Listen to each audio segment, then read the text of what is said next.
after you, this means that you're a pussy.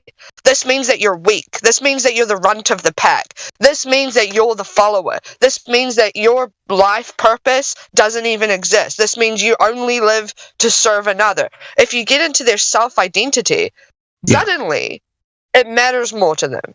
You know, of course. Suddenly they're like, oh, I don't want to be human. Oh crap. Of course, but remember, like sometimes you can scare people away if you give them too much truth too fast.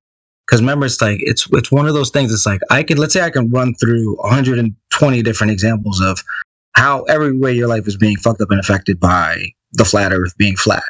Now, mind you, what if at like the fifth one they cracked, and then I hit them with 6, 7, 8, 9, 10, like their brain already cracked at 5. So it's like everything that I pile on top of that is just weight on their shoulders that they can't even perceive. So like I try to be like sensitive to sensitive with my questioning, so they don't crack. They still stay engaged in the conversation. You want them to crack? No. Yeah, exactly. We differ there. We differ there. I'm saying I don't want them to crack. I'm explaining that psychologically you should want them to crack because that means no. Okay, let me correct my statement then. I want them to crack eventually, but not on the first interaction. Maybe the fifth. But I'm saying I try to crack them on the fifth interaction, not the first interaction. I give myself more time to develop my case and let their eyes catch up to their brain and think, because they can't bang it out in one day. I think this is way too complicated a subject for someone to bang out in one day. If they've never heard of it or they don't really know how to think like that, one day is aggressive. I would say one day is aggressive. So the crack is almost for you. It's not for them. Because you already knew they weren't going to. If you were betting that you thought they were going to figure it out in one day, it's like, ask yourself how long it took you to figure out the Earth was flat. You didn't do it in one day. I did. No, I did.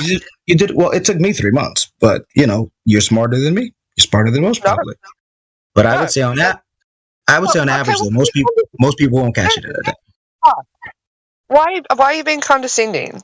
No, I'm not being condescending. I'm being truthful. I'm saying most people won't catch it in one day. That's just a truthful statement. I'm not speaking from condescension. Okay, well, me saying that, I figured, that I realized we were being lied to in a day about it, because I'd already had background on moon landing, what have you. It does not. There was nowhere in that I insinuated I was smarter than anyone. I never took it that way. I'm talking about the time. I'm talking about the time frames it takes one to digest information. If you caught it in a day, but if you caught it in a day, that's better than someone that took longer to figure it out. So I think I said good for you, because of course it's good for you because you figured it out in a day. You took good for you, I think was it good for you part that you took condescendingly? Because no, but it is good for you. Like I want to figure it out in a day. Better for me. Yeah, I think that's the phrase that maybe you're hanging on to.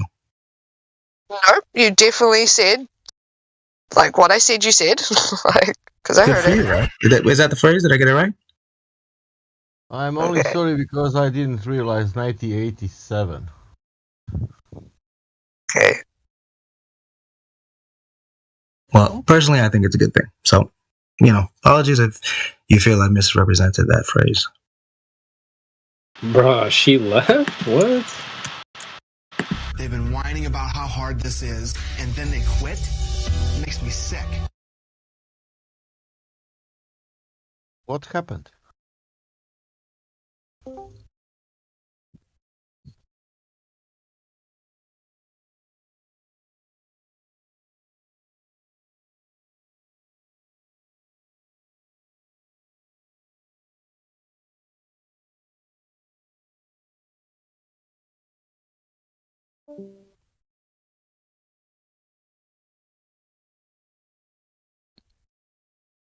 Huh, you were being extremely controlling, Vagabond. How dare you? No, I don't think so. Listen, no, I know. At the end of the day, we almost all speak in our own natural voice tone. It's a waste of time to start speaking in a different voice tone. And this is actually my voice tone. This is how I talk to my friends. I reason extremely well. I like reasoning with people. she couldn't have spoken to a more friendly person. We chatted with her the other day. It was a train wreck. Why? I mean, she was trying to butt heads with you. I was going to chime in and be like, "Yo, girl, relax. Like, he's being nice." The reasoning is mansplaining. You guys are just trying to control her. Yeah, but listen, if somebody holds that perspective, it's like, what can I do with them? Like, they just, everything that comes out of my mouth, now I'm trying to control you. What if I actually did my homework and I'm like, no, sit down, stupid. Like, let's go through this together, line by line. No, we're just flirting with you here. Like, we're just trying to get down to the crux of the conversation. You took the humble position as well. You're like, yeah, that's cool that you got it right away, but not everyone's gonna get it right away. So we gotta show a little bit of consideration here. Yeah, because remember, like, if the goal is for people to understand it, then, like, you know, we almost have to gauge, like, wait, how much time do I think they're going to take to get this? Not me. It has nothing to do with me. It's about them getting it.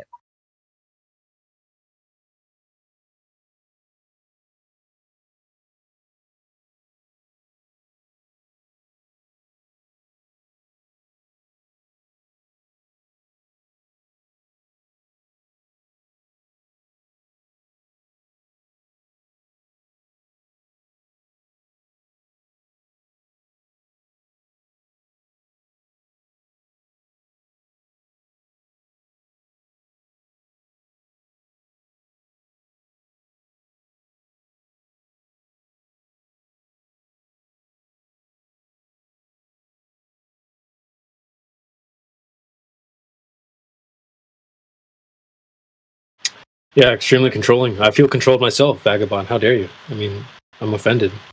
Well, I apologize. I hope your feelings get all warm and fuzzy. Feel better, bro. I can't help you. You know, I've just lost all control listening to these good vibes. I'm not bringing any fucking, warming blankets for anybody. You have to carry on an eternal warming of thyself.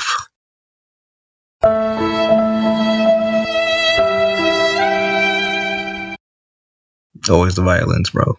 It's got to come to the violence.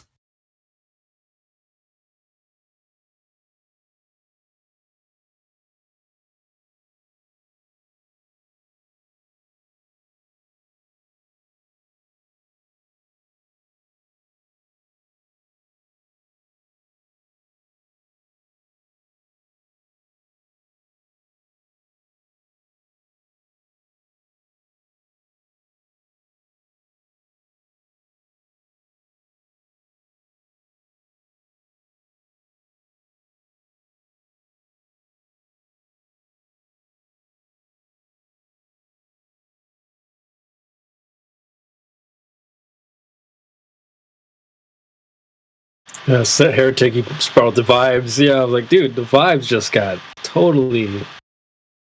Come on, girl. I noticed that they're always off when she's here. She belongs to the streets.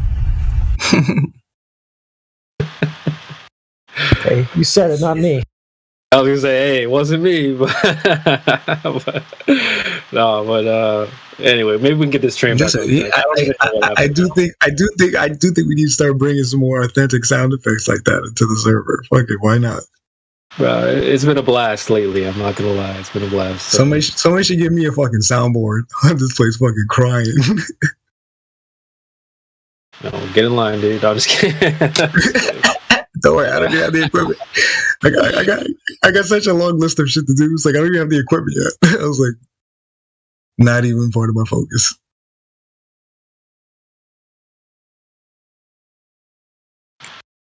All right. Well, don't be distracted by the chat, folks. If it starts getting crazy, we can just take care of that. But anyway, shout out to the panel. Let's just say hello to everyone in the panel. We'll start from down under with Timbo. He's holding the bottom slot at the moment. So Timbo's with us. We've got the Truth Acknowledged. We've got There Was a Problem. We also have Spud. Don't be shy, Spud. I don't think we've spoke, so personal challenge. You should definitely chime in at some point and get to know you a little bit better. Maybe we can give you some more roles and stuff like that once we kind of get to know you. So don't be shy. I think it's late. You said it's late there. You got parents, whatever. So no problem. Come back anytime. Like I said, we're 24/7. Vagabond's been with us. Shout out to Vagabond holding it down. Hanging out, bro. We've got Sasha, best baker on the flat earth.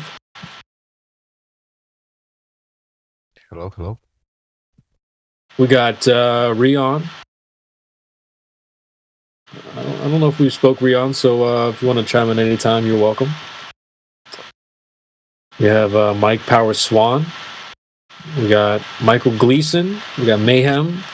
Sure, he's doing his thing in the background. We got Magnetizen.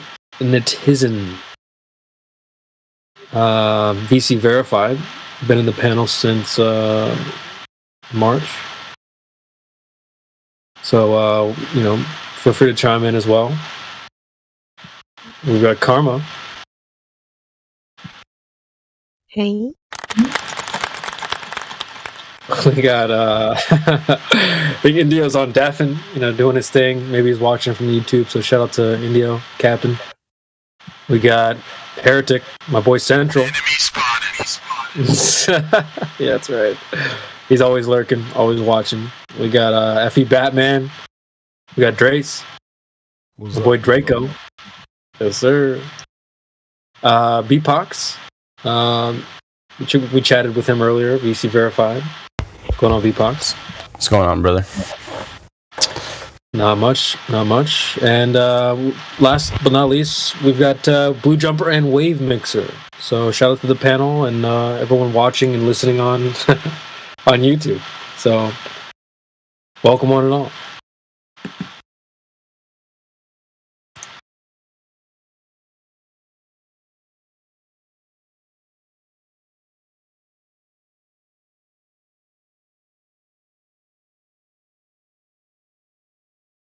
Yep, we've just been listening into the Fresh and Flat podcast. So, if you want to share, if there's anything you want to share, you're welcome to chime in anytime. Otherwise, maybe we can switch gears if we need to. We've got, I don't know if you guys are on Discord, I'm not too familiar with Discord, but if you look at the events section, I've been making events just willy-nilly, kind of for fun. But just to kind of give tribute to the people that, do good work here. So if you click on the events, we've got Horizon Help with Heretic. So, shout out to Heretic Central doing his thing. If you're ever live, if you're ever live, Heretic, if you want to, host, let us know. We can just start that event, and you can host as long as you want, of course. Sweet. And and there's also Keeping Pace with Drace. The ace place to be with Drace. So, like I said, Drace, you already know the drill. And that's only 2 for now. I mean, obviously, I've got some other events. I was just having some fun with ideas. We've got 24.7 Radio FE, our radio station. People can call in. There's In the Know with Indio. Yeah, shout out to Indio. Join the panel before you indigo. So I'll probably, if you see one on there that has your name on it, whatever, don't delete it. But it's just kind of a tribute to you. I just keep pushing the dates back. So if you ever want to actually host, let me know. And just start that anytime. Central, that's hilarious. But I was going to make one for Sasha. Probably will make one for Timbo, Mayhem, the boys. Maybe one Karma. But the squad. So, but if you're someone that chimes in and does good work on the mic, we'll just give you a little shout out in the events section. Otherwise, the only other events are maybe our potential Ladies Night 2.0. So guys, be sure to share the word. If you have any ladies in your friend list or whatever, some gals that have the Ladies Night role, send them a ping. Let's shout them out. Tell them hello. Let them know we're still here. And if they want to chime in, tomorrow's Friday. And if they want to chime in, we'd love to hear from them as well. So we could have a little engaging show, ask them questions. I think that was probably the tough part of Ladies Night, was that somebody had to host the show, and a lot of people were just down to listen. So if somebody needs to host or whatever, we could probably figure that out and get a panel of gals in here. That would be really cool. So maybe have some engaging topics. What do you think, Karma? Yeah, totally. I've been thinking it needs a revamp because it became such a, instead of the girls being a part of the thing, it became like, it's almost like we're in a special room and everybody's like, nobody's allowed to talk, only the girls talk. And then if a Glober didn't come in, it'd be this awkwardness where we're just trying to talk to each other or something. And it's nicer when we can call on each other, just like earlier when you were talking about people having different quirks and things that they're good at. Being able to like call on the guys to help was nicer, and it's just the more it became too much of a weird format in my mind. I think something more casual would be nice.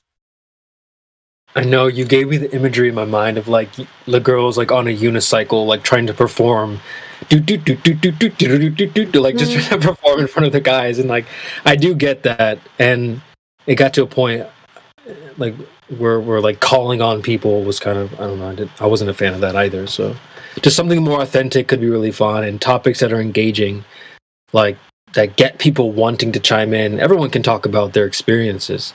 And so, I don't know, maybe we could find a way where it's really engaging and people want to chime in, something like that. So instead of like calling on people, I never liked that. That was something we did during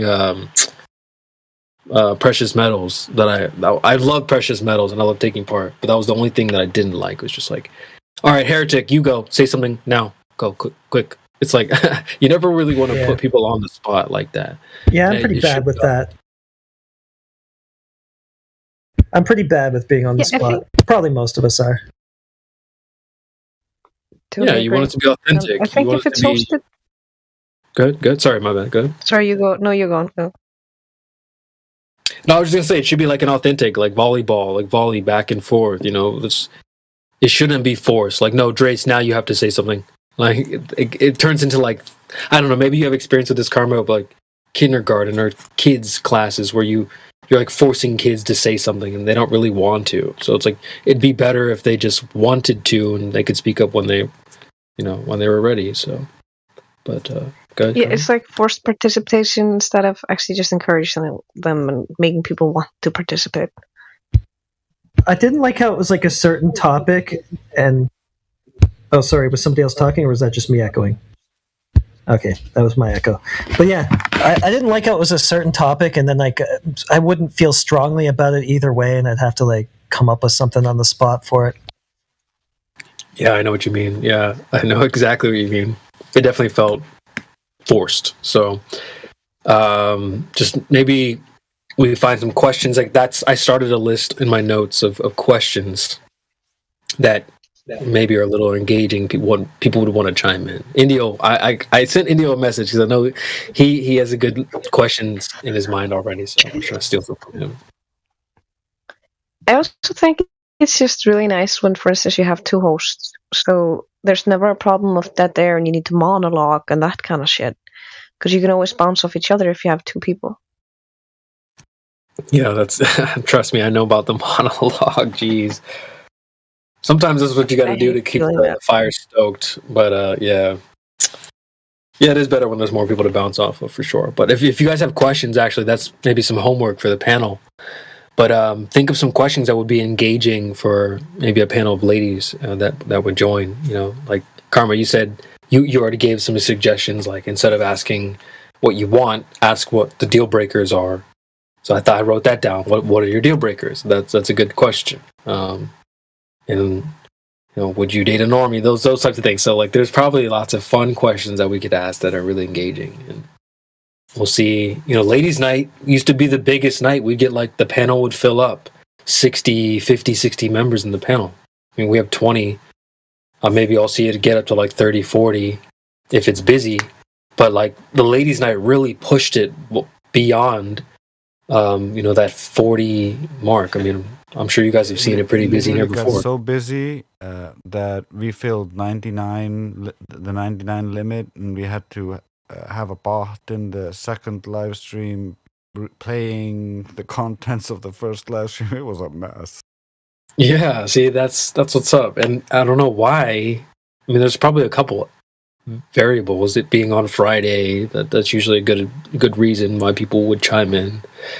But there's something about having the girls around. Like the Globers are weird, man. They'll like come out of the woodwork all of a sudden. Oh, girls, like I don't know what they think you're like a weak. Especially when it comes to debating flat Earth, they think you're like a weaker opponent for some reason. I don't know why. Because I don't know. You're not going to catch like Karma lacking or anything like that. But yeah, they do come out of the woodwork, and it's just funny to see that. So maybe we could revamp it a little bit, and maybe I think people the reason why. Oh, sorry. I think the reason why the heyday was so good is because at that time we'd have a lot of positive leaders among the ladies. Many good ladies. And many good ladies. And all the best ladies' nights have always been when the women that I often call the solid FE ladies when I'm talking to Trace, the positive leaders within the groups, the women that actually have the initiative to organize the rest of the girls and make sure somebody actually shows up so it's not a ghost town and all these different things. And we sometimes had started organizing and doing stuff, making something out of this. But as like real life gets certain people busy and certain people left, like it kind of died out because it was missing that drive. I think also the girls oftentimes would start with a song that was written by someone in the community, and they kind of helped push things together. So it was always an interesting show. So you'd hear new music, you'd hear some cute girls talking, and then some Globers come in and get wrecked. My favorite parts were actually when we were doing, like you said, the music bits and like talking to different musicians sometimes. And when we actually did the part where we were asking everybody, how did you come to Flat Earth and about their journey through it and how long it took them to realize and to come to terms with it, or like, do you have people in your family that accept it, and just generalness about being a flat earther type of thing, I guess, and how you got there, which was really fun because you got to hear a lot of different experiences. Oh, I definitely. That's actually a good question. I just wrote that down. Are there people in your family that know about your thoughts on the Earth? That's a good question, actually. So these types of questions are really engaging, and people would be willing to chime in to answer that because everyone's had experience with that. I feel like, Oh no! Hell no! I don't tell my family. Talking about it at work. Sorry, I think I rumpused you there. You said something about work. I was saying you can also ask if they feel comfortable talking about it at work. All right, yeah, that's good. I'll write that down as well. Because because girls are very often tend to think more about the social aspects and how are you seen and how do you present yourself and stuff like that. So I think I wouldn't be surprised if more girls are closet flat earthers than guys. Oh, we talked about that before. How I feel like people would generally say that women are more emotional, but it seems like there's a weird effect when it comes to flat Earth. When they come here, it's almost like the guys are more emotional when it comes to this topic. I feel like the girls that I've seen, like Alishness or some people in the past, they've had better experiences than the guys have. You see guys come in and spiral out of control, or I don't want to talk to QE, or whatever. But then, like, some girls will come in and have the QE experience and just be totally, no one gets muted or banned. It's just funny that you would think that the girls would be more emotional, maybe spiral out of control or whatever, but it tends to be the other way around for this topic. So there's just an interesting social experiment there as well. I think that's to do also with emotional investment at that point, because it's known that boys tend to gravitate more towards the sciencey things, and also there's the whole explore adventure vibe. That's more of the masculine aspect rather than the feminine. So the whole globe and all the sci-fi that they teach you, they tend to appeal more to guys, and a lot of them have a big emotional investment in it, so they're gonna react more emotionally. And it's also some women, not all, but some women are also decent at regulating their emotions and how they display it when they're approaching something to learn. Like, some cases when I've seen a girl come in here and act well, like you say, and deal well with QE and stuff like that, you can kind of hear. Or the lady you talked to like yesterday. I don't know who that is, but yeah, I don't remember. No. But yeah, don't throw me off, Trace. Okay, sorry. Yeah. Oh fuck! I forgot what I was gonna say. Damn. So cute. It's all Trace's fault. Yeah, the girls handling the experience better. The girls going through the QE experience and not spiraling. Go ahead. That, for instance, less ego. It's the dynamic as well, because, for instance, as a woman, when a man speaks to you in a certain way, you might react differently than a man who's been spoken to like that by a man is. Just like you might take things a certain way from a woman, and the smart girls that I like that come in here are the ones that know how to regulate their emotions enough to not go right off the handle. That's a good woman. Ooh, let me play the clip one more time, just so you can see the point where a girl, she's like about to fly off the handle. So social media deactivation, drive, you know what I mean? Drive with him. What else? Just a lot of stuff. A lot of stuff. Like I can't even. If it's so much, why can't you name it? I don't gotta name shit to you. Right there. Thank you. I'm sorry, but no. And if I would need to leave, I can. It just hurts. As a matter of fact, I will. Okay. If you want me to. You can. I mean, you can go. I mean. All right. I just asked a simple question. I don't. But the thing is, you said it's a lot of things, and I said, well, if it's a lot of things, you should be able to easily name them. I did just name a couple. You only named 2. On a personal level that she. And I'm just saying. I was trying to say that it's still sensitive to her. She's just a little hurt. It's not necessarily that. I'm sticking up for you. Because my point is, okay, I'm sticking up for you. Yeah. So my point here. That's it. That's the end of the clip. But like all that. The moment she gets defensive, by the way. Exactly. Let me post a video. You can see it on her face. She goes, "Nah, fuck this." Right? She totally flips the switch. And all he asks is like, "All right, well, just give me a couple examples of evidence." And yeah, you just said like some girls are able to check themselves, and you can see she was like, "Nah, nope, I'm not checking shit." Let me post the video. I didn't even watch the video earlier, but I just when you hear when she goes silent, that was for me like, defenses are about to go up. She's about to flip. Because that's the moment where it either goes well or bad, when you know something's coming. Because the silence is always the calm before the storm. Yep, you can see it. You can see that look on her face where she's like, nah. Hilarious. But yeah, I mean, I do agree that some girls are better at like holding, like checking that. Even some guys, but yeah. You definitely see the spiral happen with a lot of guys, like especially during the QE experience. I don't want to talk to him. It's like, well, dude, what's the big deal? Really? Like, I don't think I've ever done that. Like, oh no, I need to get a new baller in here. Like, I don't know, but that's a very girly way to do it. That's the thing, because I'll tell you, my instinctive is like, for instance, if I'm out in the wild and there's a person, for instance, you're at your workplace or whatever, that you find disagreeable, for instance, or unpleasant to be around, I will just be like, okay, then I'm not going to be around you. I'm not going to talk to you. I'm going to minimize our contact to as much as I can. It's like conflict avoidance almost. I really like people like QE because when someone challenges you, you can now check yourself and you just present your best argument, and now it's up to them. Now they're the ones who are challenged. Yeah, I also do enjoy how QE does deal with people, because if you are being just nice and logical and talking to them normally, it's not like it's going to go off on you. Yeah, if you don't take it personally and you just continue to try to maintain as much logical coherency as possible, there's very little things that's gonna turn into a problem. It's generally you learn something, you correct a small error, or there was a misunderstanding, and you're like, okay, we all learned something. We all agree. Yeah, I agree, Trace. I think you nailed that. That was spot on.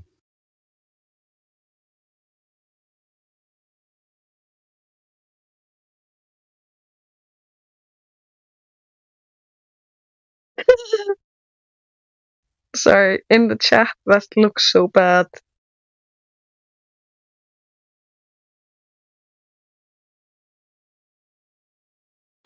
I've been saying these space nerds are horny.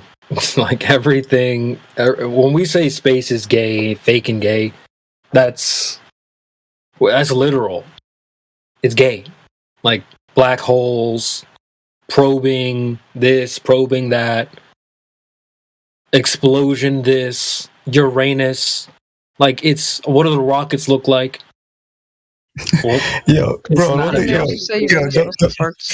I fully come to grips with the fact that like all of this has been taken into account. Like, there's no mistakes been made here. I was like, these fuckers have some time to think about this. Like, so like, I'm not gonna lie, I catch myself laughing sometimes at just like the sheer like magnitude of this thing. You know what I mean? Because I'm just like, oh, who are these people? Like, what are they doing in the room together? Like, how did they even find each other?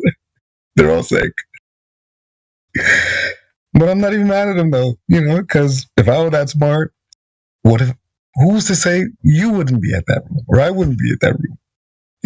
Depends what you're contributing to the conversation too.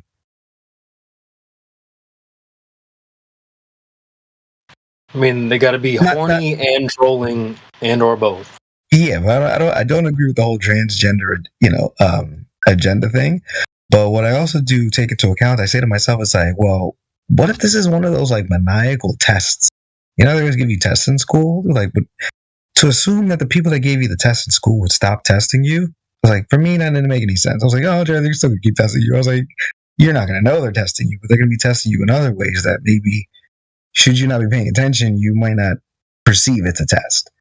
So for me, it's like the LGBTQIA thing. It's like, I see that as did you actually focus on your biochemistry and like what produces the hormonal balances that you need to become the person you want to become, or did you neglect that subject as well? And I think most people neglect that subject, and then biochemically they feel like a girl or they feel like a guy. And to be honest, I believe 100% what they're saying. I don't doubt that they don't feel like they say they feel. And the way they dress themselves, like, this is the person, right?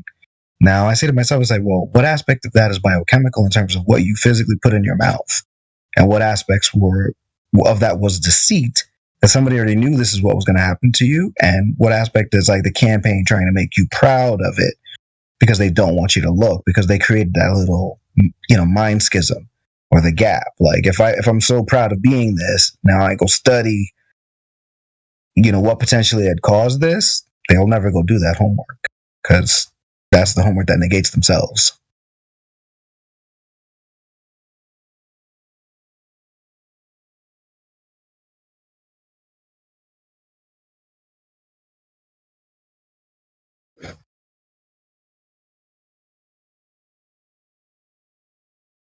Thoughts?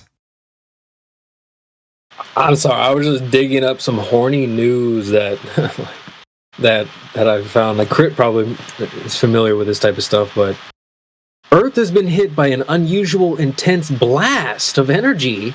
It's like, dude, they're not even trying to hide this stuff. Go ahead, Crit. Yeah, supposedly they were talking about it was an alien communication.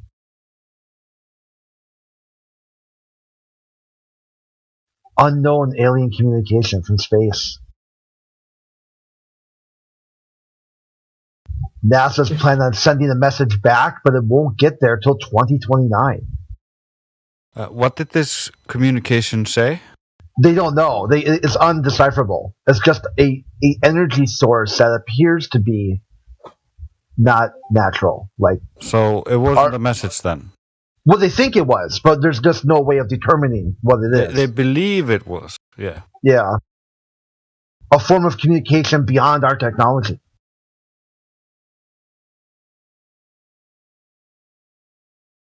That's literally like walking up to a dog turd and being like, "Oh my god, look at how advanced these dogs are." That's a Dave Weiss cool story, bro. Yeah, it's like the guy who brings his dog to the carnivals. I got a talking dog. And the guy's like, yeah, sure, prove it. It's like, what's on top of a house? Roof. What's on a tree? Bark. See, my dog can talk. It's like, get the fuck out of here. Yeah, I saw the headline I had posted is alien civilization may have sent a message to us. They've had some real stinkers lately. I mean, that's like... Yeah, speaking of stinkers, look what Martos just posted. Freaking NASA shows us the anus of Mars. My word, folks. Oh, that's a good one. I don't know how I missed that one. So I'm saying, the space is gay meme is not a joke. It's 100% serious.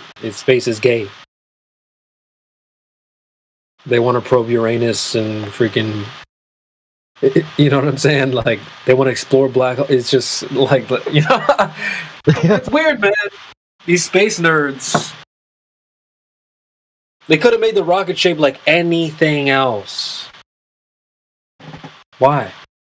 Because they're horny. And they're weird. So... I'm just glad that these aren't all representatives. Just like, you're on the right side of the train tracks here, folks. Our the people representing us aren't freaking interested in giant space wieners and stuff like that, you know? Glad. The weirdest of our weirdos, they're just talking about domes and stuff, right? Infinite planes. Oh yeah, like the outer ponders, you know, like different civilizations that are far enough away that you just can't get to them. But before, when it was warmer, that you could travel. So there's some ancient relics and whatnot left over. That's about as weird as you get. From them, they're like, "Oh, alien life might not be fuckable." Like, that's your first thought. Like, you could come across an alien life form, you wonder where you can put your sex organ in it. Really?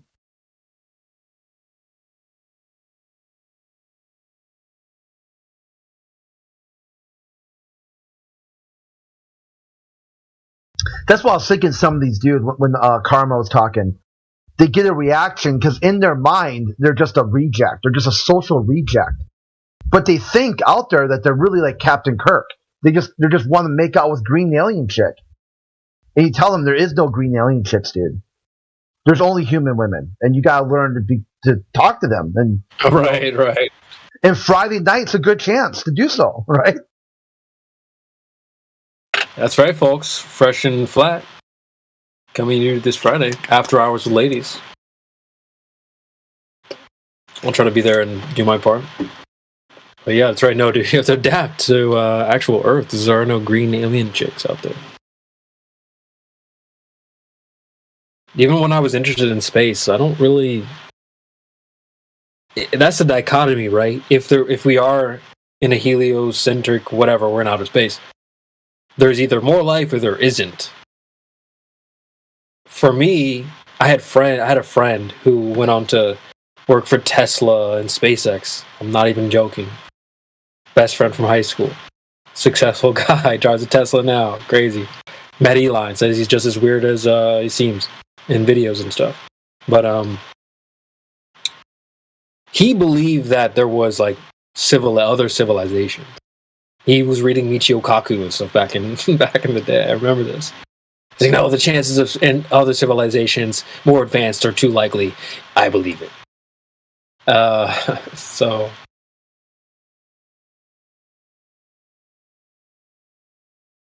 I remember at the time never believing in that. Like, even though I believed in outer space and everything, I don't think I really thought that there was other life. Which kind of aligns with what we're at now. It's like, we don't think there's other life in the sky somewhere. If there is other life, it's here on the ground with us.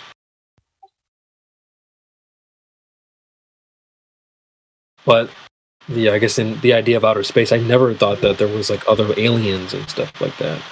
Not really. Not that I could think of.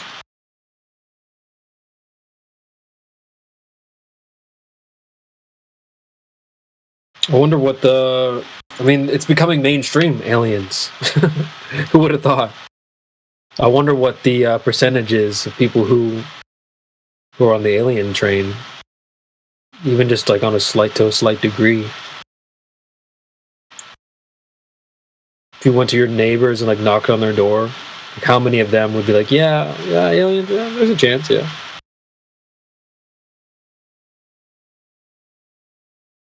I'd say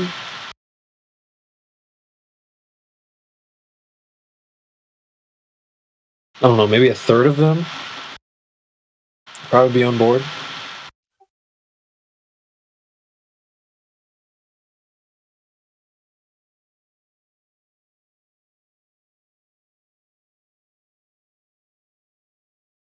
It's like the Globers, they don't even care about that. They don't even come in and talk about that either. It's weird.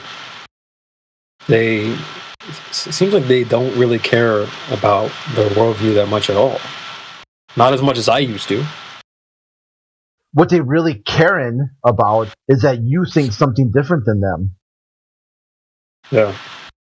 Yeah, they caring so hard. No, dude, Crit, that's a good point. They just simply don't like the fact that they go Agent Smith on you, right? Like, oh, you can't be going against the grain here. Even though they don't really know what the grain is, truly.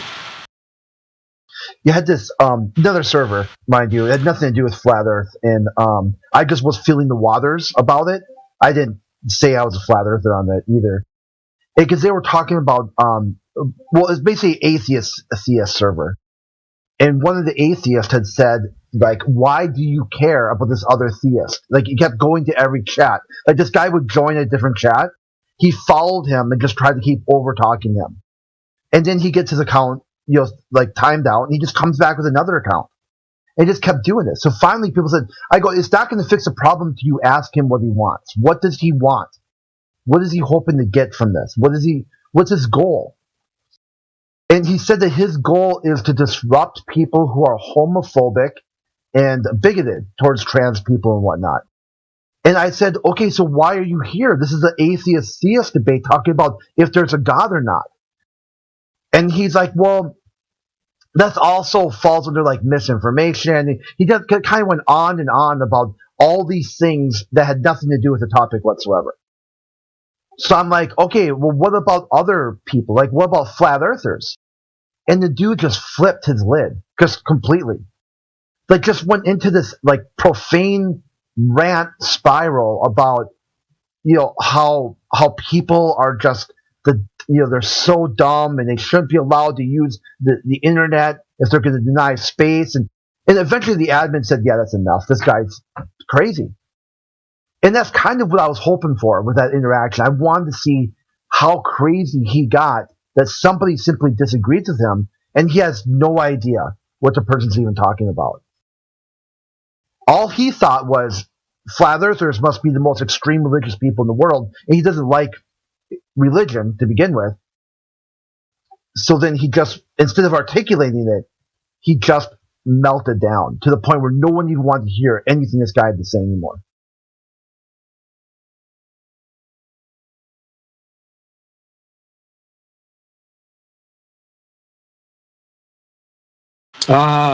It's just like being around a campfire.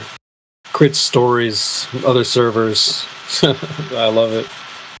Well, I think it's more like with that thing too, the framework you talked about earlier about talking in real life too.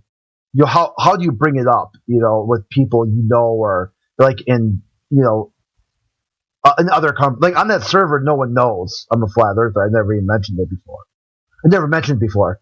So I was just kind of curious, like, hey, how this is the type of person you expect to be one of those freakazoids.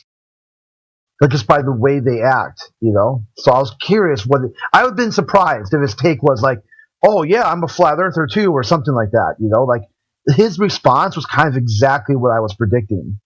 The sort of Agent Smith response.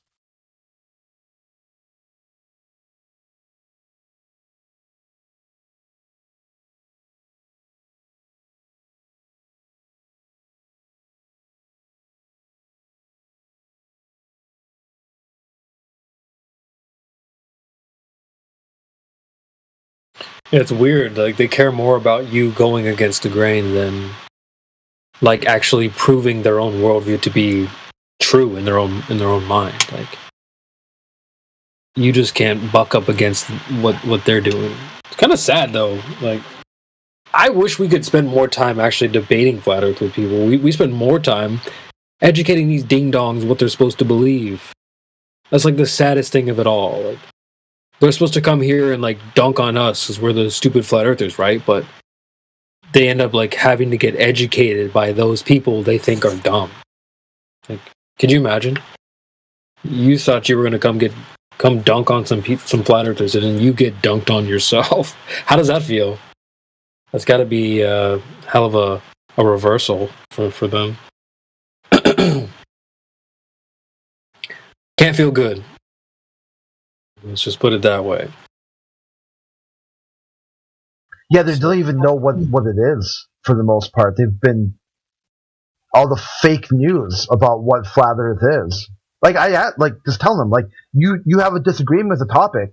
Do you know what that topic is? Can you steelman it? Can you advocate for that position? So then you can tell me, hey, this is what X, Y, and Z, and I do not think, or I counter X, Y, and Z, but they have no idea what the globe or flat Earth is. It boils down that someone told them it was a globe and they believe it, but they can't admit it's a belief because in their idea that belief is outside the scope of science. But they value science. So it's like this constant back and forth that they're challenging their cognitive dissonance, but they blame you for that. They're all types of messed up when it comes to this topic, man. Like, they'll literally concoct some idea of a flat Earth and then pretend you came up with that. Yeah, that thing where they tell you, so are you saying? Nope, not saying that. I said exactly what I said. Okay? Yeah, I have that on my Peterson soundboard. It's so low effort too. All you had to do was just listen to my case. But no, you want to bring all this nonsense that I have to like.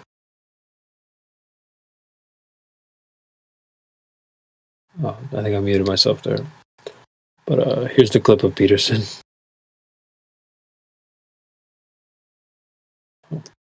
No, I'm not saying that. I actually haven't said that. This is hilarious.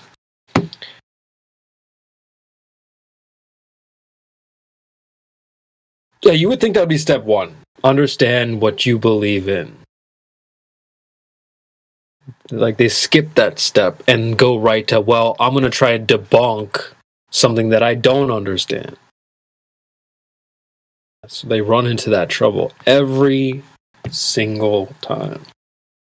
You go to an article that's like how to prove the globe, and the first thing it's like, oh well, this is how we know it's not flat. It's like, what the fuck? First of all, y'all don't know what flat Earth is. I don't accept anyone trying to tell me that it's not flat. You don't know what that means, so don't worry about that for now. Do you know what a globe, like, do you even know what the globe is supposed to be? That's step one. Prove what you believe in. If you want to learn about the flat Earth, all right, go ahead, Driz. I don't know. Wait, I do know, because Google told me. Oh, that's Looney Tunes, yeah. Yeah, that's pretty much spot on. I mean, Google says so that's what it is. And yeah, and I think for like those little instances, I always say to myself, it's like, yeah, I know that's what Google says, but I'm basically trying to tell you Google's lying to you. And I'm trying to tell you, to figure out that Google is lying to you, you need to take out a piece of paper and a pencil. And it's like, if you're not willing to, fine, cool, don't do the work with me. But like, the debate still stands because you're too lazy to get your piece of paper and pencil and compare our math and actually think with me. So it's like, it's just a losing perspective because we could just break out the paper and the pencil and draw shit and start.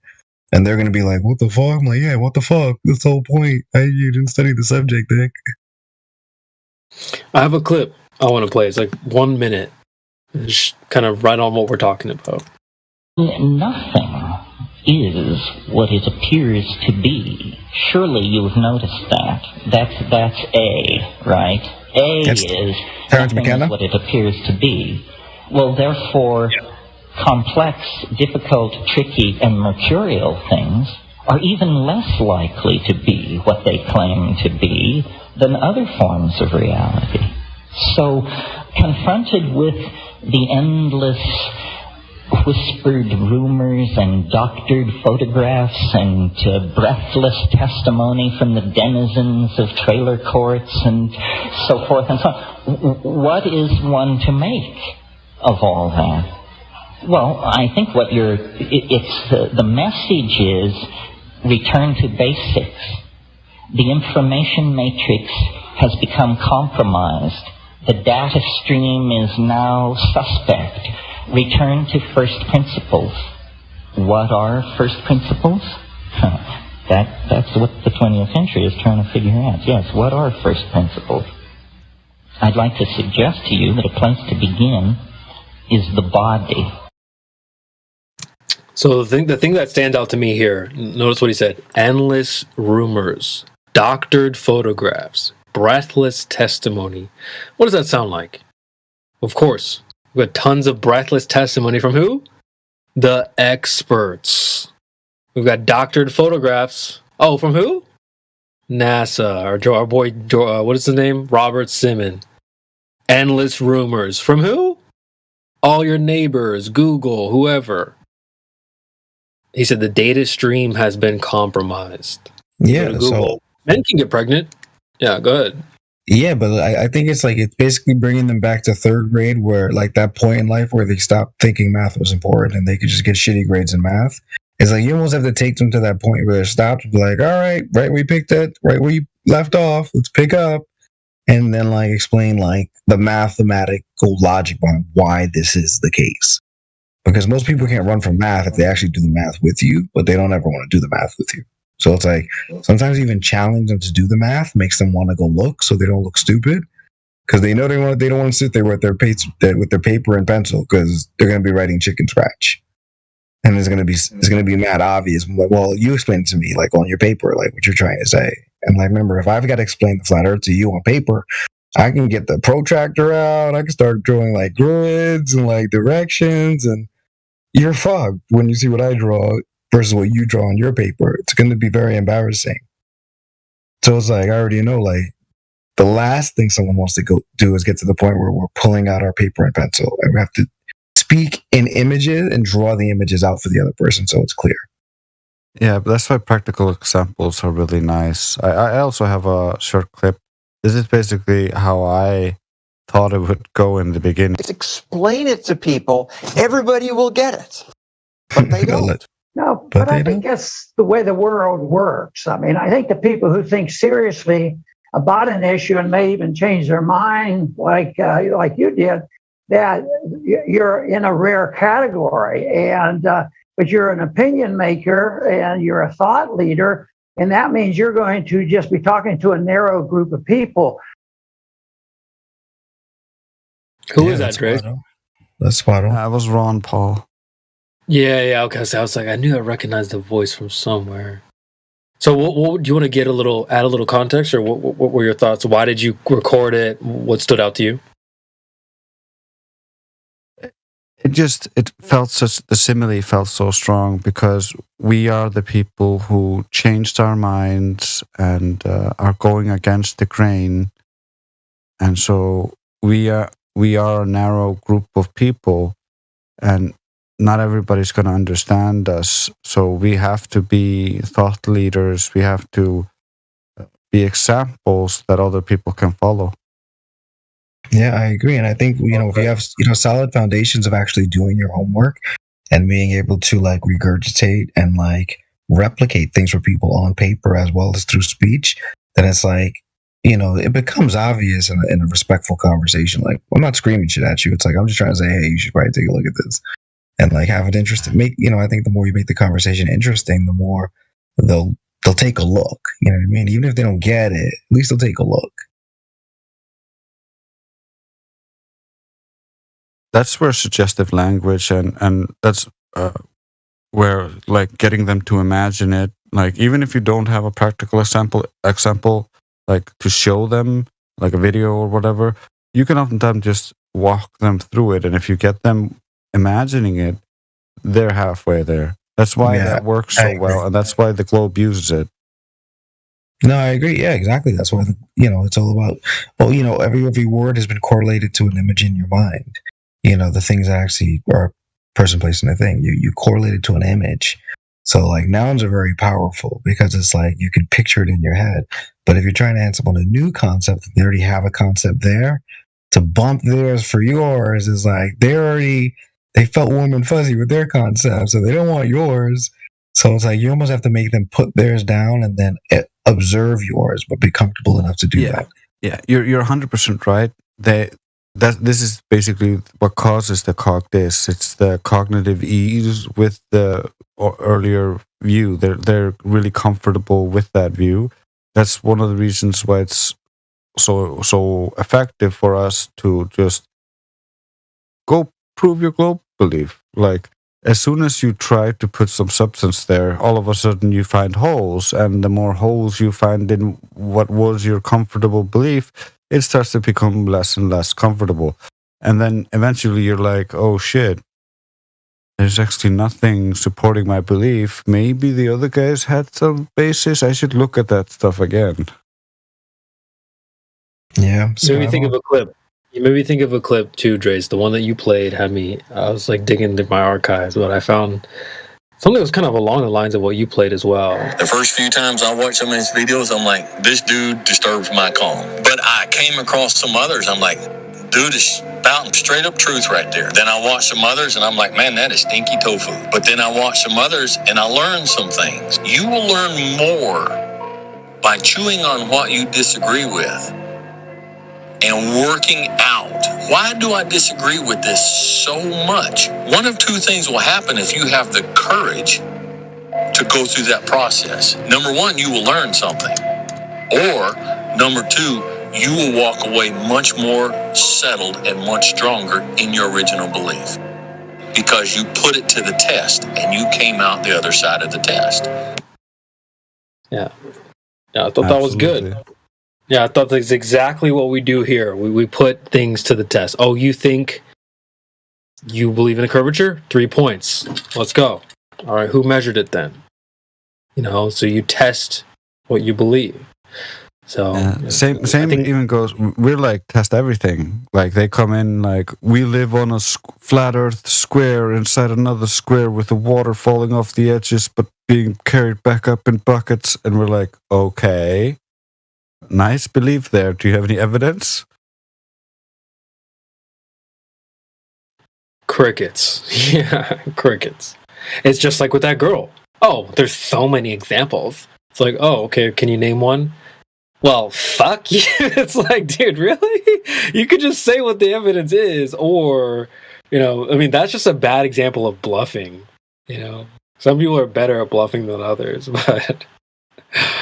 Jeez. Yeah, they don't have evidence most times they're not, as Drace pointed out. But yeah, that's just a pro tip to like ballers in general. Okay, you don't have to be a flat earther to roll up in this panel.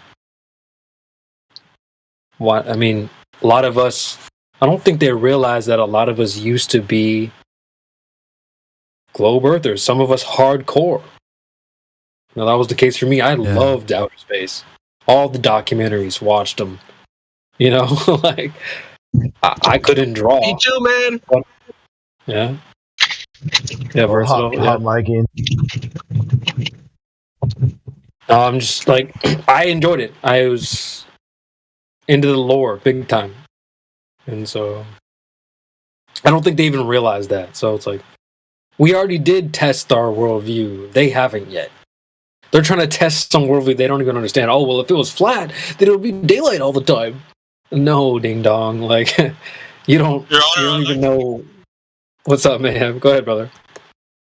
I'd like to state for the court to hear that McToon is an idiot and he's batshit insane. Google doesn't have any ruby red lips to speak of, so Google can't say anything. It's a search engine.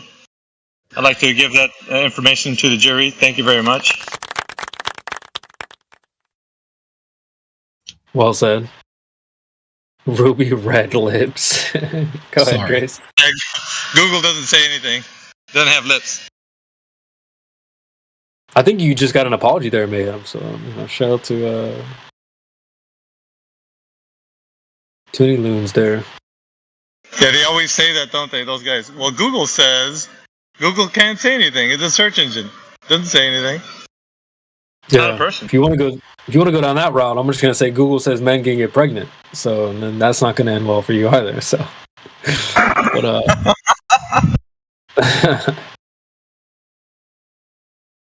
they'll tell you, well, if can you show me this if so I know what you're talking about? Oh, you can't. But did you show it to yourself? Can you describe it, what you saw? Oh, you can't do that either. So what you're doing is nothing. You're not very good at this, dude. Like, you can do the if, right? So if Google tells you truth, can men get pregnant? Well, no, that's not truth. So Google doesn't show you truth. Google shows you some sort of result of a search engine. I guess my qualm is with how they phrase it. Google says and X, Y, and Z. It's like Google doesn't say anything. It's a search engine. Google doesn't talk. You can't. The way they're phrasing it is like personifying Google. You can't personify something that is not what you're claiming it is. Google doesn't say anything. Wait, I do know because Google told me. See? Yeah. How the fuck did Google tell you anything? Like, he had to double back. He goes, oh, I don't know, but I do know. I only know because a search engine came back with a result that he doesn't really understand. Then he knows something he doesn't know because he doesn't understand what was told to him.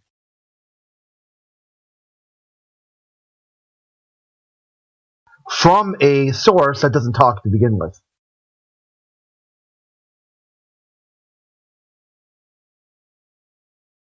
Well, tough shit.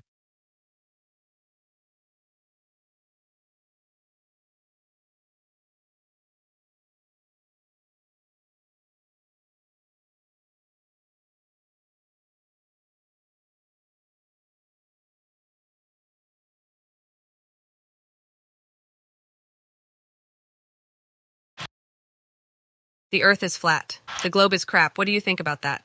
Come to 24/7 Flat Earth Discord 2.0 and tell us all about your globe.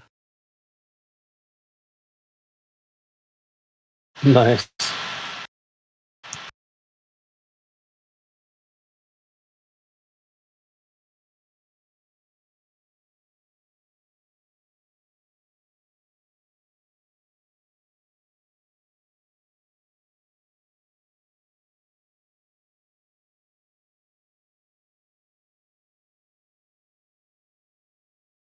Yeah, the Globers say the darndest things, man. Yeah, to our benefit, too. Entertainment value. Well, if laughter extends life, they're just trying to make us live forever. I'll still never get over the Tesla Roadster that's supposedly orbiting Earth.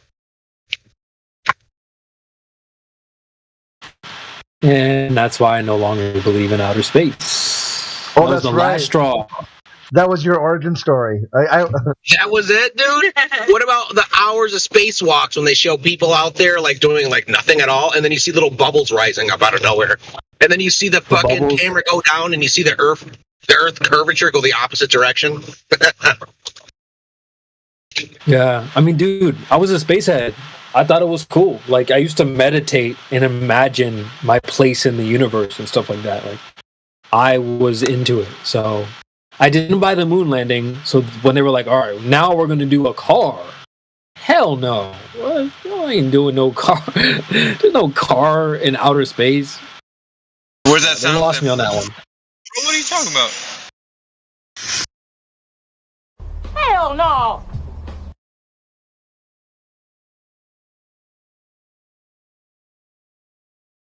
Bro, what are you talking about, man? Right, that was me. When they said they were going to try to launch a freaking Tesla. And we didn't modify it at all, except for we just removed the rear view mirror. Huh. TB's like, get the fuck out of here, man. Yeah. Y'all had me, then you lost me, alright? So. Yeah, that was crazy, man. If they just didn't do stuff like... See, that makes me wonder that... It's almost Why would they remove the mirror, though? Hold on a second. Trying to wake people up. Oh, why would they remove the mirror? Well, maybe because you can see. It's well understood within when you're making stuff like this that you don't break the fourth wall with reflections. They actually revolutionized this with the Mandalorian because they wanted to have reflections in his armor. So they created a 360 screen, so he's just inside this 360 room where everything is displayed, and they film that basically.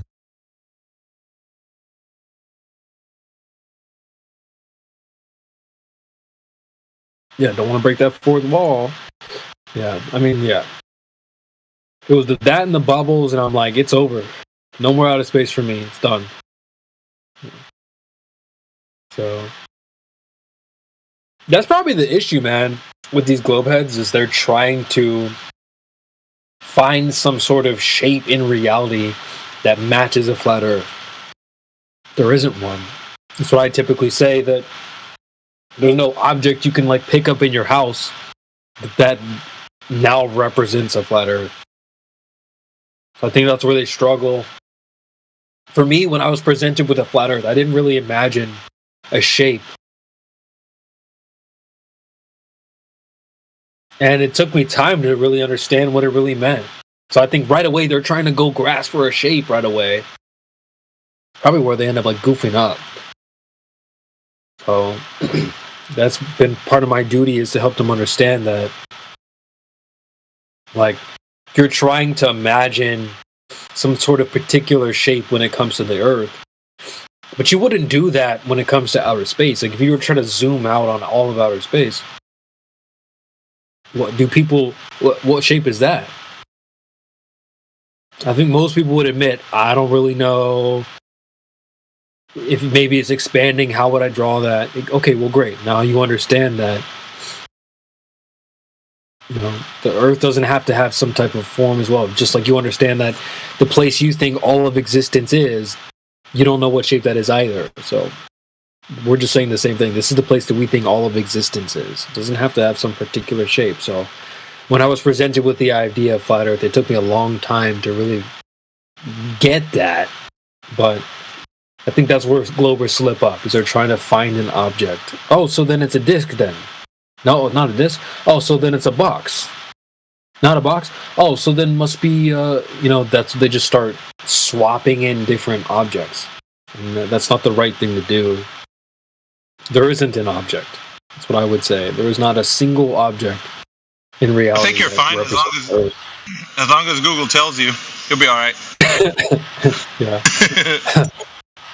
Yeah. Well, it's just sad, dude. Like, even under the YouTube videos, well, flat Earth is a disc. They're already deceiving you right there. Like, it's just sad, man. Like, they're already got you tripped up. Oh, so if it's not a disc, then what is it? Well, now I have to teach you that it doesn't have to be an object at all. Like, I don't have to give you a replacement object for a disc. Is the universe a disc? Is the outer space a disc? This is a good point. Like, right? I used to think of, or one way I like to think of it is like, let's say the Earth is like the floor of the universe, right? And I mean, I'm kind of hard at. I'm driving, so maybe I should do this in a minute. Never mind. Yeah, the floor of the universe thing, though, I've heard that a lot. I basically have now just changed that to now the floor wraps around. Okay? Because when they talk about outer space, then that's not just the floor. That's where everything fits in. So that's just the way I view it. Like, it's the way I slice and dice through what shape is it then? Oh, then where can I jump off the edge then? All you gotta do is take them to their edge. The farthest out you can go in their paradigm is the edge of outer space. So I'll give them some slack, all right? So some people say it's expanding. Whatever. But if you say that, then you definitely aren't going to have a shape. What shape would that be then? If it's expanding, how would you even draw that? So most people would admit, all right, if they say it's expanding, then I don't really know what shape that is. It's just some conglomerate. I don't even know. Then if they say, well, it's not expanding, then I'll go, so where's the edge then? When I jump off, where do I go? They go, well, nowhere. That's just...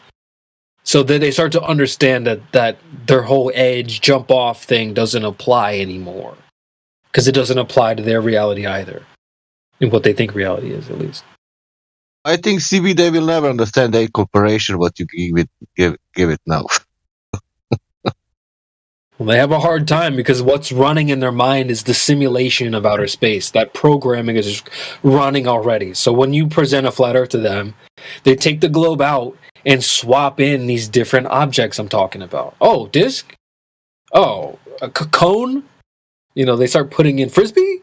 Like, they start putting in different objects. And that's my goal, is to just get rid of that idea completely.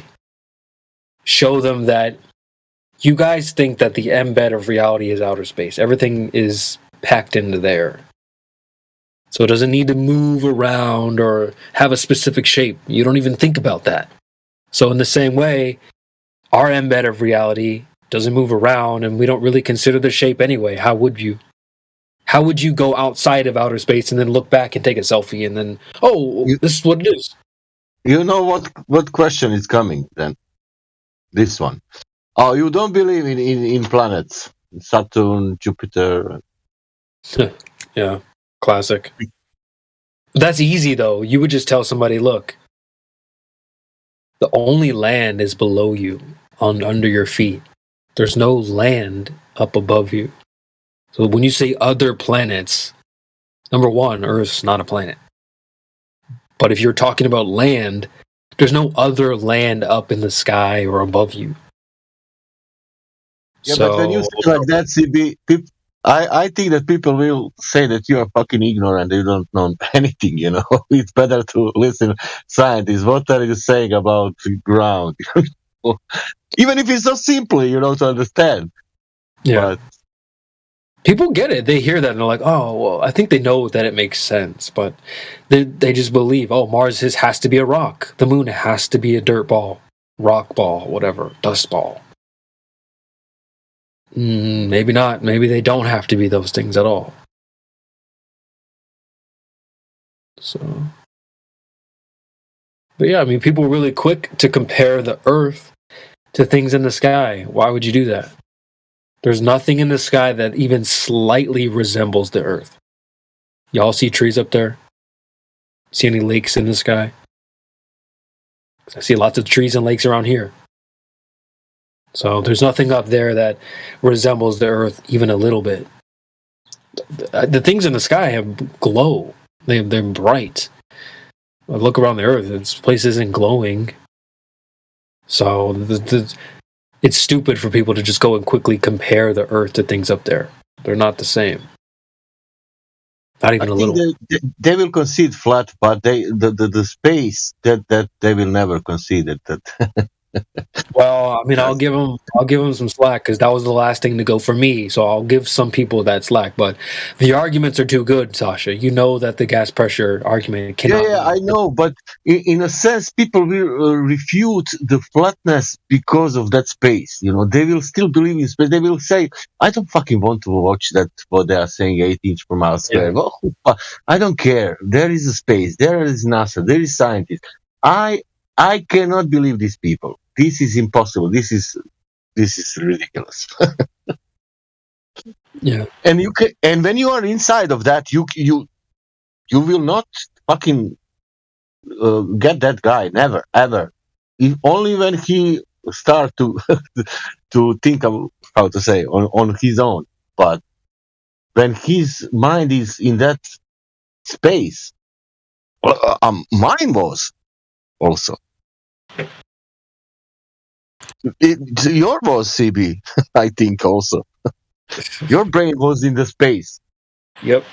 Of course, because it was fucking it. So look at these stars and planets, everything.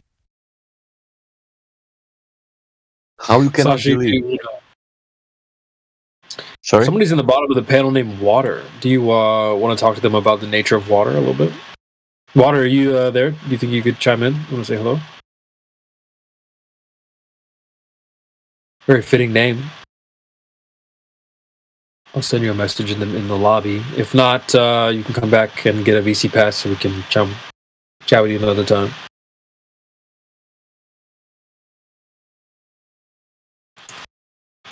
Sasha likes to talk about water, though. So if you water. There. You can make like a kid, you can make a pond, a hole, but you can make a circular, but don't make perfect, make like a lake, small lake, and then you put water inside, and then you put some objects on the water, and then you have what you have. You have the water leveled and with some objects, and that's elevation, and it's contained, and that's it. Yep, and it's what it's not doing. Not a hill of water. Not curving. So.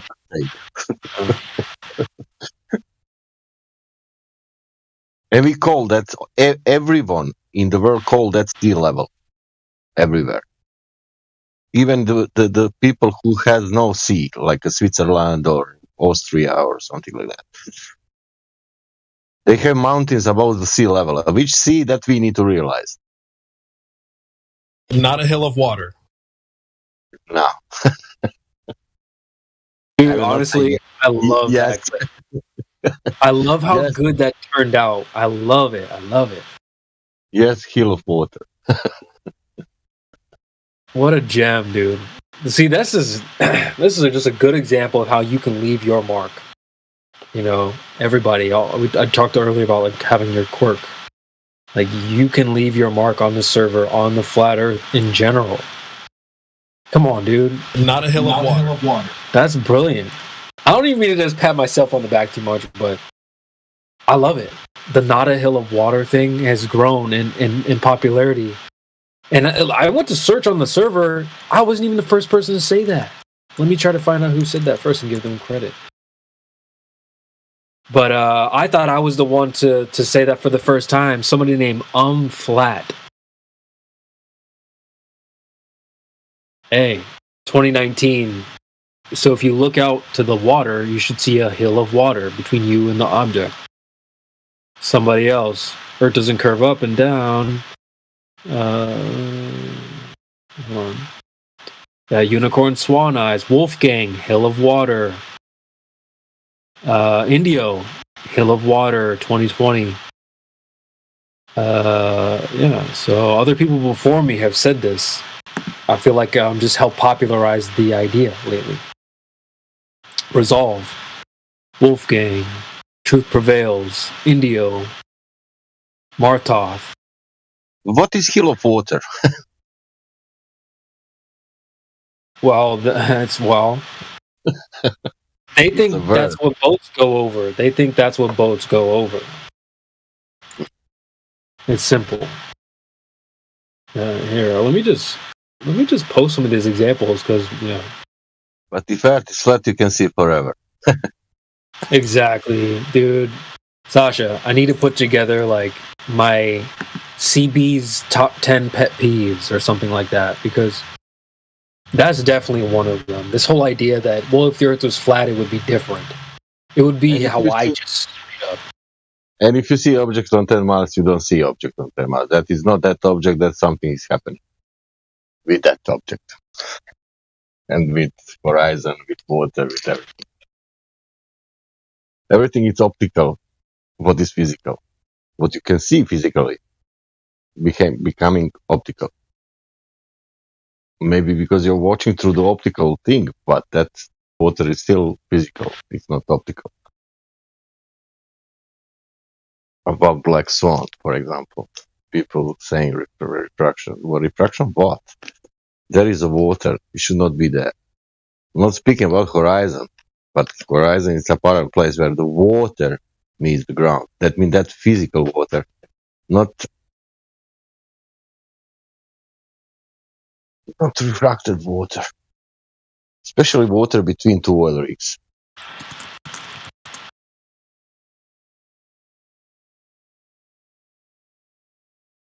Not a hill of water. No. I honestly can't believe that Bob walked into that, like, head first. He said, "What's blocking the bottom of the oil rig there?" I said, "Not a hill of water." What's blocking the bottom of the oil rig? You had the guillotine ready, and he just poked his head right in there. That's exactly what it is. Sorry, Drace, my bad. I clicked it too soon. So could you say that again? That's all good. I just said you had the guillotine all ready, and he just poked his head right in it. Yeah, he sure did. Let me play it again for folks who aren't familiar. What's blocking the bottom of the oil rig there? Not a hill of water. So yeah, actually, that's exactly what it is. The 5-second window is perfect for this clip. Honestly, perfect. I'm gonna play it one more time. What's blocking the bottom of the oil rig there? Not a hill of water. So yeah, actually, that's exactly what it is. Bruh, I was ready to go. Ready to go. No hesitation. Not a hill of water. It's over. This is that netty approach I've been talking about, folks. You do not have to give them a freaking answer. You tell them what it's not. You tell them specifically it's not what you believe it is. Oh, but then what is it? It's not what you believe it is. Period. Go ahead, Tosh. Yeah, which one is blocking? First one or second one? Yeah, I think they say the first one. I think they're saying it's blocking the first one. Okay. I think they say the second one. And then you have water. They claim they can't see all the spokes underneath the platform, but the problem is the whole platform is getting compressed.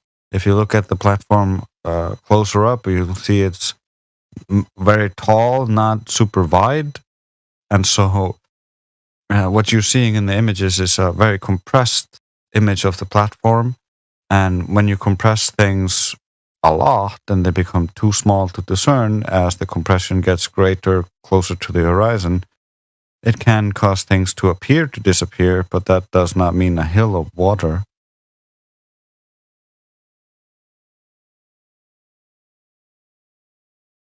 I love it, dude. I feel like that's something you can do is, think of a calm pond.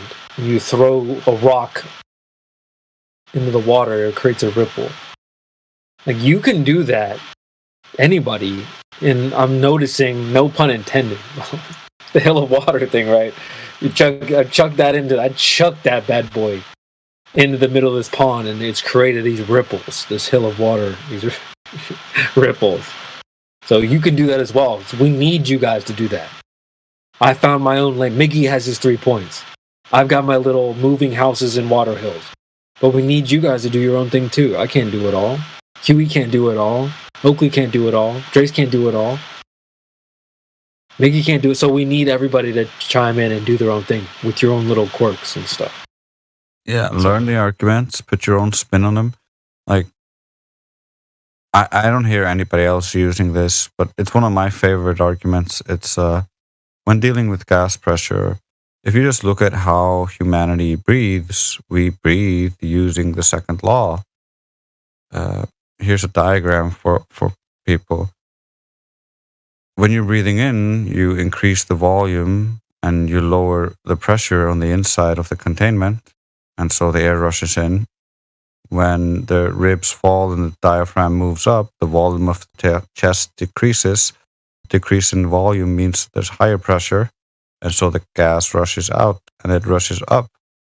And so that slight pressure differential is not stopped, restricted, contained, or anything like that by gravity. However, we just exhale. It's just as easy standing upright or bending over.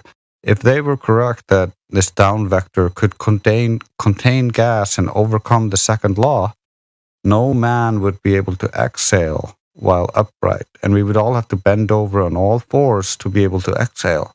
That's life on the globe, my friend. Oh my. I have one what is not the gas pressure, it is not the curvature, and it is not rotation. Do you see this map I posted? 3-point space spin curve. Yeah. CB, do you see the map? Yeah, the rivers. Yeah, go ahead. Yeah, and now put that on the globe. Yeah, okay.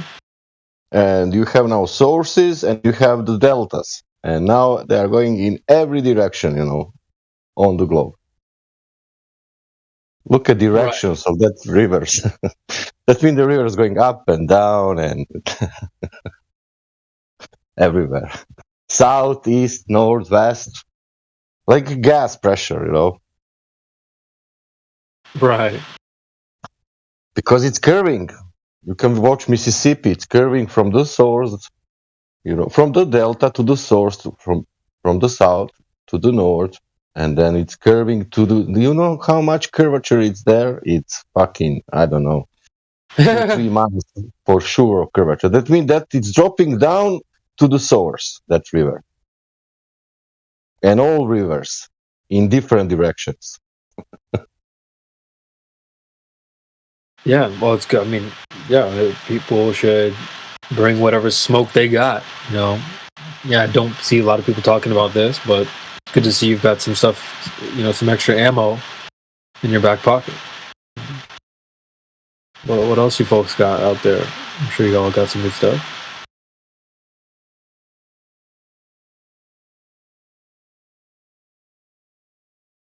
I know Miggy was talking about the mirrors, spherical mirrors recently. I saved that link. That's good. So, always with the new hotness. Yeah, that reflection of the Bolivia Salt Lake. But let me just look at like Music Guru. I mean, he's made his mark. People were giving him his flowers last time he was here for all the good work he's done for the community. So it's like you can find something that's good for you. Look at Clipcord is a really good example. Don't think he speaks in the panel. I don't know if I've heard him speak, but he's found a lane that works really well, and it's extremely helpful for the community. I don't know if you guys are familiar with him, but he's the guy that puts together clips now. He's our clip guy. He was today here? Well, he used to go by Simpcord, but I changed his name to Clipcord just because he's been doing such good work and he's found something that he's found his lane. I was doing the soundboard, right? So I became like the soundboard guy. So you guys can find your own little lane as well.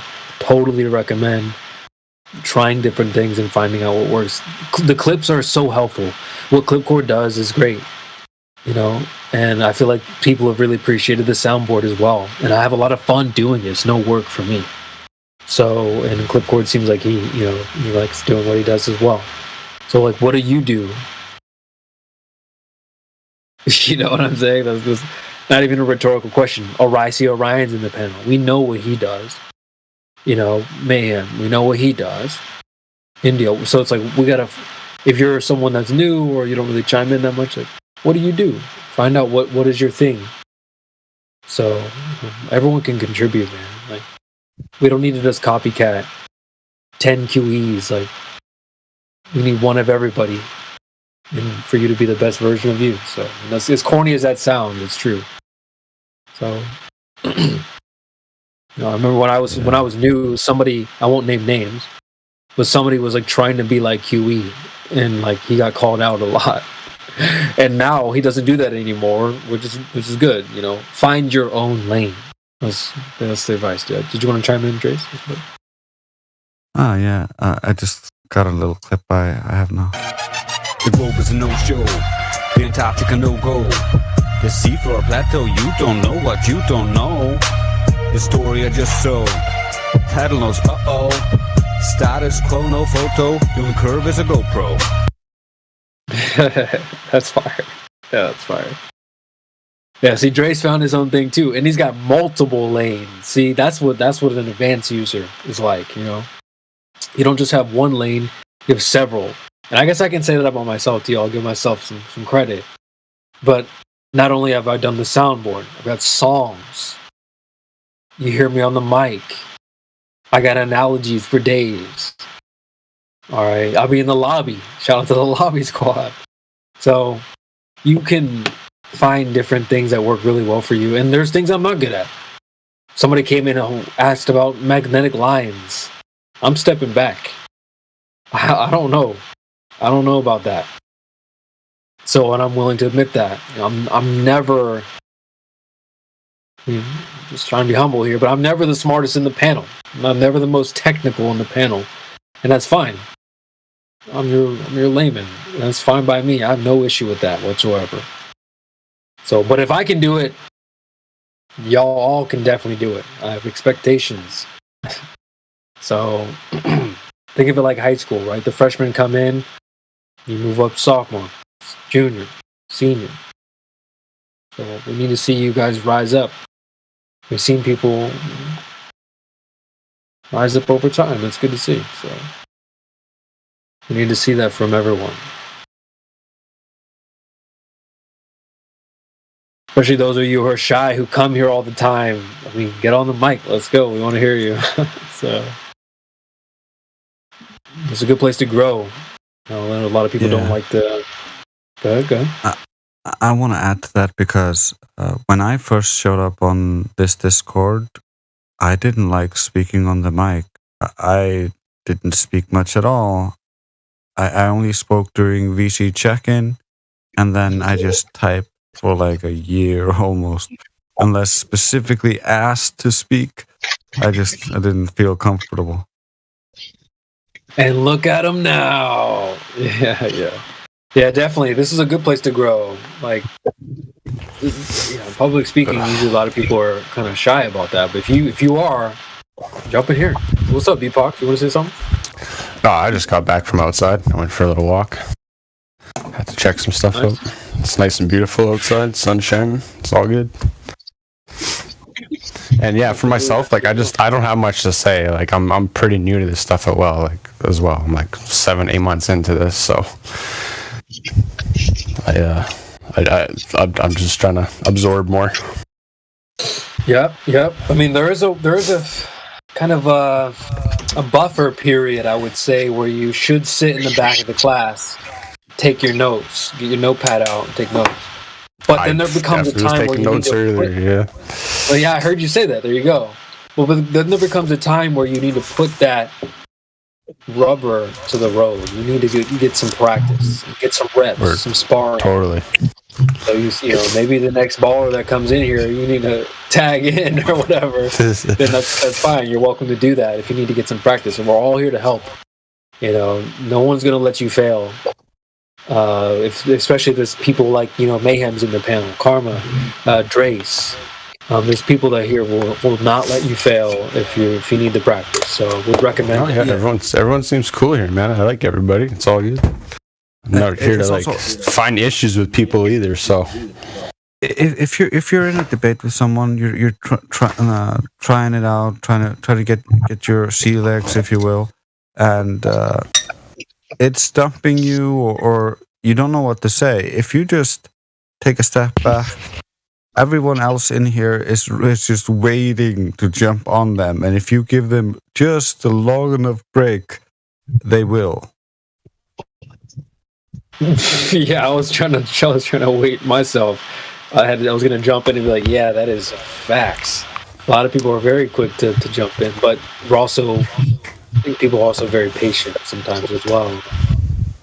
And give people a chance. Yeah, we're trying to let everybody get a go of it and get comfortable with it, but we also want to put the best foot forward. So if we are making mistakes, we want to correct those mistakes and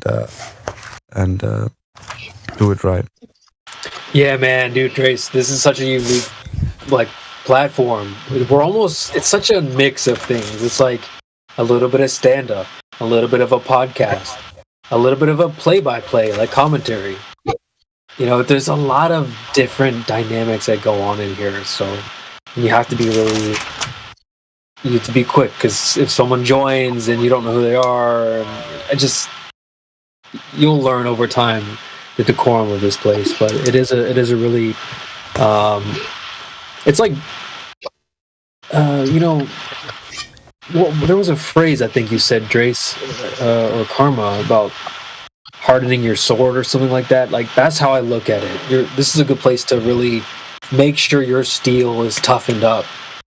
You know, I feel like these Globers come in here with a paper sword. They haven't really tested that out before. So they come in here and you just spritz it with some water and, you know, it dissolves. But what we do is we spend time, like, honing our craft, making sure my sword is sharp, making sure your questions I think the way the English phrase is basically tempering the steel. You're making it stronger. Yeah. Thanks for helping me out with that. Yeah, exactly. That's not a bad thing to do. We do that here on a day-to-day basis. If someone needs to play pretend baller against you to help you do that, we'll do that. I've done that before many times. It's actually kind of fun to do. And, yeah, it's super easy because we know all of their arguments. The one problem is we're even better than them because we know you teach their model to them. Yeah, we both know the model better, but we also know all of the sophistry so well that when we had the FE Academy and we were doing that, the ones of us who are used to their sophistry really had to hold back and not be too much of a sophist. Otherwise, it would just make people feel bad.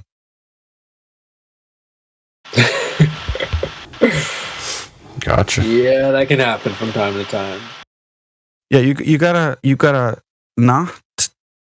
If you're gonna broadcast this, you don't want to teach people how to behave incorrectly. You might want to show a little bit of sophistry, but then when he addresses it, or if he can't, you help explain how you address it, and then, or if he addresses it, you concede and then move on, showing the Globers, oh, if you concede and move on, we can actually go off into the next thing.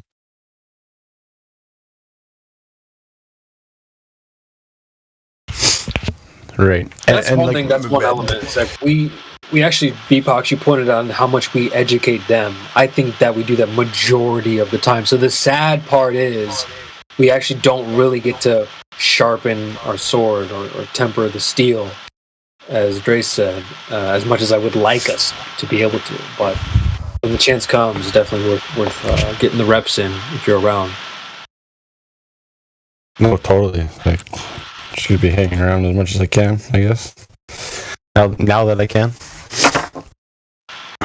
So if I were to put you on the spot, though, real quick, like, let's say you got a revolver, a couple, if you got a 6-round revolver, right? And I'm asking you, what kind of rounds do you have in the chamber, in terms of like flat earth, ammo? So how many rounds you got, or what kind of rounds you got in that revolver? How much ammunition I got?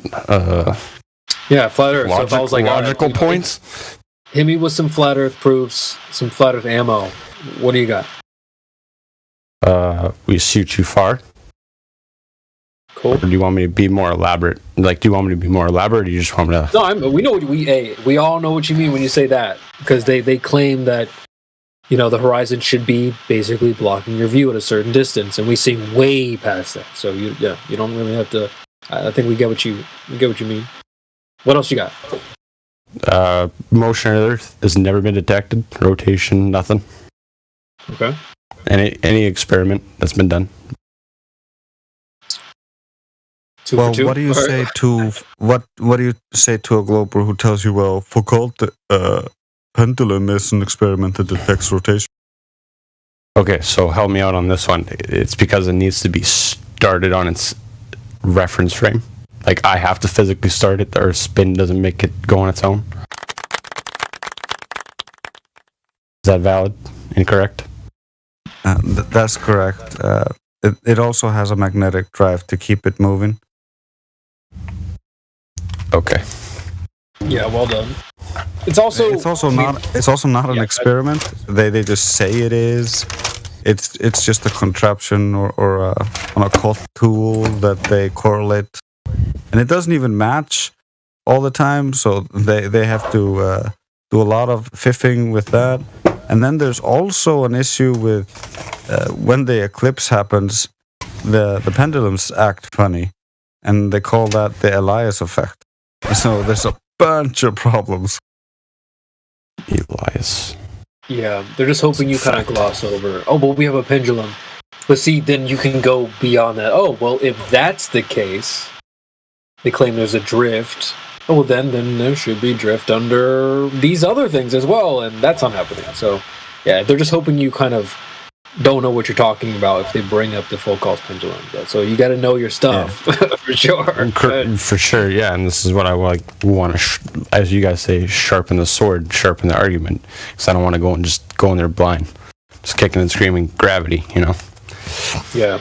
Well, here's the good news is they don't have a lot of depth. I look at it like they have a control panel. It's like a child with a control panel with like maybe 5 buttons on it. Gravity, refraction, Foucault's pendulum. Like, dude, I asked him if he saw curvature or how they measured curvature, and he responded with Foucault's pendulum. Interesting. Exactly. So it's like they don't really have the depth to go really deep on these topics. So if you do, even just a little bit, you can definitely edge them out.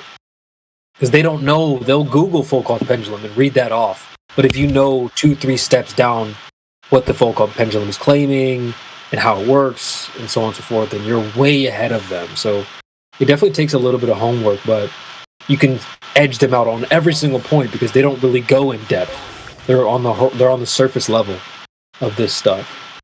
So, I mean, like I said, he said Foucault's pendulum for curvature. So he's not even using the right thing for the right claim, dude. Like, yeah, they don't wild. really understand. They don't understand. That's crazy. So, if you understand more than them, you're winning.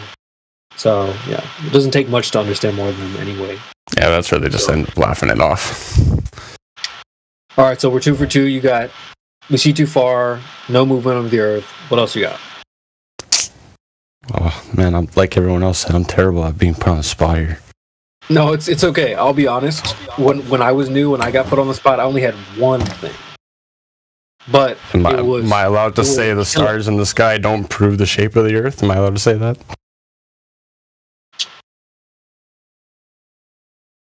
I would say that is true. Right. Yeah, I would say that is true. But it doesn't, like if I was asking you for like ammo for the flat earth, I wouldn't say that. Correct. Yeah, I wouldn't say that points to a flat earth. But yeah, that's good though. That's good.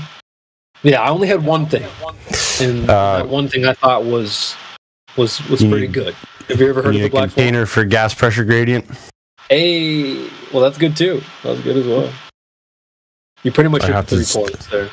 I still have to do more homework on that though. Like I'm not claiming to be an expert. I really sucked at high school. Being in a rural high school does not help anybody. It didn't hurt you too bad, but so are you familiar with the 3 points then? Because you pretty much just hit all 3 of them. Yeah, for the most part. I'm gonna touch up on like Coriolis effect, and I'm gonna check out this Elias effect that he said. So just stuff that I haven't heard before. Yeah. 3-point space spin curve. Yeah. 3 points are simple, man, and you touched on it just exactly what it is: space, spin, curve, and not necessarily in that order. But the curve of the Earth is the first claim. So it's really simple. If you get put on the spot, some global rolls in, you can fall back to your 3 points. The curvature of the Earth. Who measured that? Where is it? Like, how can you back up that claim? Second claim, like you said, the motion of the Earth.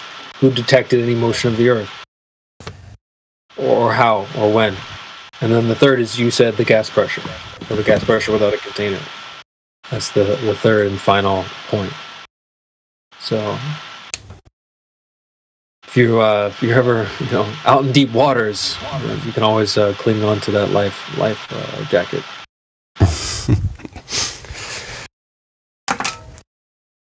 Oh, more ammo. I've seen some people have joined the panel. What do you guys think? Dogs or Gods has joined. Who wants to smoke with Dogs or Gods? There's also STL. I see he's server muted as well. I don't know why. But looks like they came in together, holding hands. You know, the usual. I'll probably be bouncing in like half hour, go eat some dinner and stuff. No worries, no worries. Yeah, I'll mute myself here. Let everyone else say hi. Yeah, thanks for chiming in, man.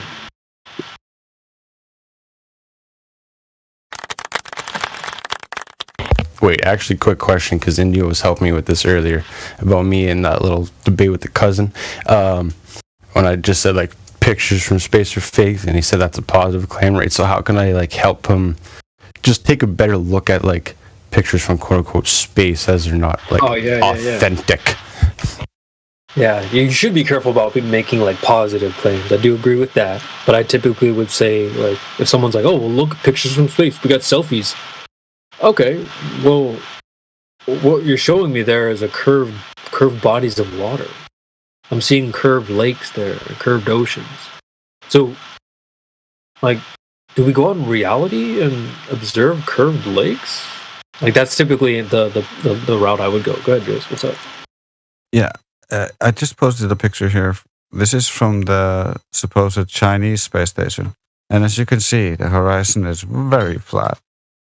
According to the math, the height of the ISS is too close to the surface to be able to see the horizon curve.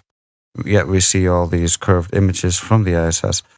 Only beyond low Earth orbits, which they already claim, and I can supply you with the video from NASA where they claim that, they cannot go beyond low Earth orbit. They have already destroyed that technology, and it's a painful process to build it back again. And only when they go beyond that do they claim they can see it as a ball. Everything that we get today is admitted by them to be composites, where they take this flat map and wrap it around a ball in a program, and then add the clouds, the surface, the oceans, and color it to match the expectations of how people expect Earth to look from space.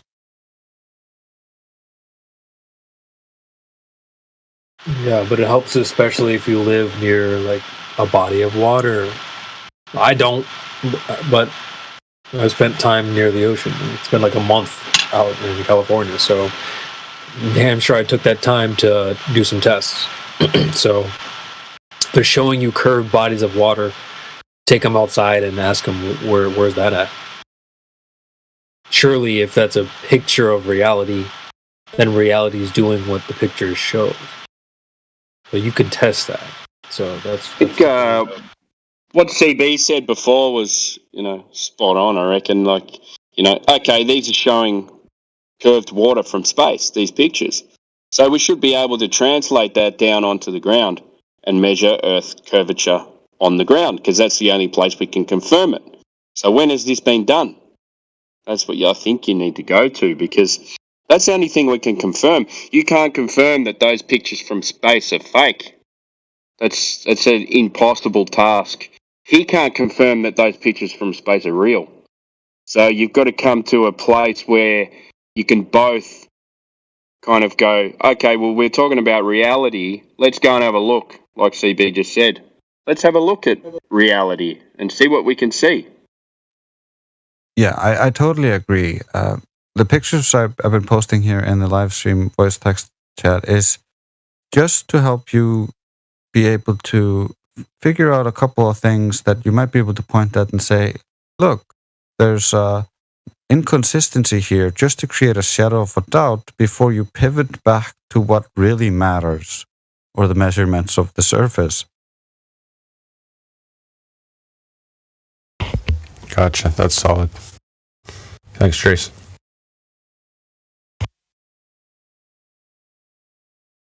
And there's so many ways to slice and dice that pictures argument anyway. They hate it, but just ask them, well, what about pictures of the big, like the Loch Ness Monster or Bigfoot? Oh, but those are for sure fake. Like, oh, well, how do you think I feel? Okay, if it's that easy for you to dismiss Bigfoot and the Loch Ness Monster just based off pictures alone, like, okay, I'm just going to dismiss your pictures as well. Yeah, So- yeah, that's a good point. So you can both agree. You go, okay, I can't prove these pictures are real. I can't prove these pictures are fake. Okay, then we can't confirm it. So let's move on to another subject where we can both confirm it. Let's throw that evidence out. You say pictures from space show curvature. I say the pictures aren't real. We both can't prove this positive claim. So let's move on to another subject. Because it doesn't prove either. You are correct. Yeah, bro. Here, let me post in the chat. This I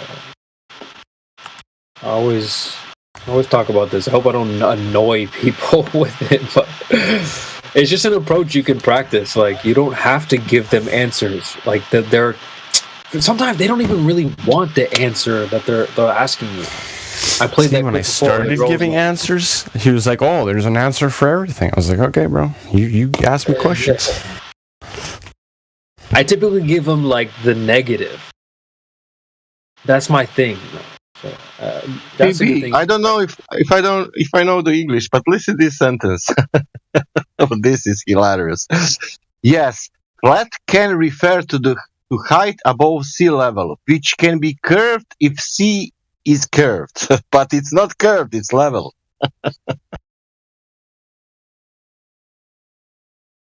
Dogs are gods. Yes, flat.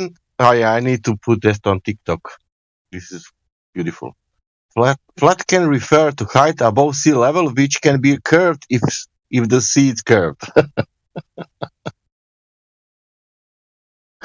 Jesus Christ. That's ridiculous.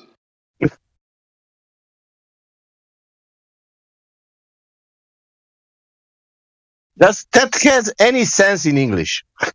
No. But y'all want to smoke with dogs or what? Oh, is he in the chat? Is he in the chat? Yeah, he's in the panel. Yeah, let him in. All right. Y'all want to smoke? To do what? It is now the smoke show, ladies and gentlemen.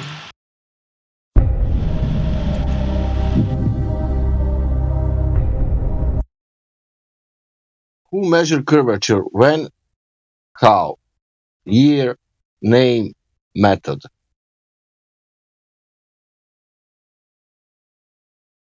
Also, dogs, if you're there, what's up? What's going on, brother? If your friend STL, I don't know if you guys came in together. I saw he left, but if you want to tell him to come back, he's welcome to join as well. I don't know if you guys kind of came in together or whatnot. I saw he bounced out of here, but what's going on, man? Much arguing with people in the live stream text. It's hard to do it because, I don't know, they think that flat can't mean curved. It can't. Well. I mean, can black be white? I mean, are we things are pretty defined properly. I thought we already figured this stuff out already. What's the confusion all of a sudden? All right. So what does flat mean, dog? Sure, I've got an argument for it if you'd like to hear it. Yeah, go for it, man. Sure. So, flat can reference your position to something else. Horizontal. Curved, and something can be flat. In this case, flat references the height above sea level. Yeah, and sea level's flat, so that means that your height above sea level will be flat and level. Correct? No, because toe tanks show that. Toe tanks! Oh, he's going off Mr. Sensible! Mr. Sensible! Oh no! Have you heard Mr. Sensible's clip in here? That's been debunked, mate. Those toe tanks, that is so stupid. He said it was 0.6 of a millimeter curve in 170 meters. You know what it's supposed to be? It's supposed to be 15 millimeters. So that's not an argument for them being wrong, though. Well, the curvature that they measured was wrong. So if it's wrong, then it's another black swan. Where was it wrong? What specific? Because the curvature on 170 meters is supposed to be 15 millimeters. They measured 0.6 of a millimeter. How does that make sense? Where's the document for that? They didn't actually measure it. They just assumed it. With the globe in mind, they just said this is what the Sagitta would be, therefore it is.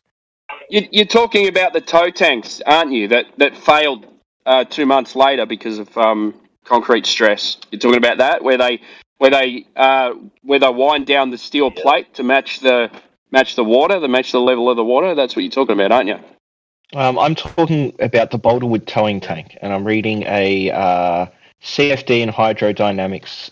Yeah, we already debunked that, mate. About it, and in that it says this: the master spirit level with a precision of 0.02 millimeters was used for roll adjustment, and a 0.3 millimeter Dyneema fishing line was attached to one bespoke winch at each rail end. This line has a breaking point of about 25 kilograms and very little stretching, which allowed it to be very tight and reduce the catenary effect. A microscope was mounted on the rail to look down at the line and perform the adjustment with the height precision, and then it's got a set of figures here. You've got no idea what you're talking about, man. I just read it out to you. This is the document that I'm referencing. Okay, can you show us? Can you show us the experiment and explain to us what it is? Go ahead. Yeah, kick the method. Sure. So what they did is they had a rail that had to be the same height above a set of the tow tank itself, and that rail was curved, which when it's show us the measurement of that. Show us the measurement. Stop. Show us the measurement of the curved rail. Yeah, I just linked it in the chat. No, you didn't. I did. Show us where they actually measured the rail to show a curve over it. I'm going to link it in the chat again. Great. Done.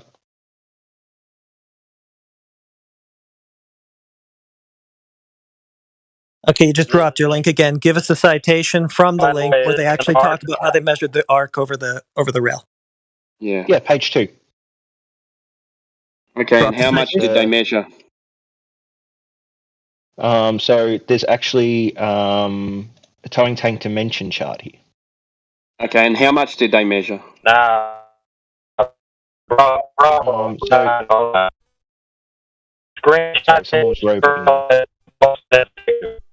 Your robot and AI.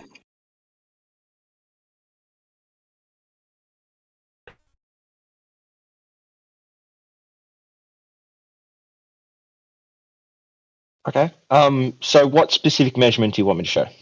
Well, screenshot it and show us the measurement of curvature. No, I dropped a link. That's good enough. No. You said no, it's not. It's your proof, man. Bring the proof. Yeah, it's my proof. I've given my proof. If you guys don't like it, that's your problem. No, you haven't. Reading a 120-page document, mate. Just screenshot. It's 3 pages. We do not care. Okay, then it should be really easy for you to grab the citation, the part of the paper where they talk about how they actually measured the arc over the railing that you just claimed. Well, there's a set of references. Do you want the set of references? No, dude. One of the sets of references and then link that.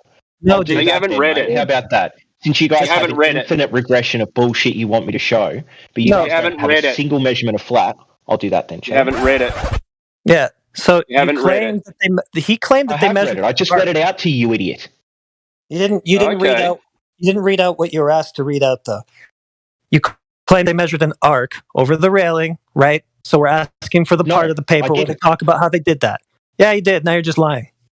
No, they measured the curve over the rail. What I said is that they measured that the railing was the same height as the water, okay? And then what they did was they got the fishing line, which is at the bottom of the second page, so it's referenced as page 32. The bottom left-hand paragraph, they got this fishing line, they stretched it taut, and then they had a microscope mounted on the rail to look at the line and make sure that it fit the water line.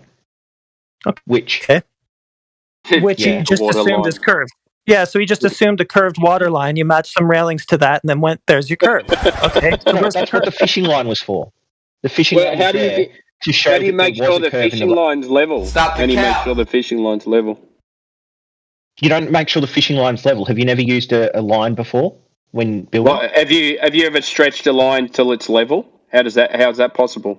Over 170 meters, how's that possible? I'm sorry, that's not what they used it for. They used it to show that there was a deviation between the ends of the lines and the middle of the line. Right. Well, for that, you'd need a string line before? level. Have you? Yeah, I'm a builder, you dumb cunt. So well, then you've used a string line. So why the fuck are you asking me how string lines work, you idiot? It's only got a certain length that you can use it over because it dips in the middle due to weight. Yeah, that's why they use this specific Dyneema fishing line, which has a 25 kilogram breaking point. Doesn't matter, mate. Very little stretching. It says specifically over what very distance? little stretching. Over what distance? I don't know what the distance was that they stretched it. So you haven't read it? I have read it. I'm reading it right now.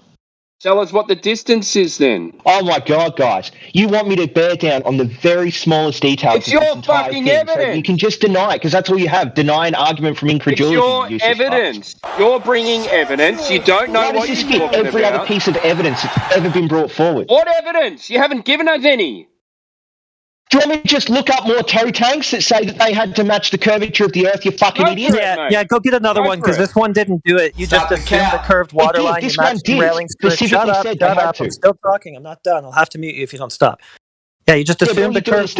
Shut up. You just assumed a curved water line, then you matched... All you're doing is denial. Just denial. It's pathetic. You haven't... Hey, dogs, you haven't brought any evidence for us to deny. Exactly. Yeah, you just assumed a curved water line. Shut up. You just assumed a curved water line, matched some railings to it, right? And then went, there's your curve. But it's just in your head, though. It wasn't actually physically demonstrated. You're just begging the question of a curved water line, then you match railings to it and go, there's your curve.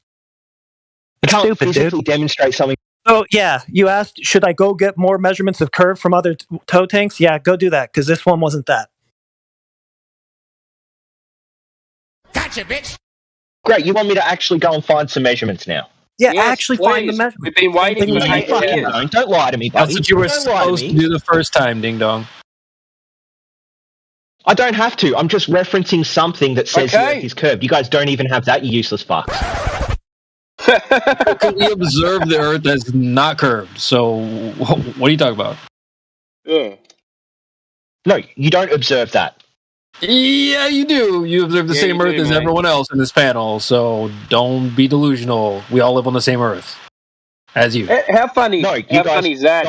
You guys don't have any evidence of flat. I have given you a document. You want me to find more? Like the Humber Bridge, because we talked about that the other day. The Humber Bridge. Yeah, that's full of shit, mate. We can throw that one out. You're stupid to understand what a plumb line is, you dickhead. Oh, yeah. Curvy ones? Are they curved? Projection. Don't get all salty now that I'm using swear words and calling. No one's salty. No one's salty. We're just talking about how the water under the bridge, what it's not doing. You know what it's not doing? Not a hill of water.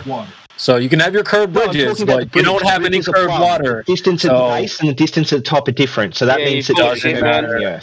The water understand how it works. You've never built anything. You've never built anything in your life, mate. Mate, I had to explain to you what a string line is, you fucking idiot. Well, that's why I build houses every day, mate. So you don't need to explain to me how to build. You fucking nail some shit that someone's got to come along and fix later, you dumbass. Are you an idiot? I'm the actual licensed builder, mate. I do it from start to finish. You've never done that. I'm the licensed builder, man. Are you? I do it from start to finish.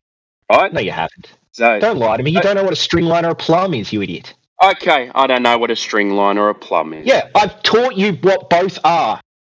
You haven't taught anybody anything so I've been building houses since I was 16 years old, you fucking moron. Yeah. You don't even know what a plumb line is. He doesn't know what a plumb line is. He had to be taught just a minute ago that the lines can actually sag. He's just retarded. Yeah, you don't know what a plumb line is on the potato Earth that you're trying to use plumb lines to prove. So that's a big fail for you, buddy. As this guy, I don't know what a plumb line or a level is. I'm holding one in my hand. Damn. Listen, dogs, let's just bring it down a few levels, dude. Obviously, you guys join, you want to have a conversation, but obviously barking like dogs, no pun intended, isn't a good conversation. So let's bring it down a few levels. You can make your point. Just chill out. The reason I come in all hot is because I've come into this server a few times and you guys have done the childish muting name calling thing. So I'm just coming in to match your energy. I'm happy to match a different energy if you present a different energy. We'd appreciate more. You can control yourself. We don't need to control your mind. More swearing can help you. I got different energy if you want a different energy, mate. Cool. Get him, Jedi. So we have multiple bridges that all have the same deviation of the towers at the top compared to the bottom. Why is that? Show it. Strength. See, that's all you're going to do. You're going to ask me to show it. Okay, I'll show you right now. Maths side notes. It's about the Varys Narrows Bridge, and I can get the Humber Bridge one as well if you'd like.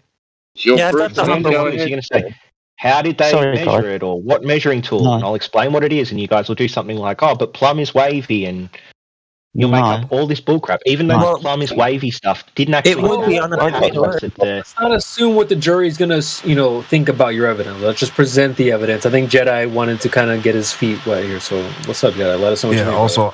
Also, I'd like to mention, don't say that we are making up this plums are wavy stuff. That's your religion. That comes from the folk and last belief. time someone presented and it, you didn't know about that it stuff. didn't actually say plums are wavy. Yeah, they are wavy, and it did say that. You just didn't comprehend what you read, as always.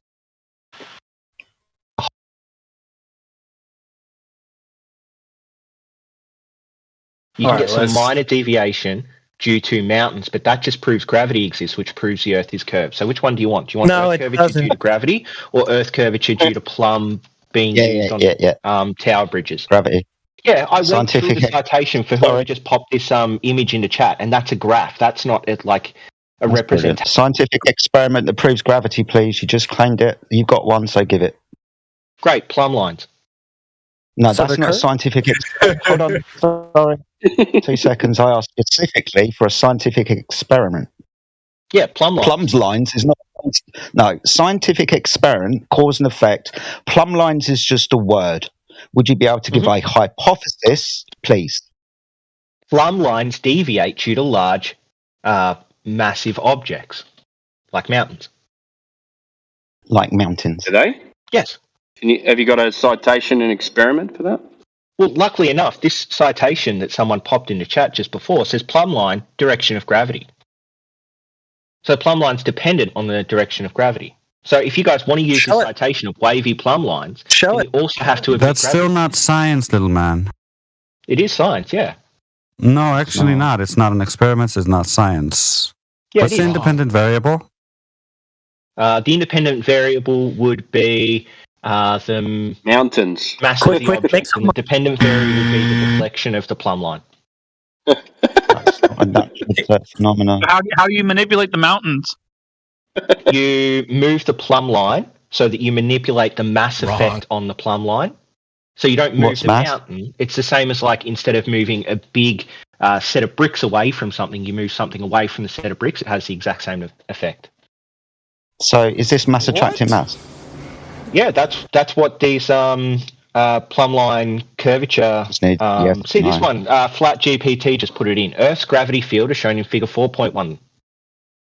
This also references Earth's gravity field's effect on a plumb line. So, which one do you guys want? Do you want to use these citations for plumb lines being wavy, or do you want to admit gravity exists? Say gravity. First of all, hold on. Sorry.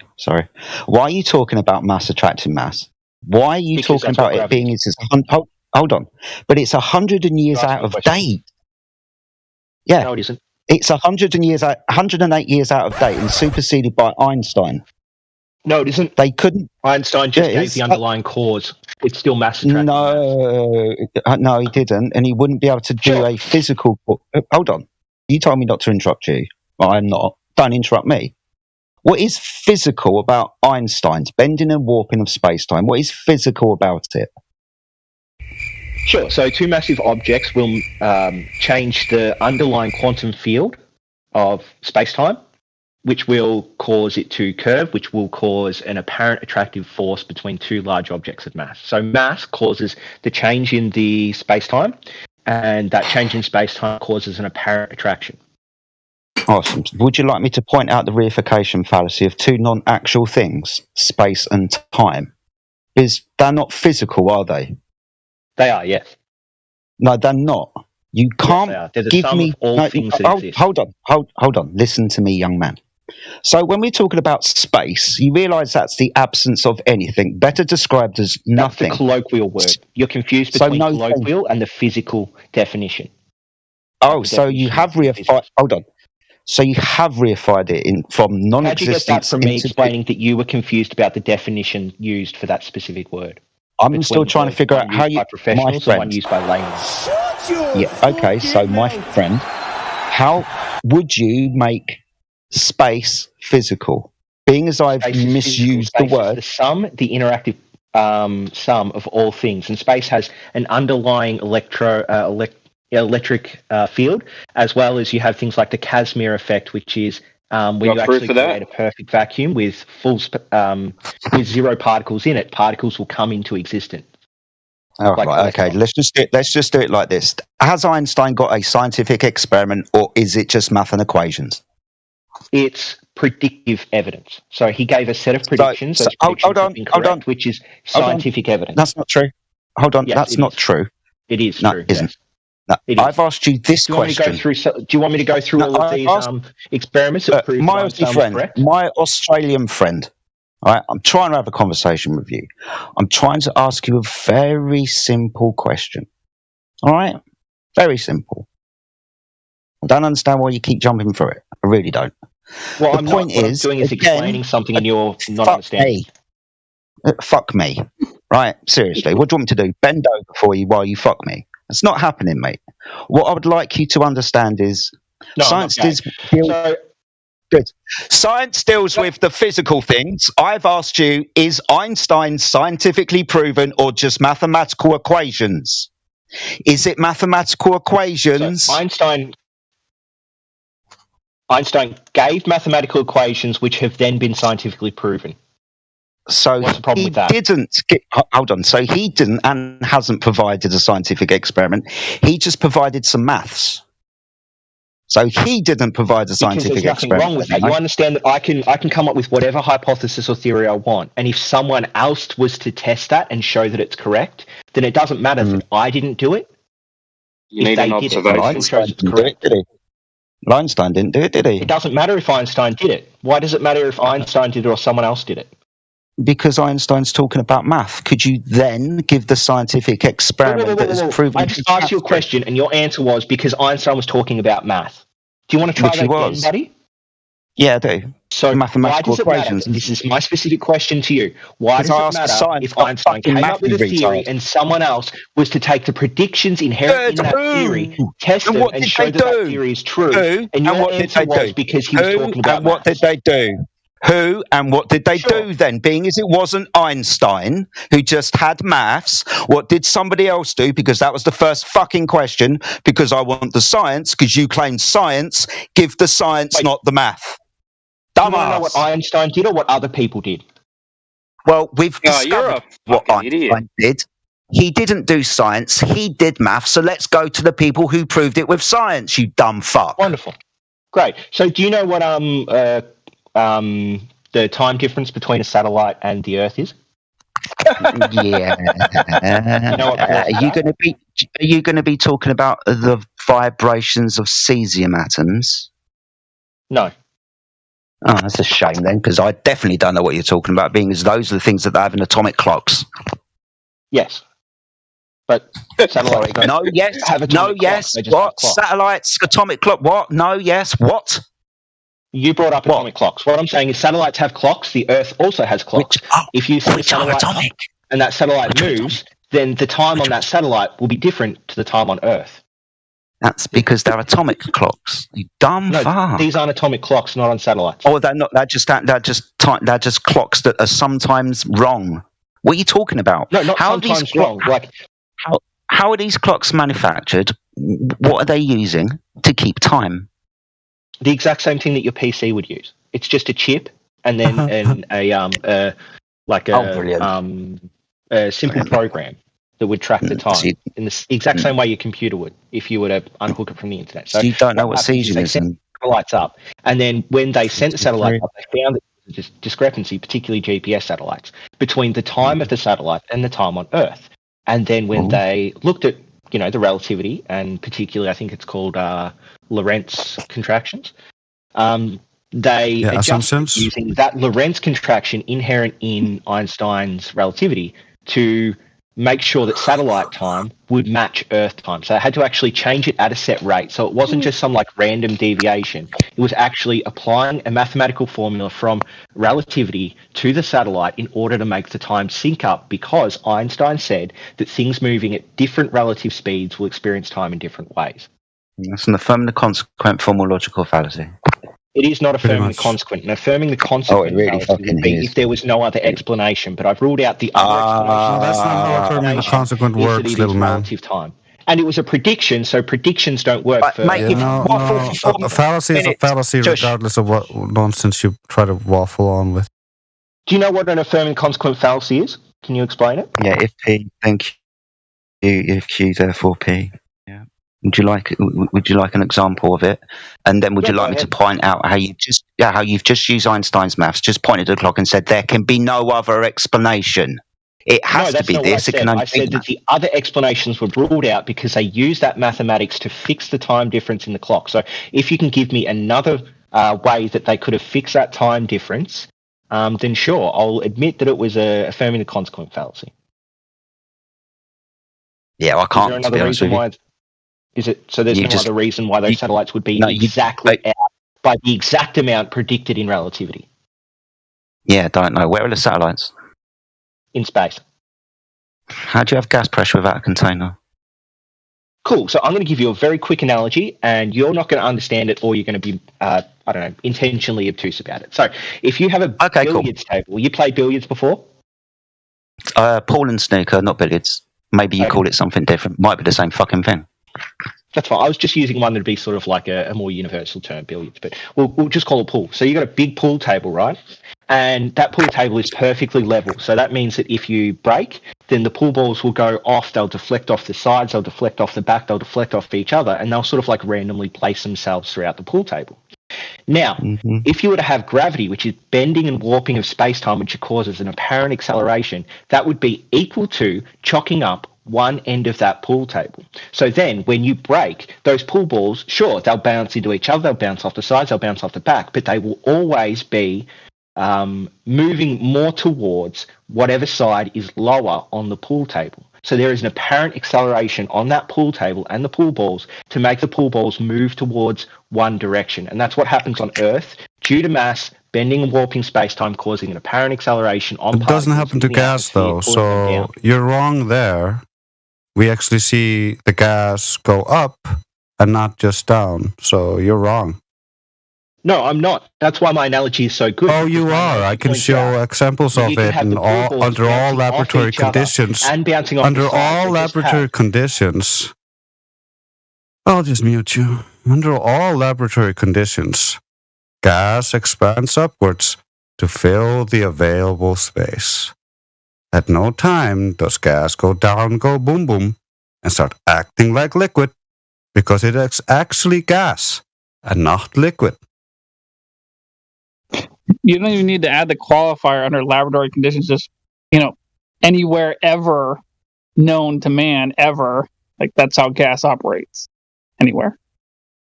Yeah, and all the laboratory conditions, are they done in an atmosphere on Earth? Wait, can you repeat that? We see the gas. Wait, what?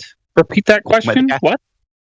Sure. So all the experiments Drace just mentioned, the ones where you say were to open a pressurized container and the atmosphere was to dissolve into the lower pressure space. Oh, no. That's not what I said. I said under all laboratory conditions. Shut up, little man. You don't know what you're talking about, so I'm just going to tell you. Under all laboratory conditions, like I'm showing here in this picture, you have a container with gas in it. You have a container with no gas in it, or very little gas in it. And then when you open the valve between them, the gas goes upwards, filling the available volume. It is not restricted by any down vector.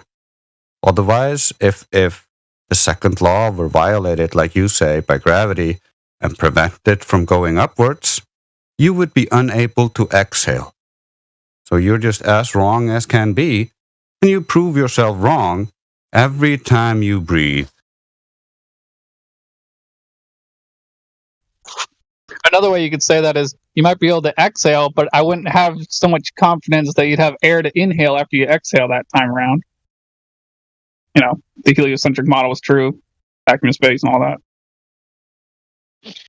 Sure. So what you have wrong about all of this is the amount of pressure and the pressure difference. No, you're an idiot. God damn. No, I'm not an idiot. Yeah, you are. Sorry. Here, let me just try to say similar pressures in those. But let me try to say this in the most simplistic way. If you can't get this, then I don't know what to tell you. So take for instance, let's focus on real life examples of gas pressure in the consistent X value form that we have. Are they done in a container? Are they done on Earth? Do they reference the Earth? Are they actually matching analogies, or is this just something that is completely different to what we say the Earth, space, and atmosphere are? Because it's completely different. Phil, you're going to slow down. Shut up. I didn't say anything about analogies. You just said something about analogies. I didn't say anything about analogies. I'm talking about, let's start with real world examples, practical demonstrations of gas pressure in the X value form that's consistent. Starting with, take for instance, our car tires. So we have car tires, all right? Most car tires, with the exception of trucks and stuff like that, bigger vehicles, most car tires typically have about 36 psi around the rim contained by the tire. All right, so that's the X value inside the tire. There's also delta X, but whatever, it's just different delta X, different directionality in the tire than it is in other places. But anyway, the point is you got X and you got delta X inside the tire. So that's one example of consistent gas pressure inside of a fixed volume with a container, and it's consistent. So we have that example. We have, inner tubes. We have, pumps of different kinds. We have balloons. We have all different forms of gas pressure and sealed greenhouses, by the way. They also have sealed greenhouses that also present another example of gas pressure in the X value form. So then the question arises, if you're going to claim that gas pressure here on the surface of the Earth is caused by gravity, then the question arises, do you have any demonstration, a practical demonstration, a real-world demonstration of gas pressure in the X value form consistent, caused by gravity without a container? No, I don't need one. And all of your experiments were of things in containers. So how does that prove that something not in a container wouldn't work? Hold on, friends. First of all, I didn't say anything about experiments. I just said demonstrations of gas pressure. I said why bother? He just admitted, right, that in order to have a proper analog, you must experiment on gas pressure outside of a container, thus conceding that his position is unfalsifiable in principle and therefore not science and can be summarily dismissed. No, it's easy falsifiable. You just go up into space. We did that. Congratulations. We showed that there is a difference between. No, you're just appealing to the future. Oh, we could go into the future, into space. But we can actually show that gas does not behave like you claim, where gravity is supposed to be the strongest at Earth's surface. Yeah, what's the difference between the gravity at Earth's surface and the gravity at the edge of the atmosphere? Irrelevant, because your imagined gravity is not holding gas down where it's supposed to be strongest. Yeah, do you remember my analogy? Yeah, you admit it now, so you don't have any gas here on your globe anymore. Hold on. So you don't remember my analogy because it's the pool balls bouncing into each other. So the pool balls. Why'd you give an analogy? In all directions. Yeah, your analogy is false. Your analogy is false because you're looking at physical solid matter balls rolling on a flat solid matter that's being angled upwards, and so naturally it will go down. Gas is not solids. Gas behaves completely differently. You are making a false analogy. And you must also understand with the inverse square law that the distance of mass and your gravity is going to reduce in power. So saying is the gas is moving away from the strongest point of the gravitational pull of the Earth, and as it gets further away, the gravitational pull of the Earth gets weaker. You've got a fucking problem. No, we don't. We don't have a problem because it gets weaker with distance. Towards the ground. So what you have to have is you have to have that gas bounce into another particle so hard that it shoots off into space. Where's the gas produced? Where's the gas produced? The gas is, well, at the start of the Earth, the gas was produced from rocks, chemical interactions in rocks. Yeah, so we'll understand oxygen, that the nitrogen, gas is and produced. Hold on, So we understand that the gas is produced at surface level or within the mass of the Earth, right? Chemical and biological cycles. So the gas that you are saying, I'm going to get to the point. Obviously, that's why I'm talking. Good. I can't get to the point whilst I'm making a point. I can't say two things at once. Right. So being as the gas is produced within the Earth, the largest pole of the mass, it is then escaping the Earth, fucking off. And when it gets to, the inverse square law that I mentioned earlier, as the mass of the Earth's gravity reduces with distance, it's get weaker. Why is the gas turning around and coming back then? Being as it's getting weaker with distance. Sure. So the gas, it doesn't just all come out of the Earth, okay? We have like a big system, a very dynamic system. The gas is moving around. You're not answering his question, little man. Try to pay attention next time and answer the actual question. You want to repeat it, Jedi? Yeah, being as the gas is produced within the chemical and biological cycles of within the Earth and on the Earth, and being as we have to take account, the inverse square law, being as gravity is stronger at ground level and gets weaker with distance, and the gas is produced at ground level, how is it even escaping the fucking Earth and then at the weakest point coming back?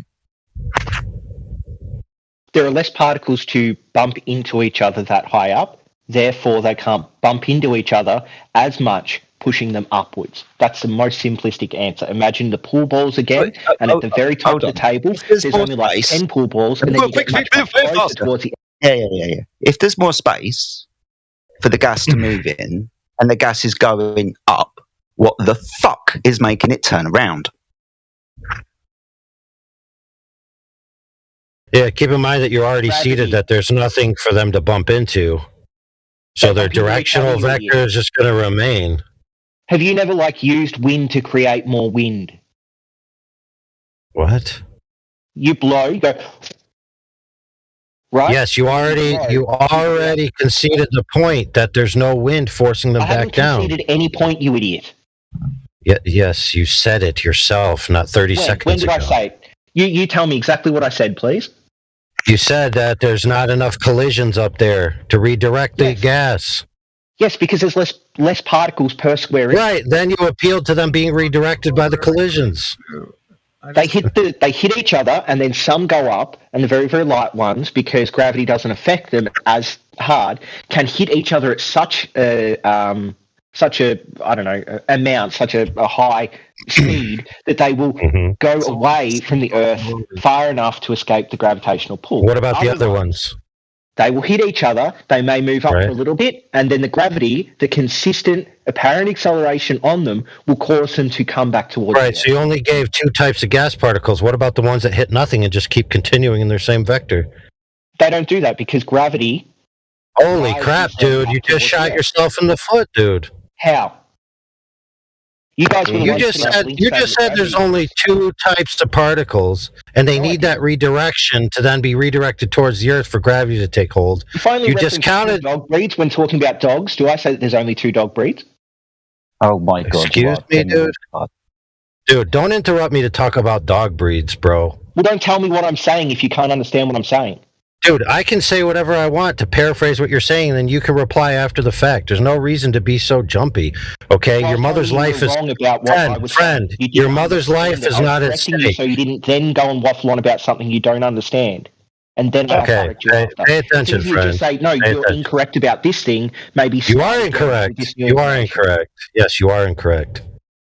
So... why wouldn't the particles come back towards the Earth if there was gravity high up? Friend, I haven't finished my point, friend. Go ahead. No, it's not go ahead, because what's going to happen is I'm going to start to do it, and then you're going to interrupt me, and then I'm going to ban you, and you're not going to be welcome in the server anymore. So you make your choice right now. Okay, let's try it. See what happens. Let's see how it goes. Here's how it's going to go. okay, you have gas heading upwards, right, from a previous collision or from pressure, whatever way you want to call it. It's heading up, away from the Earth. It's on that vector. Gravity is not pulling it against itself. It then goes up to the top, and you're saying it's either going to hit some other gas and be redirected down, where then gravity can, recollect it back towards the Earth, or it's going to hit and veer off upwards and be lost forever. But you didn't categorize the third gas particles, which just continue unimpeded because they never hit another gas particle. And you then said that they don't do that. Now, that's an accurate description of what you said.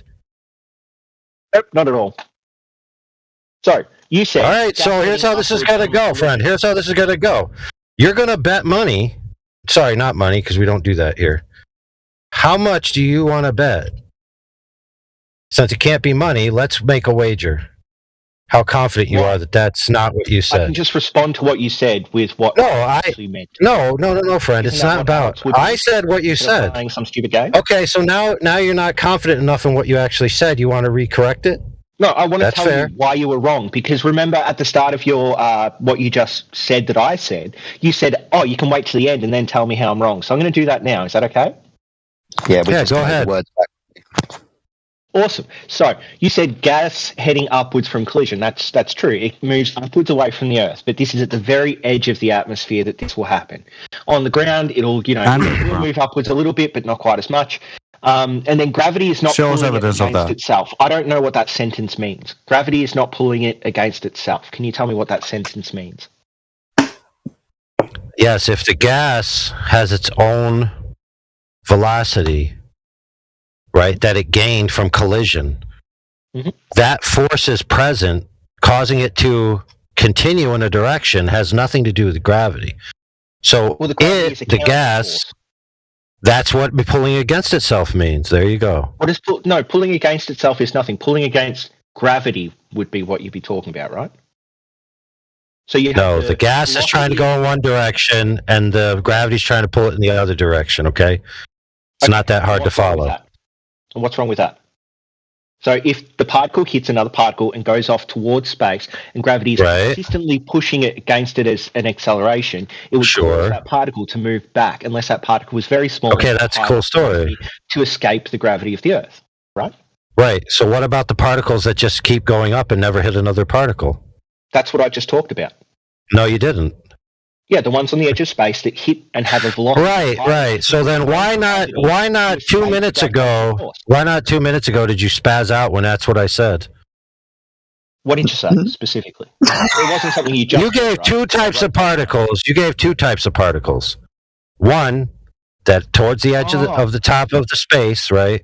I understand. It bounces off another particle and bounces down, or transversely, it bounces off a particle and bounces up. And I said, what about the ones that just keep continuing straight up? And you said, oh, that doesn't happen. No, I didn't say that. The problem was that... You sure about that? That's exactly what you said verbatim, dude. When you said two types of particles, I thought you meant like hydrogen, carbon, and oxygen. What you actually meant was the two types of interactions, the two vectors.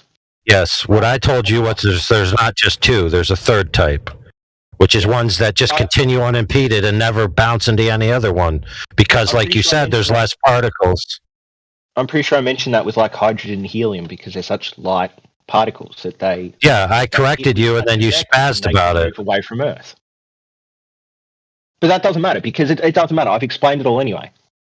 If there's a particle that hits with such velocity and its vector is away from Earth, then it can potentially escape the atmosphere. But if there's a constant acceleration applied to all particles, no matter how they hit, there will be a bias back towards the Earth. That explains the pressure gradient. It explains why we don't just randomly lose all our atmosphere all the time. Yeah, I mean, I don't see why this doesn't... Right, so then why isn't gas held to the Earth at lower levels? It is. We have... Why can't you reproduce this in a vacuum chamber where the gases you claim just sit at the bottom of the chamber? Because vacuum chambers are very small. It doesn't matter. All that matters is the amount of available space for the gas to fill. If you're saying that a vacuum chamber doesn't work because when you turn the valve and let the gas in, it fills the chamber, then you're debunking yourself. No, the problem is that vacuum chambers are very small, which means that the gas inside of that vacuum chamber will be having more interactions with each other, or we won't be able to test if there's actual, a lot of particles in that chamber. But I don't know. They might have done this experiment. There might be an experiment out there with a vacuum chamber where they've shown that there is a bias towards the, gravitational acceleration. So far, it doesn't exist. I've looked and looked and looked, and all I see is gas expanding to fill the available volume. Anything else would be a violation of the second law of thermodynamics, and I give your theory nothing but despair. Well, no, it's not a violation of the second law of thermodynamics because there's a force applied to those particles. Gravity. What force? We've had this conversation. Gravity. How many times do I have to say it? But we've had this conversation earlier regarding it not being a force. It's an apparent. We also showed you demonstrations of the second law where gas is expanding to fill the available volume against your presumed gravity. And gravity is not limiting or preventing this interaction or overcoming the second law. So you're just wrong. The second law of thermodynamics doesn't say that gas will fill a lower pressure system. No, it's talking about hold on. It's talking about the movement of energy. So it is a direction. Exactly. So high pressure will go to low pressure environments. It will disperse this way, like a hot cup of coffee. Force applied to it. But gravity is not a force. We've had this discussion. So it acts the same. It's an apparent force that we can think about as a force, but isn't actually a force. It's not a force. Yes, it has all the properties of a force. We just don't understand. That doesn't mean it really is, but it just doesn't have energy. That's all. Level. Yeah, let me read you something here. It's really low, and I want to turn you up. In simple terms, the second law is an expression of the fact that over time, ignoring the effects of self-gravity, differences in temperature, pressure, and density tend to even out in the physical system that is isolated from the outside world. Very interesting. So wait a minute. So you're appealing to a force called gravity that's holding the gas to the Earth. That's your appeal? Well, from the very start, I said an apparent force. So okay, whether it's apparent force, whether it's apparent force, or a teenage force, or a custodian force, let's just call it a force, for lack of a better term. So an apparent force. That's what you're appealing to. If you were to get a bowling ball and you put nobody cares, dude. I'm sorry. Am I upsetting answer you the question? No, dude. You don't understand. I just rhetorically conceded your point for sake of argument. I don't then need you to go into it and explain what it is. I was explaining for everyone else that doesn't understand that apparent forces exist all the time. Well, let them tell us how that bowling ball proves the globe. Great. So if you put a bowling ball on a flat bit of ground and you were to push it, then it would roll in that vector at that velocity with the amount of energy you put into it. But you can put that bowling ball onto a slope, onto a downward slope, and it would still roll. It would increase its speed. It would have a specific vector that it would move on, but you haven't applied any force to it. Right? Correct. Correct. No, stop, everybody, stop. He just said if you put it on a slope and it rolls down the slope, no force is applied. We know that the claim that causes things to roll down slopes is gravity. Therefore, he concedes gravity isn't a force, and we're back where we started. Yeah, it's an apparent force. That's what I was describing. So in both our realities, and the one that you... Right, so what you just described is a circular tautological reasoning. No, it isn't, because you guys... Yes, it is. ...explanation for that bowling ball rolling down the hill. That now you have a logical fallacy that if somebody else doesn't have the answer, your answer is correct by default. That's false. No, that's not what I said. I said we both have the exact same experience in reality of an apparent right, force. But you said that your claim is correct because we don't have a counter explanation. No, I just said that your... That's what you just literally said, friend. Incorrect. Your model of reality is incorrect. Friend. Can you be honest with the way you speak? An apparent force to work on that bowling ball. If you I don't care. I don't have to. It's not my claim. You're the one who made the positive claim. Down the hill. Dude, I don't need to. And notice how you just phrase that. Notice how you phrase that. Well, then how do you? Or you don't have an explanation, therefore my explanation's correct. No, by implication. My explanation's correct. I'm just pointing out that you guys don't have an explanation, and that sucks to be you. Seems like your model. No, actually, it's quite simple, and so let's just concede to your rhetoric, right? Okay, if you want to claim that there's a downward vector, okay, is that your claim? Yep. Wait a minute. Yeah, I didn't understand that. I speak English. Yep. What's yep? I don't understand yep. Yep is yep. If you don't understand it, that's you problem. Everyone else in the call understands it. Oh, really? Oh, so you're an ableist, huh? My native tongue isn't good enough for you? So is it a yes or a no? What I am is not a child. It's a yep. Okay, so what we have here, friends, is a child who can't frickin' speak correctly. So let's just say he said yes, since he seems to think that that's what you guys think he said. But I clearly was asking him because sometimes when you enunciate words that aren't actual words. So anyway, that's fine. So you agree in the affirmative that you are claiming. Okay, fine. Who cares, dude? Let's move on. Tedious. You're giving the positive assertion that the reason the bowling ball goes downwards on the slope is because there's an inherent vector of down causing it to happen, correct? An inherent vector. Yeah, sure. Okay, perfect. I would agree with you that down is down. Now, what you need in your worldview is inwards towards the center of a floating space ball. So you just conceded down, which is parallel to level, right? So you conceded plumb and level, which is 90 degrees to a horizontal plane. So you just conceded that the Earth is flat because you believe in down. Didn't at all.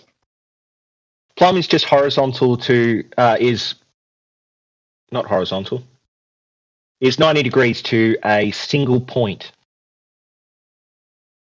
You can't have 90 degrees to a point. With a vector. Right, so what's it vectored off of? Gravity, the center of the Earth. No. To get an angle, what do you need? You need one line. So in this case, the plumb line is actually the singular line. What? No, you can't get an angle off a single line? Holy shit, dude. Yeah, of course you can. How? Both sides of that line are 180 degrees. Anything that it's a right angle to that line will be 90, 90, 90, 90. Okay, so you're just saying a straight line is 180 degrees. Now, if you want to fix it to have down, right, you'd have to fix it horizontal, correct? Or you'd have to fix it vertical, correct? You just need it to sit at a point on a string. It doesn't matter if you fix it horizontal. There's just a single point, a string, and a second point, and that'll give you a line. Okay, so if you don't fix the 180 degree line horizontal or vertical, then how do you have any definition of down that's coherent? Because you fix 2 points, and one on a string that has weight, and the other one is a fixed point in space, and it will give you the downward vector. It will point. Okay, perfect. And that down you would say is a 180 degree line, correct? Yeah, sure. Why not? Okay, that's called plumb. 90 degrees to that is called level, which is horizontal. Yeah. Correct? Yep. All right, perfect. So the Earth is a horizontal plane. Thank you. Why? Because you just conceded that that's how you get plumb. Do you want me to open Paint and show you what I mean? I'll open Paint and show you what I mean. Yeah, you go ahead and show me something that's not down, because down is down, brother. Mm-hmm. So down is perpendicular to the horizontal plane. That's how we describe down in how we live. You don't have an example of anything to the contrary.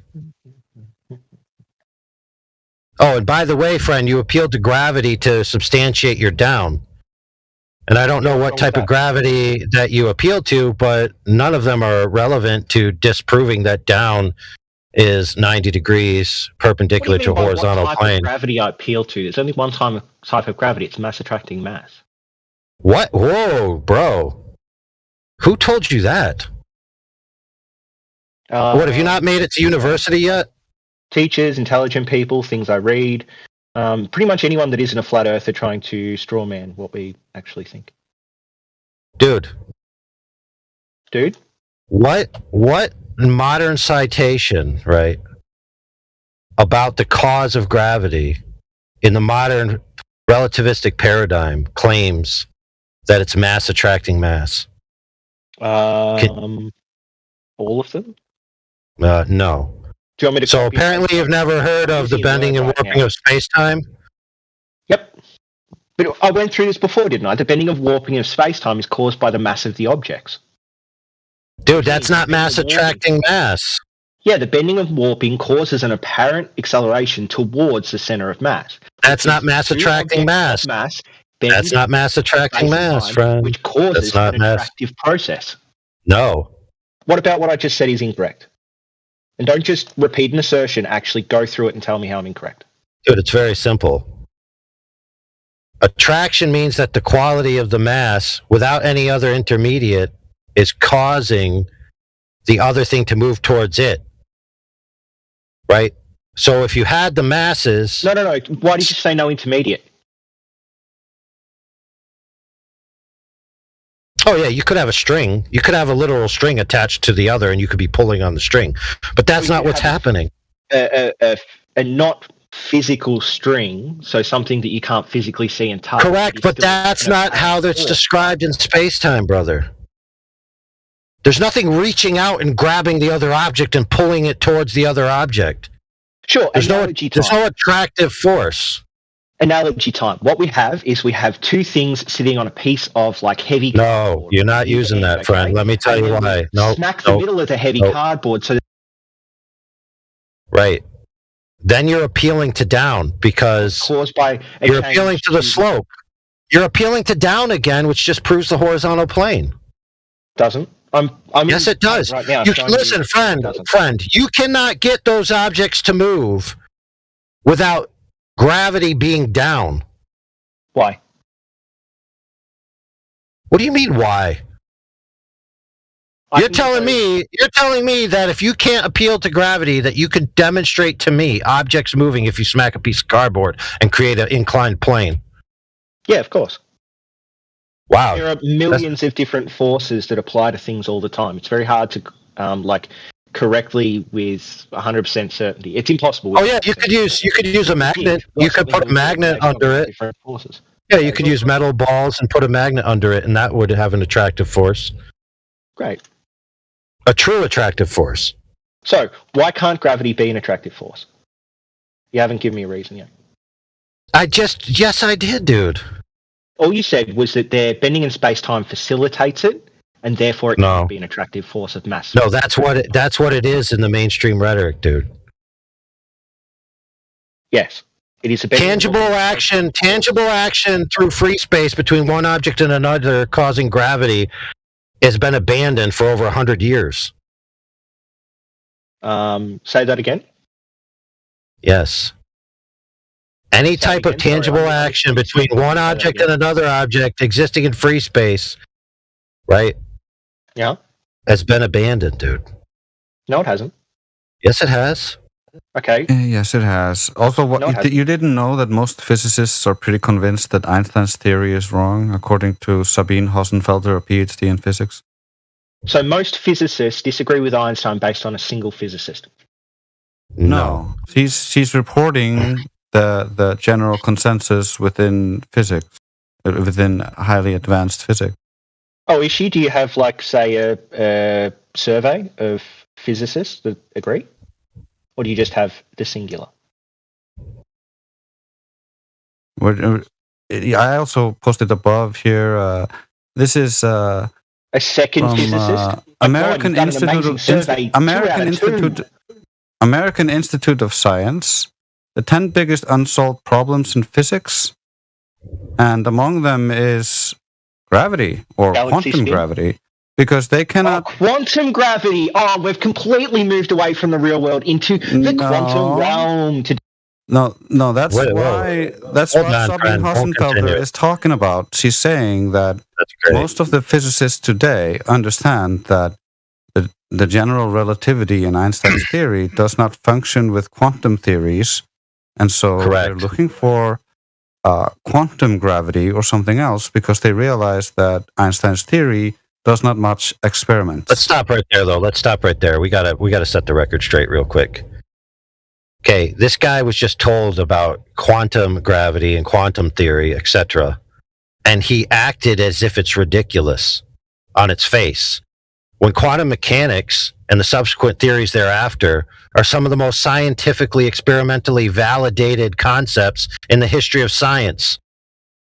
Right? So this kid clearly is not up to speed with the modern rhetoric, clearly doesn't understand that they abandoned mass attracts mass, clearly doesn't understand that the scientific validity of quantum mechanics, etc., is moving the paradigm ever forward into something new, which will abandon relativity and space-time interpretations of gravity. Clearly, this kid is uneducated and not capable of having this conversation. I rest my case. Okay, cool. So the problem is that quantum physics seems to have different constants than the physics that we interact with particle physics. So having a theory of gravity for particle physics can be 100% correct for particle physics, but it might not be correct for quantum physics.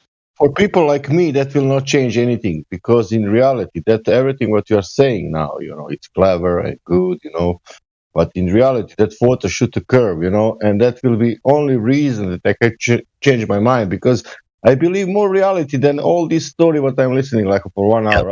Einstein, blah, blah, blah, blah. Yeah, Sasha's on point here. So I'm going to speak to Sasha now for a minute. So Sasha, if I'm not mistaken, you heard him appeal to down constantly, which I basically told him down is perpendicular to a horizontal plane, which is how we all experience it, level, which is how we experience water, which makes up 70% of the Earth's surface. So he's trying to piggyback down, which we all experience, and shoehorn it in as inwards into a giant space ball. Now, Sasha, as an observer who hasn't been participating, at any moment, did he prove his inward towards a giant floating space ball? Or did he just try to appeal to down, down, down, downy, downy, down? Do you remember the tower bridges I talked about? Listen, friend, is your name Sasha?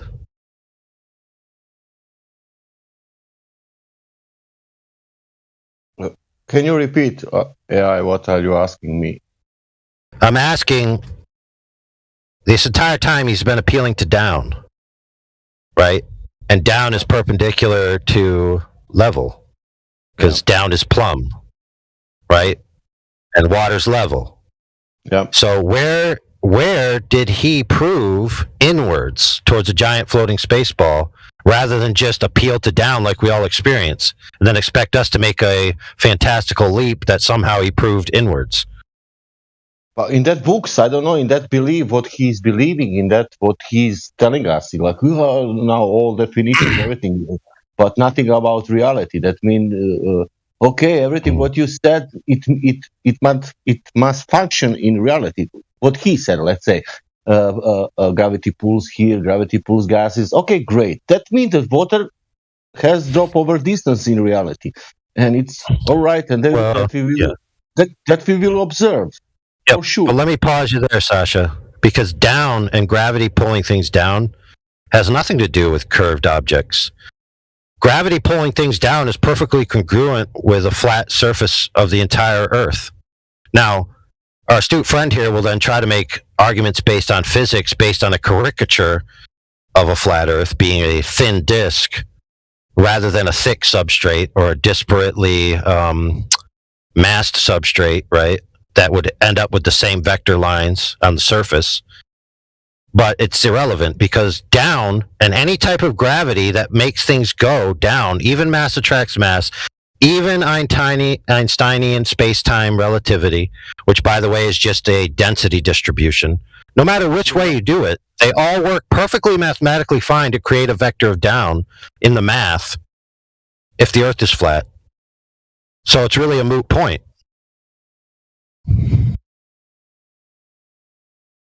Now, Sasha, you did bring up a very good point, though. It's like if the water isn't curving, then it can't be a globe because the globe requires curvature all the time, every day, all day.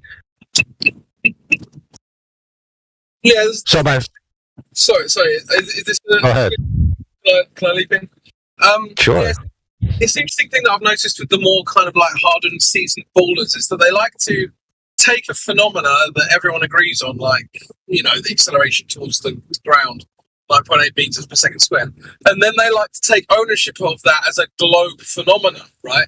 So then they say, oh, you can't explain it on your flat Earth because we've already explained it on a globe.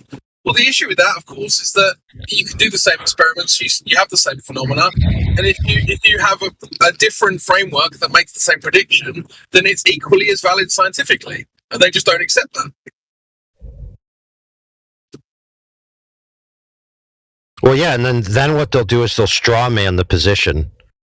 Like, oh, if the Earth was a flat disk, 1 millimeter thick, then this is what would happen. But the framework itself because is it's already rotating assuming... and it has gravity, it would be a ball. False. Yeah, the framework is assuming mass attracts mass in the first place, Wrong. which is also up for debate. So it's like you just reassert the thing that's in contention. I'm sorry, is there any experiment that shows mass doesn't attract mass? Okay, so that's proving a negative. Can you actually prove the positive? Yeah. Yeah, friend. That's not how they do. That's not how they do science. They don't create a negative proposition and attempt to prove a negative in science, dude. Where have you been? Now we're not going to move on until we address your claim. Two massive objects and set up a scientific experiment to test if those. Hold on, irrelevant. Hold on. We got to address. We got to address your caricature, which I predicted. Hold on, friend. Sure, but anyway, let's address the first claim. Which, if the Earth was a giant disk spinning and it had inwards gravity towards the center, that it would collapse into a ball. That makes zero sense because the forces would be distributed in a planar nature towards the center. So where's the torsion force? The torsion force would be between the. It would have to do with the spin. Okay, once more time. You have a center point. You have a disk. Let's imagine a record. Let's imagine a record. It's spinning around a center point. The disk is evenly distributed mass. The gravitational quote-unquote force, allegedly, is pulling towards the center. Okay? Since all the mass is evenly distributed in a planar nature where every mass is stacked upon itself, 180-degree lines to the center, right? And centrifugal force is outwards in the same vector, but in the inverse direction, okay? There's absolutely nothing that would collapse that into a ball. Okay. We wouldn't have because there's no forces perpendicular to the surface, dude. We wouldn't have downward force in your hypothetical Earth. Hold on, friend. I'm not the one who caricatured the flat Earth as a flat disk with almost zero dimension. You did. No, I didn't. You did that. You said I was going to. I said it still wouldn't work no matter how you do it. And then you said, if it's a flat disk rotating around a single point, and then I said there'd be no downward acceleration on that. So I just said, according to what you No, friend. You are... acceleration, or do you want it to be flat and rotating? No, friend. You, before that occurred, made the straw man that the Earth would be flat in the sense of nothing below it. Nope. You did that. We all witnessed it, brother. I said not only that below it. That's you. No, that's how you characterized it. Nope, didn't. Okay, fine. Let's say that's true. Bruh. Okay. So something flat. Then you just ruined your point. You just ruined your point because all I need to do to create a vector of down, according to you, is just have a substrate below the surface. No, problem solved. Have people on the edges would have a diagonal downward force. So no, that's not true. That's not true, friend. That's not true, and I could provide you a university professor paper that demonstrates perpendicular field lines that are parallel, that roughly match what we experience on Earth, which is down everywhere we go, simply by having a deep cylinder with disparate mass distribution. Okay, so you're wrong, categorically wrong, evidently wrong. Okay. Published wrong. Does he take into account the rotational forces? Good day, sir. Dude, why would you assume there needs to be a rotation? I don't. That's just what we experience in reality. Where? Oh. Star Trails, Mickelson, Morley. I mean, all sorts of things. That's not Also, experience. Mickelson Gale. Whoa. So can I just leap in on that one? Yeah. So you're actually, again, you're just asserting what's already in contention. So we have a sidereal rotation, right? We understand that, but how do you know that it's the Earth moving and not the sky moving? Any ring light experiment will show you that. Any what? Ring light. So where they get light, they split the beam and then they track the time it takes for that split beam to hit a central point. And if So you're talking about that means that there's been some motion through space. You're talking about Mickelson Morley, right? Well, Mickelson Gale tested it. Mickelson Morley was testing whether there was an ether, and they got a null from that. So Yeah, but you know that they. No, they were testing. They were testing motion through the ether, not just ether itself, brother.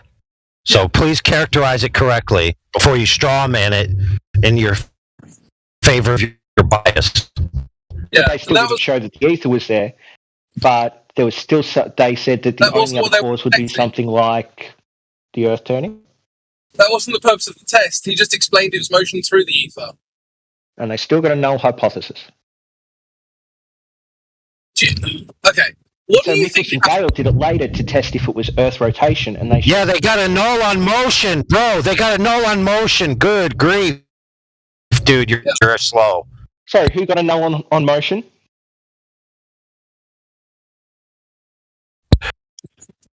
Oh my goodness, dude, Mickelson Morley, duh. Yeah, but they weren't testing motion. They were testing if there was an ether that they were moving through. That was a specific. Wrong. They were testing motion through an ether. Yeah, exactly. So they not ether motion. Motion through the ether. They weren't testing. Holy crap! The Earth's rotation, were they? No, they were testing the Earth's motion through the cosmos, bro. Through the cosmos, through the ether, which is what they thought caused all this. No, dude. The motion of the Earth alleged through space, like around the sun, all these other heliocentric bologna sandwich claims. They were testing for ether wind. No. They were. Do you think the relativity is ether and relative motion implying that so-called ether wind should exist? That's what they were testing. Wrong. And how they tested they did find something they did call an ether wind, but that's not what they were testing for. That's not what they claimed to be testing for. So you're just lying. They didn't find an ether wind.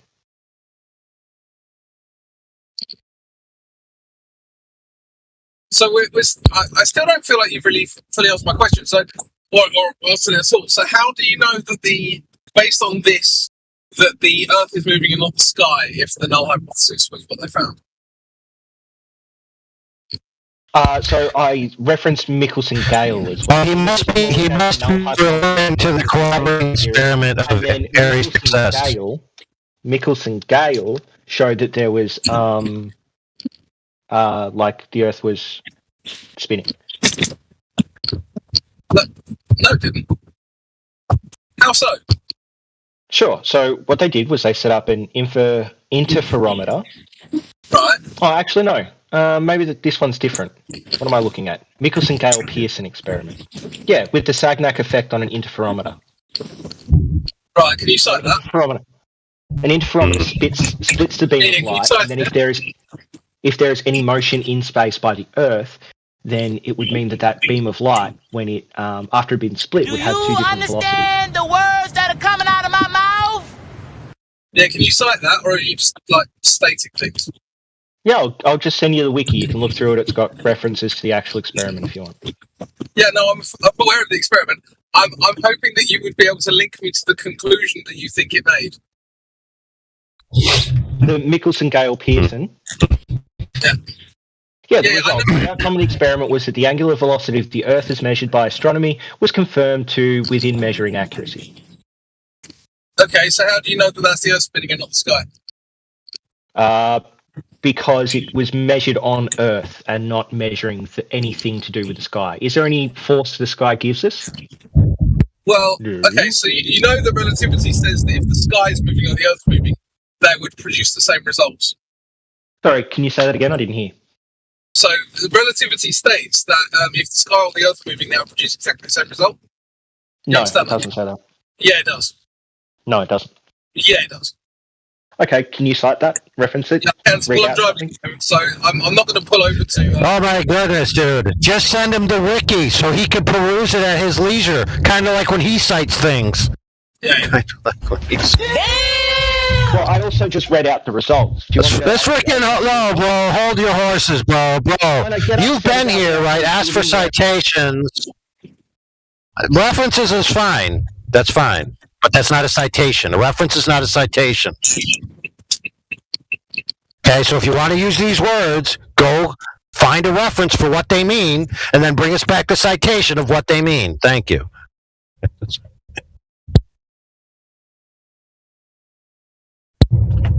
So, can you tell me why relativity says that it would be equal if the sky was moving or the Earth was moving?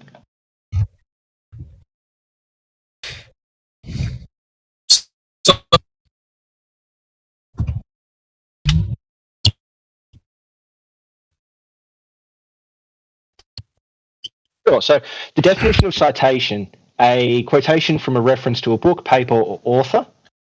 And the definition of reference, number 2, is the use of a source of information in order to ascertain something. So I'd say those are synonyms.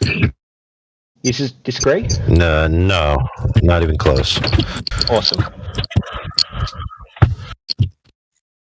Dude, have you taken any collegiate or university level courses?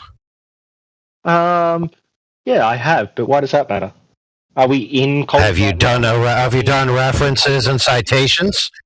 Well, have you done references and citations? I'm sorry, I didn't know that I was currently doing a college course on flat Earth in this Discord server. So, can I not use synonyms? Is this like whoever said, what was it before? Someone said the a reference isn't a synonym for a citation, dude. What was the colloquial term for space? Someone used a colloquial term for space instead of using the actual physics term of space, right?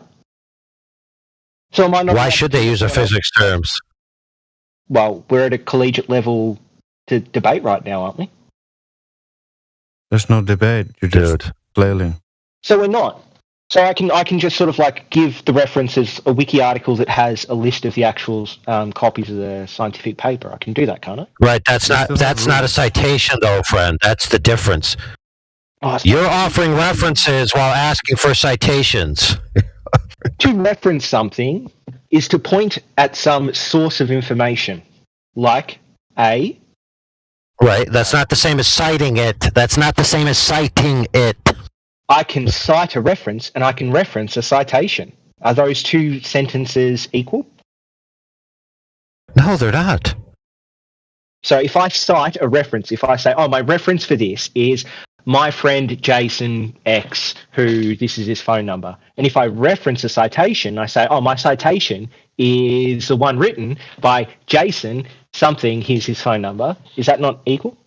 This is just... No, because now you're mixing categories. Do you guys have any reason why Michelson-Pierce scale didn't show the Earth was in motion? Oh, yeah, because they had to apply a mathematical transform to fit their bias in order to get the conclusion that they wanted. My boy just realized he goofed up and tried to run away from his own little example. No, I'm just tired of the semantics. It's pathetic. It's not about semantics, dude. It's about earlier... You were asked to cite something that you offered as a reference, and you just told people to just read it. And I was just pointing that out, that you're a hypocrite. How? I read out the results. Okay, look, fair enough. Okay, maybe you're not a hypocrite. Maybe you just are ignorantly think that references and citations are the same thing. We'll forgive you. You haven't given an argument why they're different. You've just said, are you doing a course? And I said no. Do you want me to read out dictionary definitions again? Dude. Okay, for example, if he asks you for a specific piece of information about something, right? And you say, I'll give you the wiki in total. Yes. You're referencing the wiki. Now, if he says, I want this specific piece of information, you go to the wiki, pull out the citation, give him the citation from the reference that has a specific piece of information. Those are entirely two different things. They're not synonyms. You think that citation has some different meaning. Dude, I just explained it to you. Very simply. From or reference to a book, paper, or author. That's for citation. For reference, the use of a source or information in order to ascertain something. Provide a book or article with citations of sources. Oh my goodness, dude. Dude, you're wrong. You're stupid. You forgot the word specific. To specific. No, it says or a specific reference. Oh, a specific reference. Yeah. Not a general reference. Citation, definition. Holy fuck, bro. Quotation from or reference to a book. So that's the noun definition for citation. Yes, and where's that in? This is used in the definition of citation. You understand that, right? Dude, quotation from. If you're asked for a citation, a citation is a specific. Have argument for flat Earth. Yeah, you already conceded down is down, and water's flat and level. Therefore, the Earth is flat. Welcome. Tower bridges show that Earth is not flat and level. How? Quarry tanks show Earth is not flat and level. No, wrong. You failed to provide the citation that you were asked for about the tow tanks, how they specifically measured curvature. No, string line. You failed to provide the citation, friend. No, you just didn't like the citation. No, you didn't have a citation. You just generally said the term string line, just as you did again now. And? Watch. Ask me how, just ask me in the reverse. I want to play role play so you can see how stupid it is. Yeah, sure. Ask me how to prove, or what proof I have that the Earth is flat. Ask me that. What proof do you have the Earth is flat? Lasers. Cool. Do you have a reference for someone claiming that lasers show the Earth is flat? I do. Awesome. I have an 120-page PDF and an accompanying documentary of the methodologies and the practical tests that they did. And I also have a citation from their document that says the WGS-84 model is not found in the field. Great. Link that and I will read it. See how that works? Okay, perfect. Now, let me... actually, my friends are going to link it because I'm going to speak. So, links, FE Core, for my friends who are using the bot, and then exclamation point videos laser short, exclamation point videos laser long. The short version is a condensed version that you can watch, and then the long version is the long version, obviously, that you can watch when you have more time. Now, I'm going to give you the practical methodology because I'm capable of... Hold on, friend. I wanted to... Oh, no, it's a PDF. Okay, we're all good. Oh, my fuck, dude. Did I not tell you what was coming down the pike? I said a PDF. But then you spoke about long and short videos, and I wanted the PDF. Yeah. I don't know if that was being linked as well. But someone linked a PDF. Yeah, fair. No, all right, good. Where? Oh, yeah, it's my turn to calm down, bro. Were you not on calm when you began? The answer is yes, so fair is fair. Yeah, anyway, let's move on. Let's move on. When you were asked for a citation of the methodology that they used with the string to prove curvature over the distance, you weren't able to provide it. You didn't cite from the text, and you didn't articulate the methodology. You didn't cite it from the text, nor did you articulate the methodology. But I'll tell you the methodology from this laser test, right? If you want to listen, I'll tell it to you. But you can also validate it from the document. So this is actually multiple tests, culminating in the final biggest test of 25-mile sample size over water, right? So there's 14 or 17, I can't remember correctly. But the longest one they shot was 25 miles. So what they did is they set up what's generally known as a laser transit, right, methodology, which is you have a laser, you level the laser, you shoot the laser across, and then you use what's called a storyboard or a receiver that's at the same relative height, and then when it hits, you see where the laser hits, and then you can tell how off it is. We use this in construction all the time to level foundations, excavate, all kinds of stuff. Very practical methodology, very simple. So if you have the laser set up on one side, right, about 2 meters, 6 feet off the ground, and on the other side you have the story or the target about the same, 2 meters, 6 feet, right? The globe Earth predicts a differential between the off angle that the laser should continue into the sky if it's perfectly level and the target at that distance to be 90 meters, right? So in other words, the big hump of Earth curve water and the level laser, right, can't shoot through the hump of Earth curve water, so it shouldn't hit the target. It should go over the target by 90 meters. Now, when they set this up, right, they took into account the ambient conditions. They took into account the millirad divergence of their laser. They created, which is in the documentary, a very accurate aiming device and leveling system. And if you watch it, you'll see how precise it was. Very precise. Type of laser was it? Well, you'll have to look into there. It's a big old laser. A laser sufficient to shoot 25 miles with a very limited millirad divergence. Yep, I read that. So sufficient to the task.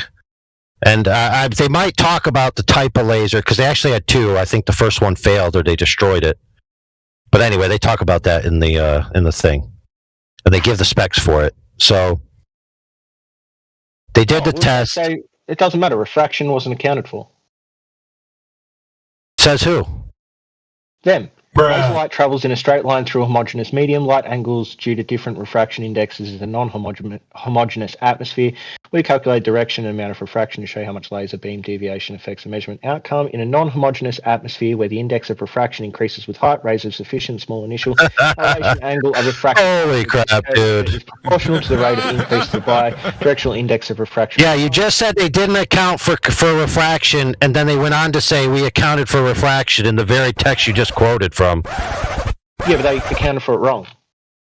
And well, actually, they didn't. So they're saying that it's a homogeneous through a homogeneous medium. We calculate direction amount of refraction in a non-homogeneous atmosphere with the index of refraction. Blah blah blah. This curvature is proportional to the rate of increase of bidirectional index of refraction.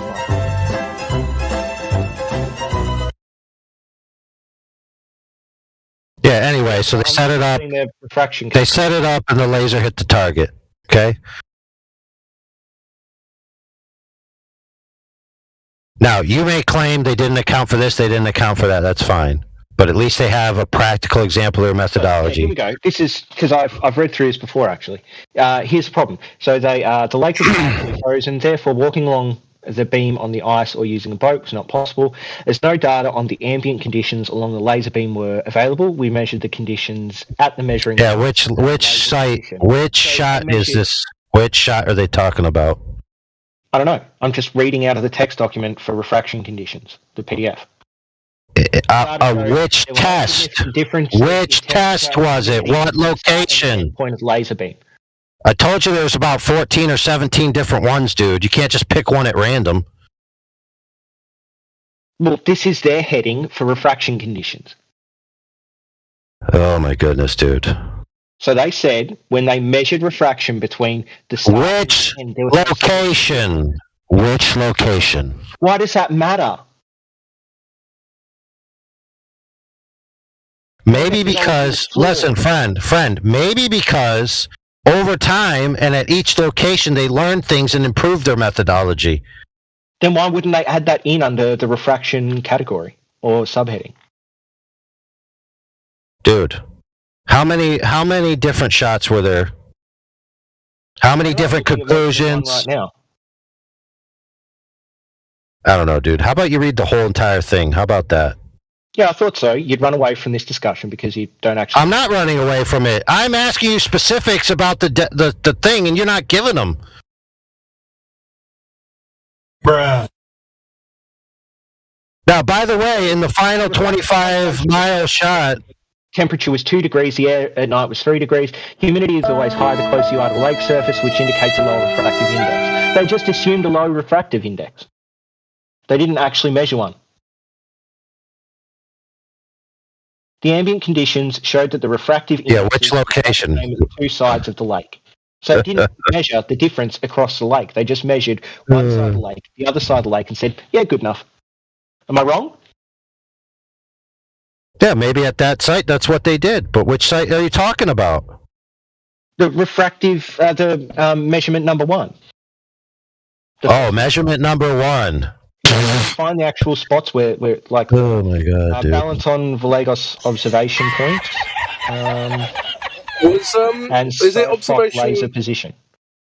Yeah, is location number 1 the one where they state that the WGS-84 model hasn't been sort of upheld?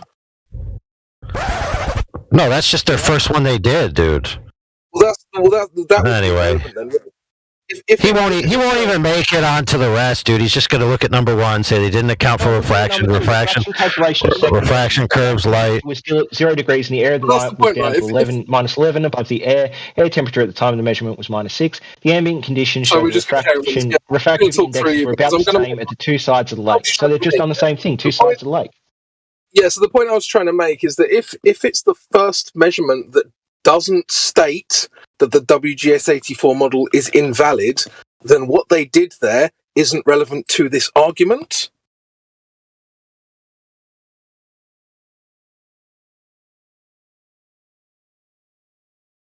My argument was their methodology was incorrect because they didn't measure the refraction across the lake. They measured it from 2 points, the start and the finish.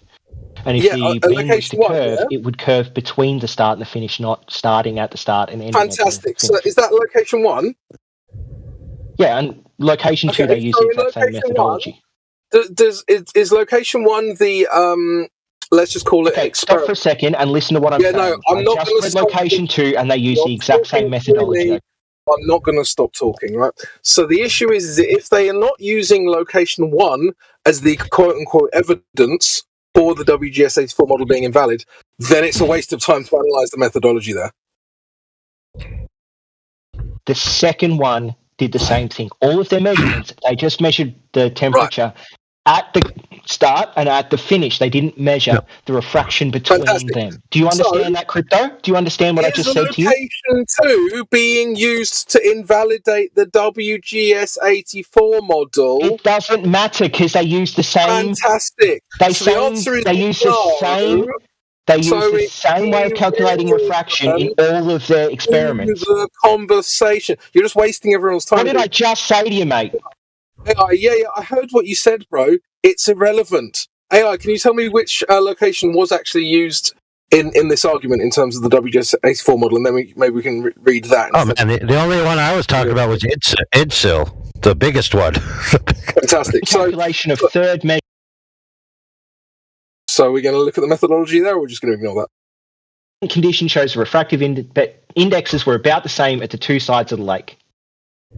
The same methodology. It's a failure because of that methodology. Which location was that? No, I mean not really, dude. You can interpolate the lake, bro. Lake Isle or whatever that is. I mean, unless you think that there's going to be a dramatic change in the middle. Yeah, of course there will. Okay, let's say that's true.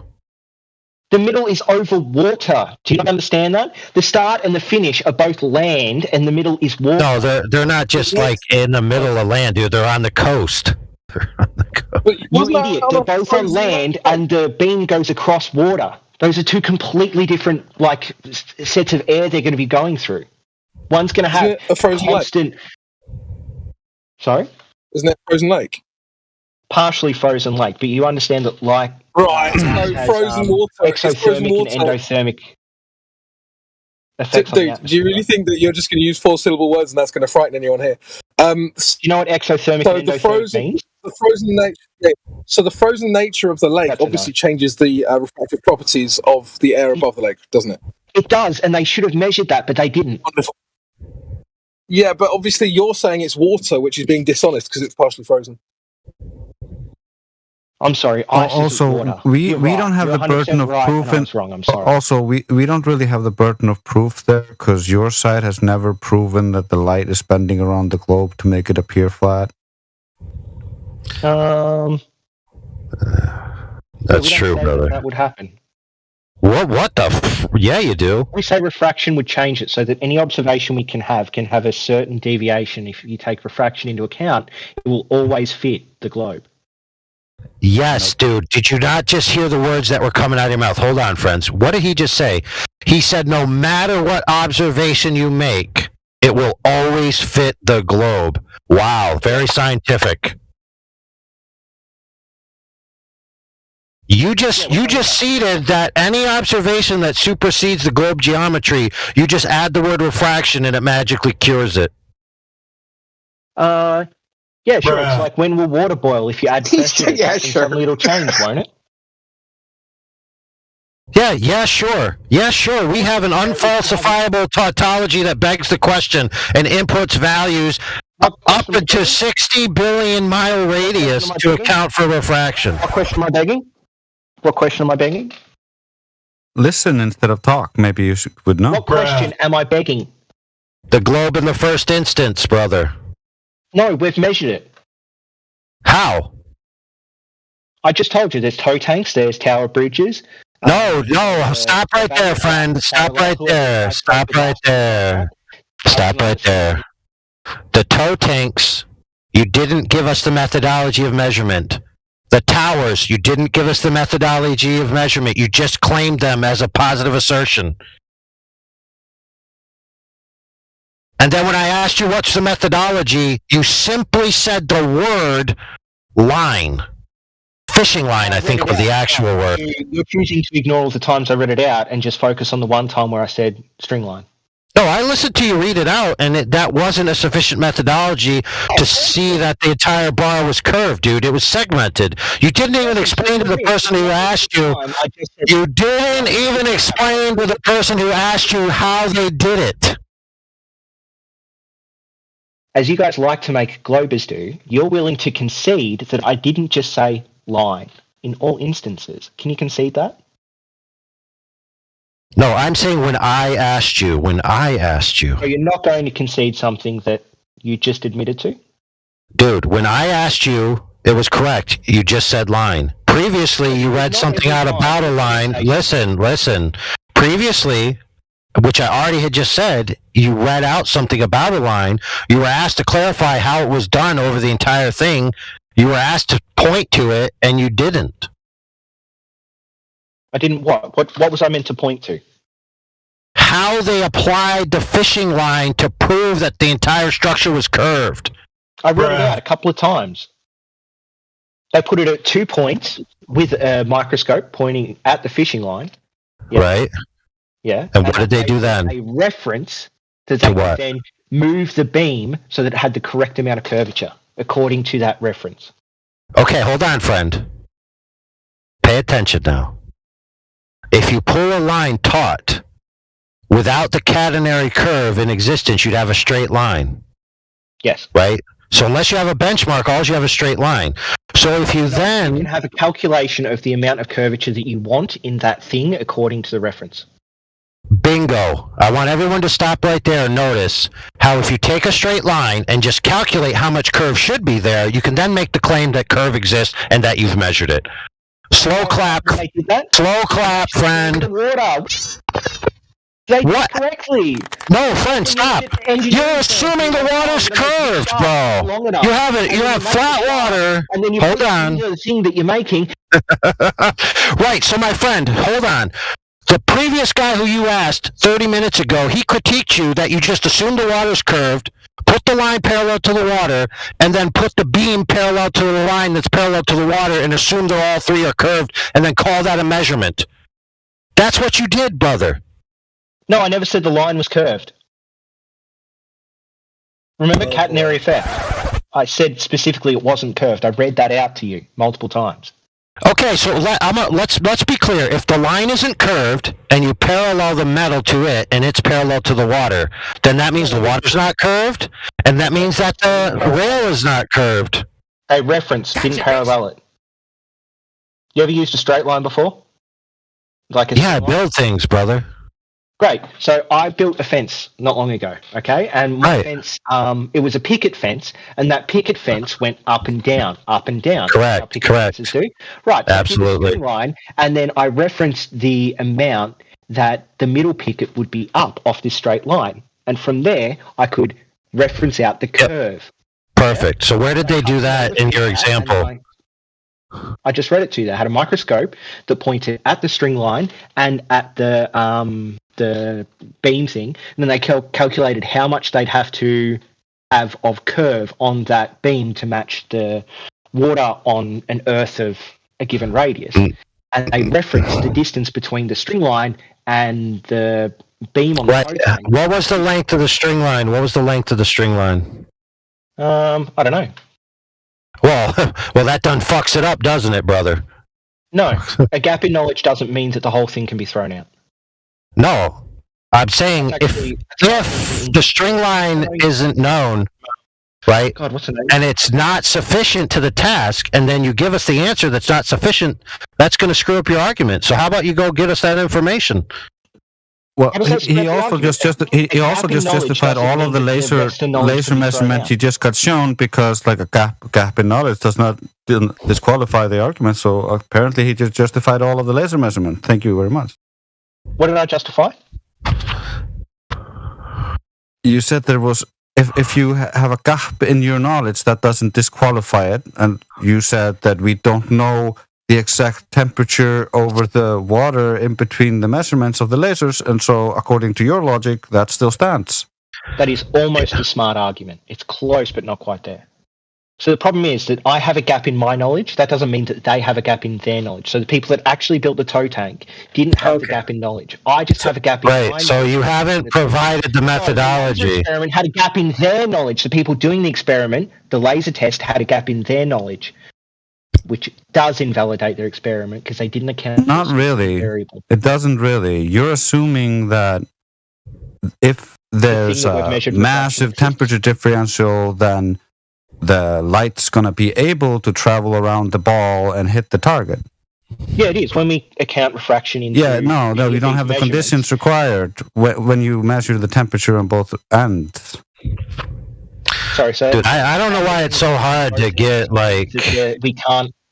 We can get the conditions in the middle. Is that what you think?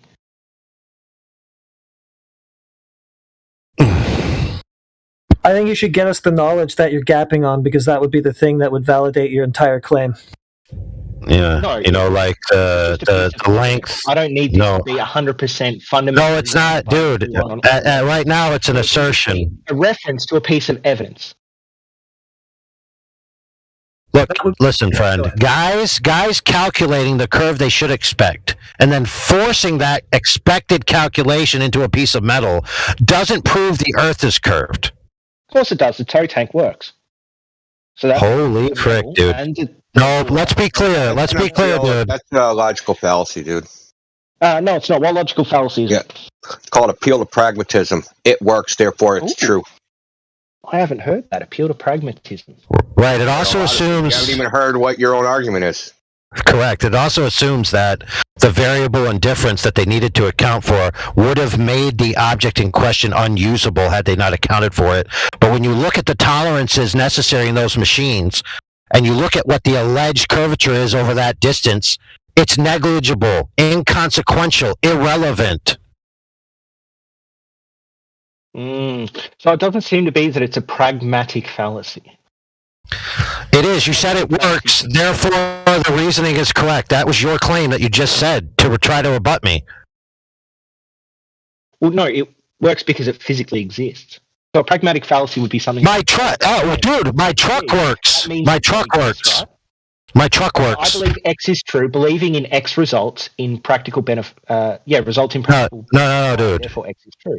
Dude, no, that's not how it works. Here, let's put it properly. Hold on. Consult my horoscope, things always go wrong. So it seems like when there's actual like a physical thing, then the appeal to pragmatism is... Dude, you're trying to say the tow tank works, therefore the Earth is curved.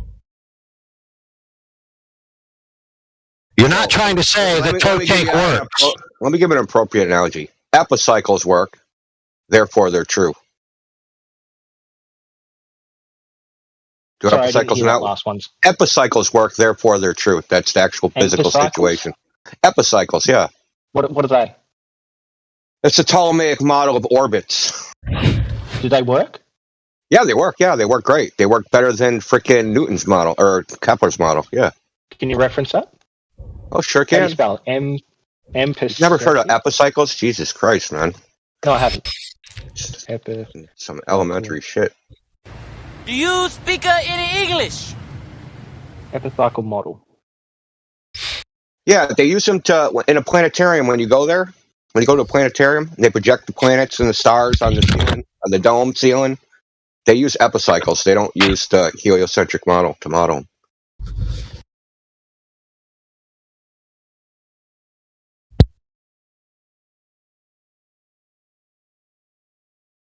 Just because you have a model that works doesn't make the model physically real or have some ultimate reality there. This shit is well known. It's not even an issue. What do you mean by works? Do you mean as if we model something out, we get a result? Or do you mean as and you got a result? Yeah. Build things based on it or measure things based on it? Yeah. That's called engineering. Yeah. It's awesome. Yeah. What it's called is predictive evidence. Okay. So what they did is they predicted that the water would curve. They predicted in order to get their rail to match the water, they would have to make their rail curve. They then predicted that a string line would have to deviate at certain points by X amount in order to fit that curve prediction. And then it was all true. That's called science, buddy. No. First of all, that's not called science. I'm not seeing anywhere that all would be like post-dictions. Those are all like post-dictions. Because they had to alter the string. I'm reading it right now.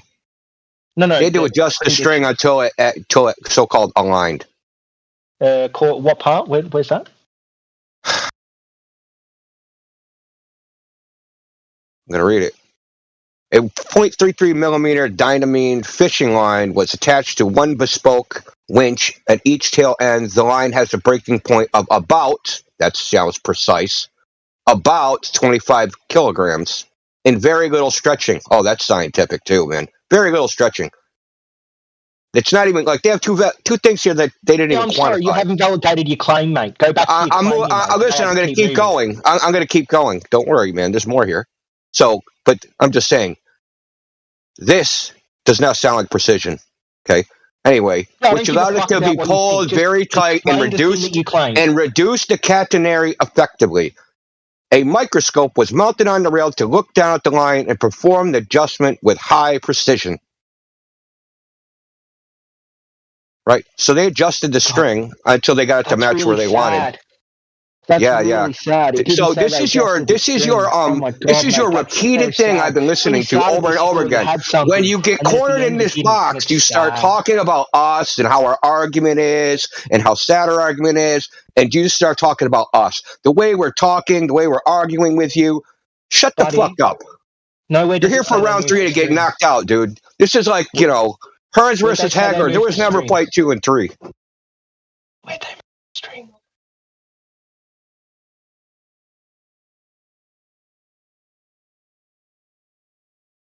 Anyway, this is not a precision measurement. This is garbage, dude. Garbage. Yeah, I'm referencing some experts that built something according to the curvature of the Earth and it worked. What's wrong with that? Yeah.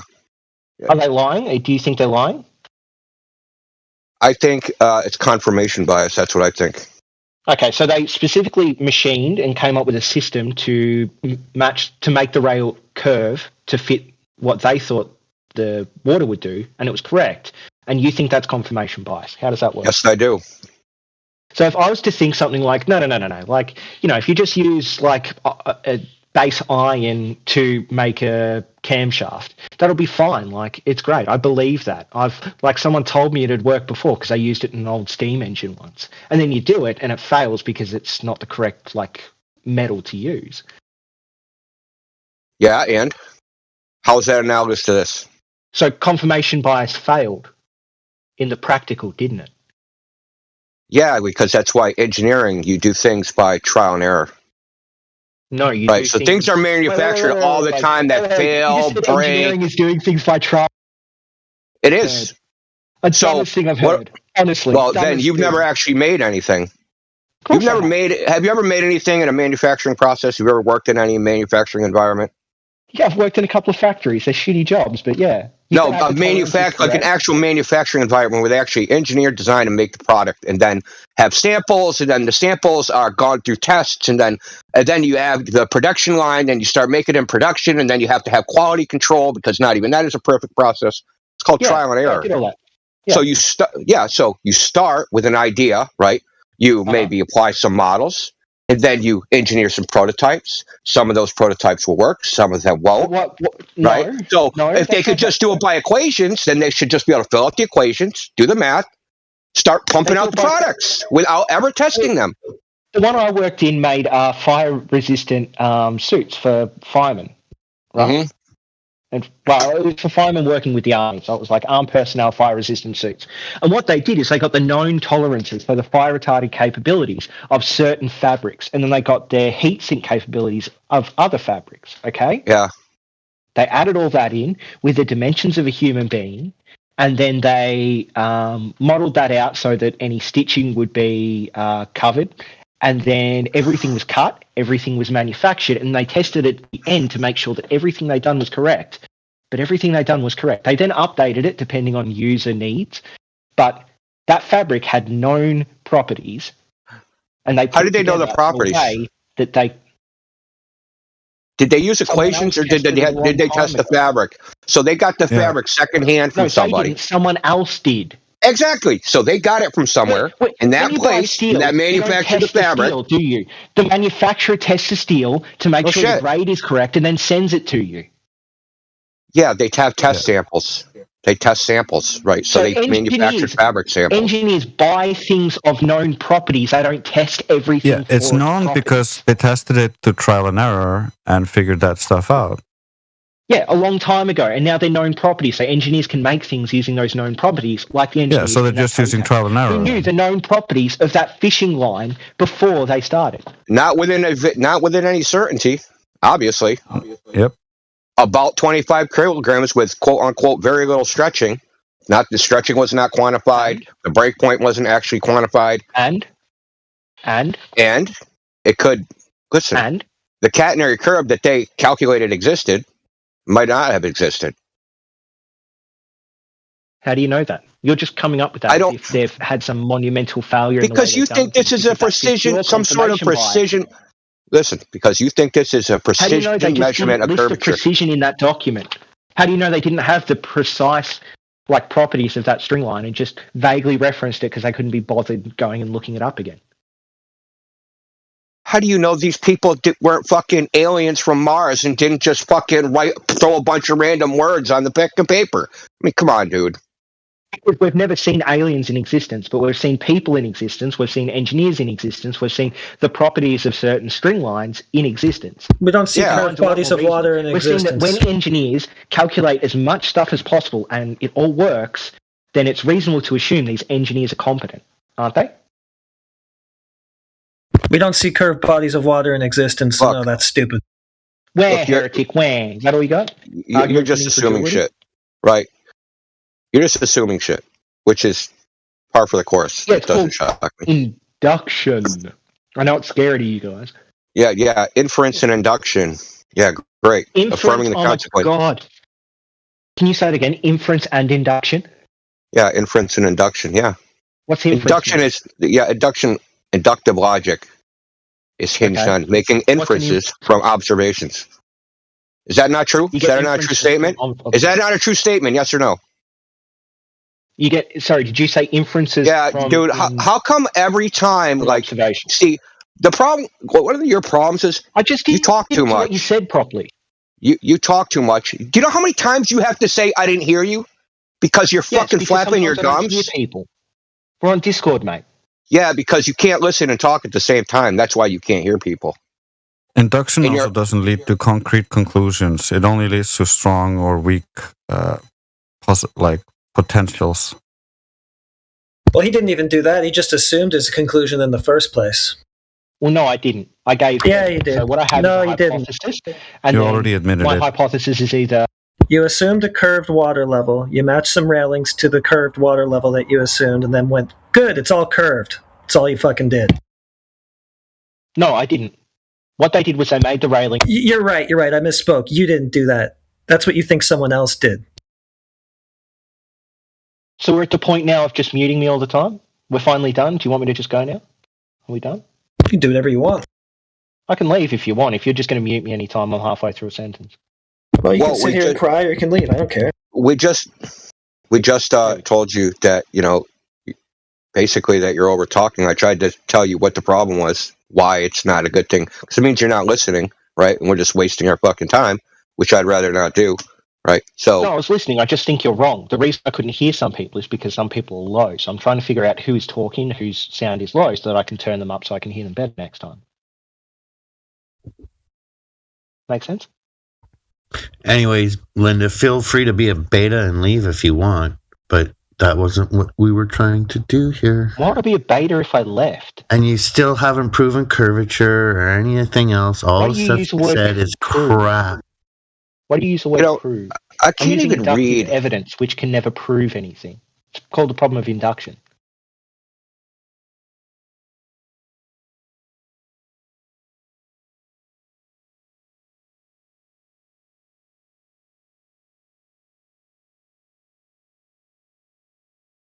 Trying to figure out why they need to compensate for curvature for this design.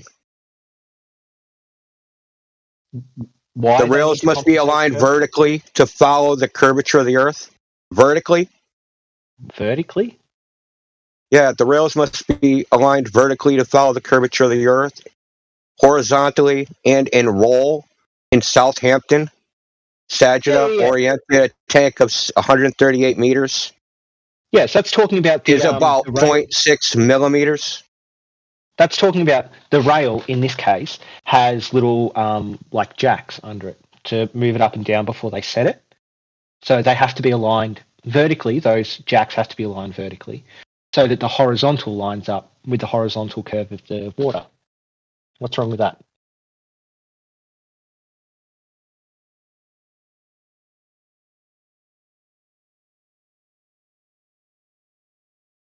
Doesn't seem necessary for what they're doing.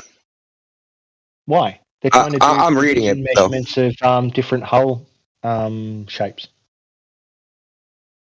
Well, do you know what uncertainty and precision is? Yes. Okay. Uncertainty is an unknown, and precision is to the highest degree of measured known. So for this tow tank, they need to know if there's a deviation in the railing, because that deviation in the railing would cause the hull of whatever thing they're testing to push further down onto the water, causing more drag and changing the results, or to go higher up over the water, which would reduce drag and ruin the results. Okay, and if they didn't do it right, what would happen? Let's say they did all this process and they did something wrong and they didn't know about it and it's not in this document. What would happen? What would happen would be that the boat, when they move it along the railing, would experience more drag in some spots than other spots, which would mean they would. You mean so they're trying to model drag? So this is a tank that's trying to model drag, amongst other things. Yeah.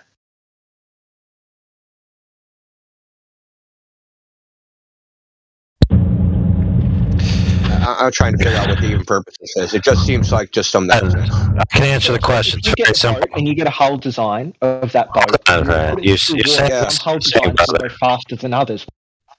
Brother, you're saying the same thing, so we're going to break it down to simplicity. All you're saying is that the rails must be parallel to the water surface. So this entire procedure is to make the rail parallel to the water. Yep. Yeah. That's all it is. Of Earth curvature is in calculations.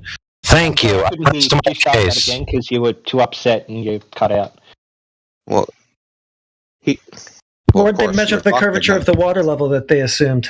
All right, I'll say it talking again while he was talking. So let me translate in normal speech. Oh, I wasn't normal speech talking, but I'm talking while you were talking because it's kind of sad to start off like that. So, Arden, do you want to just say what you said again? Because I couldn't hear you because you got too upset. Yes. See, No, I once didn't again, get upset. talking about how we're talking. Sorry, I'm India. gonna you're being exposed. You're a chump, dude. You're just a chump. If you're gonna talk about us, I'm gonna talk about you. You're a chump. Anyway, I'll validate my position, which is this. I'm driving a truck which has axles which make noise, and I have auditory feedback in my ears to my voice where I increase the amplitude of my voice based on how much roid noise. Right? It's not that I'm upset. So again, you failed. But anyway, I'll say it very calmly. Yeah, perfect. Yeah, so here we go, friend. The entire methodology of the rails, the only thing that must be accomplished for the principle in question is the rails must be parallel to the water.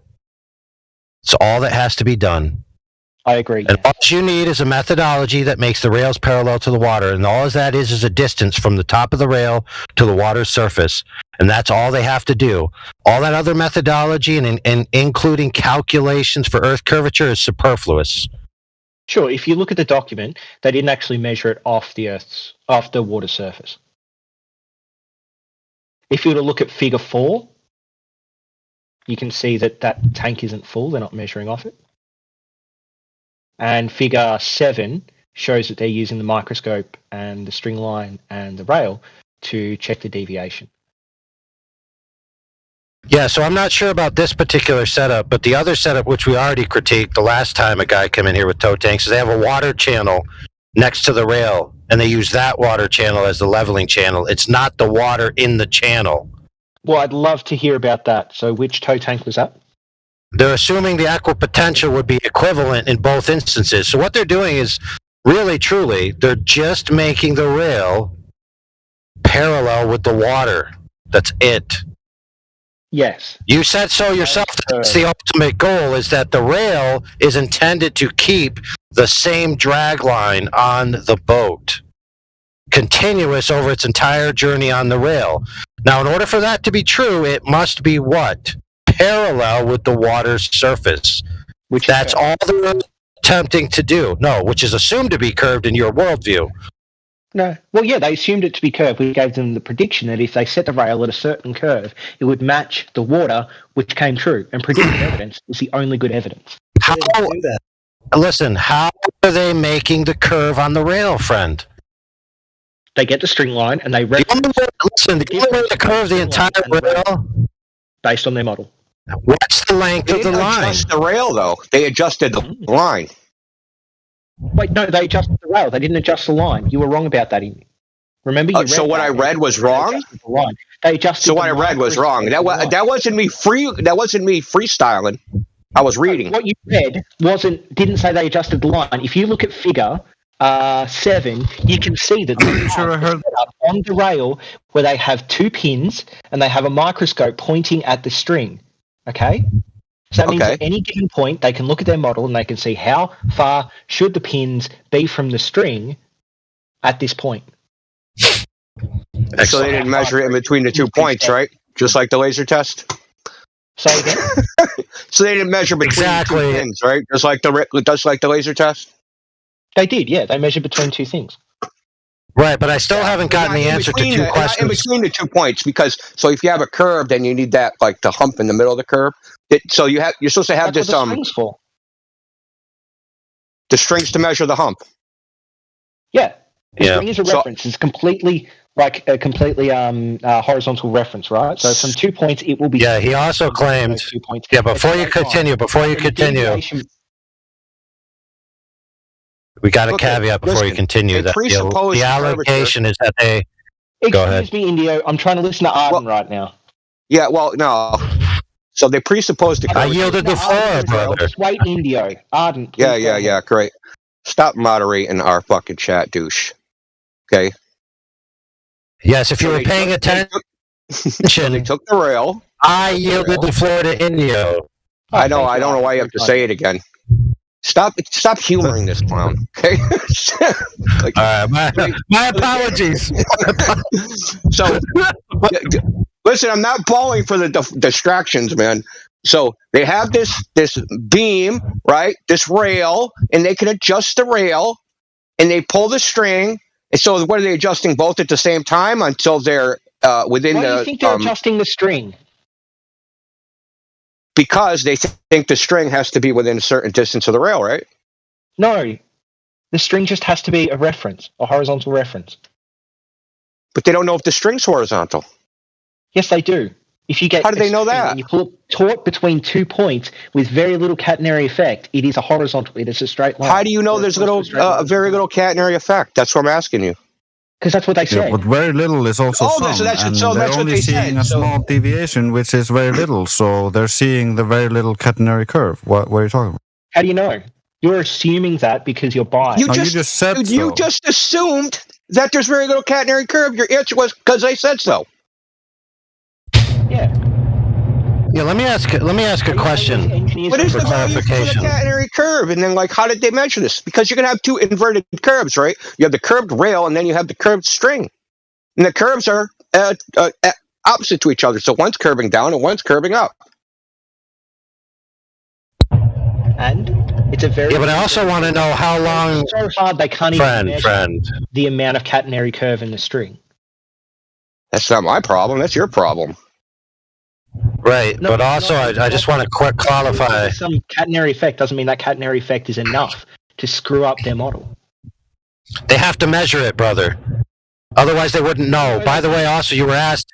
Hold on. It doesn't matter, dude. I just said they would have to. I'm trying to get to a different point. The entire problem is that there's a catenary effect. Isn't that your entire problem at the moment?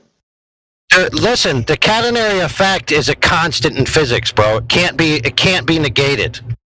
Yeah, but there are all sorts of problems that anything that you physically do, like there's some form of tiny 0.0000000001 problem in every single thing you do.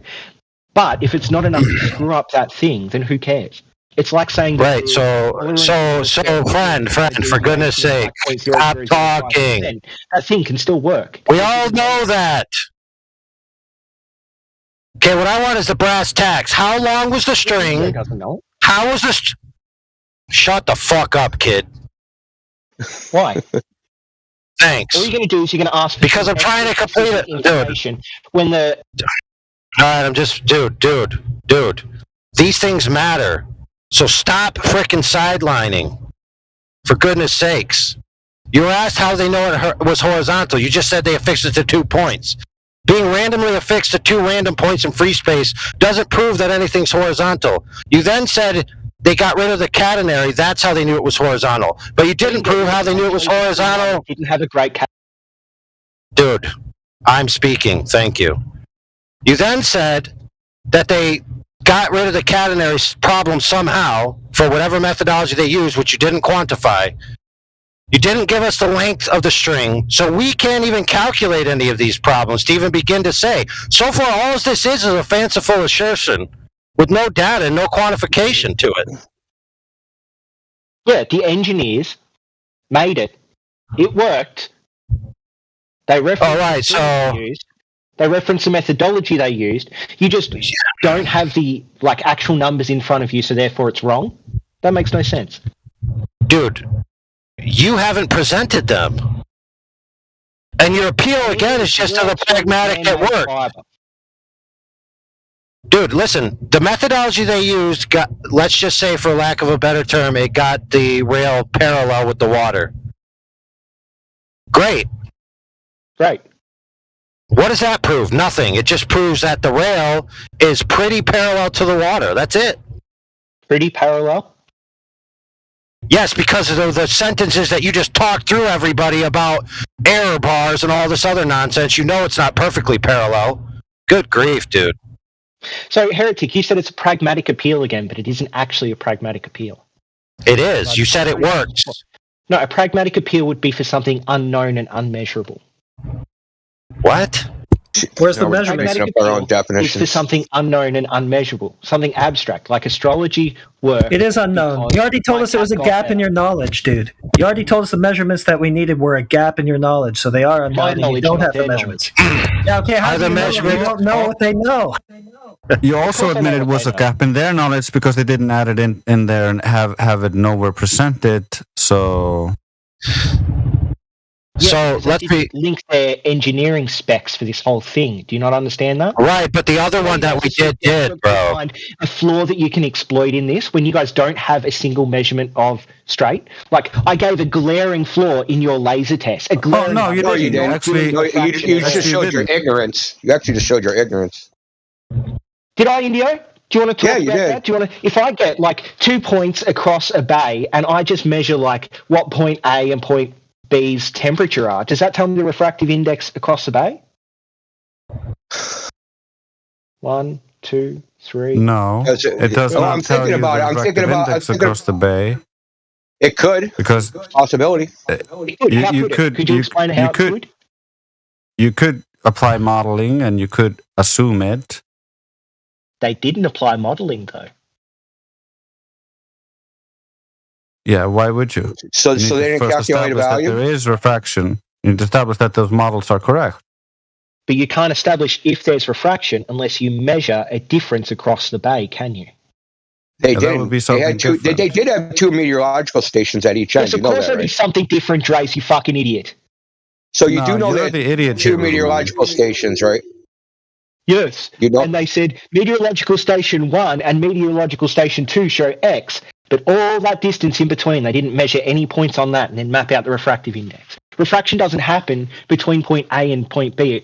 It happens the entire way in between. There's any sort of change. No, that's not how refraction works. That's not how refraction works. Of course it does. No. Light goes from one dense medium to another dense medium. All that has to be is a change in temperature, pressure, or like humidity of that air. No, it's not. It's called optical density. It's not just the density of the medium. We covered this with him before. Yeah, we've been over this optical density. He was furiously Googling or something. Yes, you guys say it's optical density. Optical density can be changed by factors like temperature, the density. Yeah, it can. But you also require the correct boundary conditions to those temperature gradients to be able to refract things, and you don't have those conditions all the time. And it also it depends on those angles and the optical gradients. So you know what, like the light can go up and down. So you know what, like ISIL, not only did they horizontally pan it, they vertically panned the laser, and on top of that, they did it twice. They did it twice 3 weeks apart, and they got the same result. So they just have like what does that mean? So they have to have the same magical refraction conditions, the same 2-3 weeks apart. And in different directions at different ranges. They didn't just horizontally pan the laser. They panned the laser horizontally. It seems like they had different outcomes. See, here you go again. I'm speaking, brother. Okay. AI, please. Yes. They panned the laser to targets at different ranges. So, for example, in the 25-mile shot, the 25 miles was the final target. But they panned it through like a 4-mile target, a 14-mile target, etc. And this was done 3 weeks it apart. Seems like they've got different. The firing line is hot. It seems like they have different what? They have different measurements for every single laser test that they did. What does that mean? Well, considering different measurements of what? They say refraction exists. Yeah. And they say that the laser is hitting different points, but it's just within the tolerance that they set based on the refraction that they think, to fit a flat Earth model, right? No, they're tested. They tested the WGS-84, and it's outside those values by 2 orders of magnitude. Because they didn't look at the refractive index between the 2 points. So the 2-week change would cause a small change in refraction in the refractive index, right? It wouldn't be okay. So how much refraction does there have to be to get the result they got? Well, we could look at that if you'd like. Yeah, let's look at that. Give us the model that can make that prediction. Let me know when you're done with the Bislin Advanced Earth Curve Calculator. That doesn't. First of all, there's no predictions in that. I said a model that makes predictions, not post-diction. Yeah, so the Walter Bislin Advanced Earth. Yeah, those are post-dictions. I want predictions. Observation data, and then you just change the refractive index. Yeah, that's a post-diction, That's not a prediction. I just. Yeah, hold on. For a second. Let me know when you're done with this point so I can jump in, because I wanted to ask him a question. But I'll unmute him. Yeah, but I want to. No, don't unmute him. Amount of time, Miggy. I'll just yield for you. Yeah, just. I will let AI, because I don't know. You guys were in the point right now, but I don't know. AI. Yeah, we can wrap it up very quick. So what he did there is he has an ex post hoc solution, because he's going to go to this calculator and just change the dial until the dial fits the observation, which he already said he will do, which is no observation can debunk the globe, because you can always input refraction to be sufficient ex post hoc, which is not proper reasoning or proper anything. All right, and basically the calculator doesn't simulate anything. If you look at the Black Swan so-called simulation, okay, if you look at the rays, they invert. So the image that you should be shown should be half inverted. But he doesn't show that, right? So all he's doing is adjusting pixels up or down, but never adjust the orientation. So that calculator doesn't simulate anything. Well, it does simulate one thing, so let me finish up with this, is that it simulates an increase in the radius of the Earth to lower the Sagittar via the circle segment formula. In other words, it models a lower hump between point A and point B, which means it's effectively flattening out the Earth to account for observations that debunk the globe, conceding that the Earth looks flat. I yield. Okay. I'm going to unmute him. Dogs, if you can hear me, I just need to ask you a question before you go on. Or maybe you just want to respond real quick so I can ask you? Yeah, it'll only take me 2 seconds to respond. Yeah, go ahead. The problem is what you said about Walter Bislin's Earth curve calculator flattening out the Earth is that it flattens out the apparent geometric horizon, not the actual one. Get that? And there's no problem with a post hoc falsification of an experiment. The problem is if you have a positive claim and you want evidence for that positive claim, you then need to make it predictive. So I'm not saying the Earth is a curve because I can post hoc use refraction to account for a flat Earth like experiment. Man, I want to respond, but go ahead, Miggy. I'll bite my tongue till later. Yeah, we'll just, I guess you can respond. I just wanted to ask you maybe 2 questions. Can we know 100% sure that the Earth is a globe in any way? No. Okay, second question. Has anyone directly measured surface curvature? Yes. Okay, can you tell me who? Transcontinental arc, the parallel. Who? No, that's not what I'm asking. I'm saying who directly measured it? Was there, what persons were there, or people? I could find the people that did it, but I know that, but I'm saying, do you know? That's called a genetic fallacy, so it doesn't really matter. No, I'm asking you a question though. Either you know or you don't, right? Not off the top of my head, no. Okay, so you don't know. Yes, it's a problem. It's definitely a problem, because the whole topic and the debate surrounds the information of a baseline of knowledge that you do not have, which right now currently seems to be stemming from. How does the knowledge of who made the? Okay, so I'm trying to tell you, unless you want to interrupt me and then form your own conclusion. It's up to you. So the knowledge base of what you have right now. You lagged there, so I interrupted while you were lagging. Oh, all right. So, can you hear me now? Hello? Can you guys hear me? Yes. Okay. Yep. So basically, go ahead. Okay, so the knowledge base that you have right now is built on derivative topics that's surrounding like a giant puzzle piece that you're trying to put together. So like all these little clues are going to equal to like curvature. That's what I've been listening to for the past, I don't know, hour and a half that you've been in here. And that's what it sounds like to me. You have a lot of evidences that are going to equal to your answer. Is that correct? That is correct. What's wrong with that?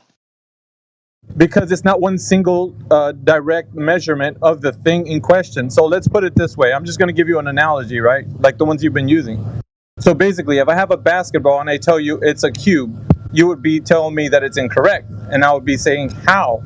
You said, because we can directly measure this thing, which it turns out it's going to be a sphere with a radius, diameter, and circumference. And you could show me how in math, also in principle, how this actually operates in reality. So if I was to tell you to do the same with the geometric shape that you're actually standing on, it would not be the same. And I would ask you why? Because it's the same thing in reality, something tangible, something you can actually look at, and you can actually apply maths and then directly measure the thing that you're in question, right? So in this instance, it feels like it's a bit more obscure, and all these little clues that you're talking about don't seem to add to the single direct understanding that we know that the Earth is curving with the set rate that they're telling us with the diameter and radius. So what we're doing right now is we're going round and round and arguing about derivative topics, never getting to the underlying premise that the Earth is indeed measured curvature, because we have all the metrics, as you may or may not know.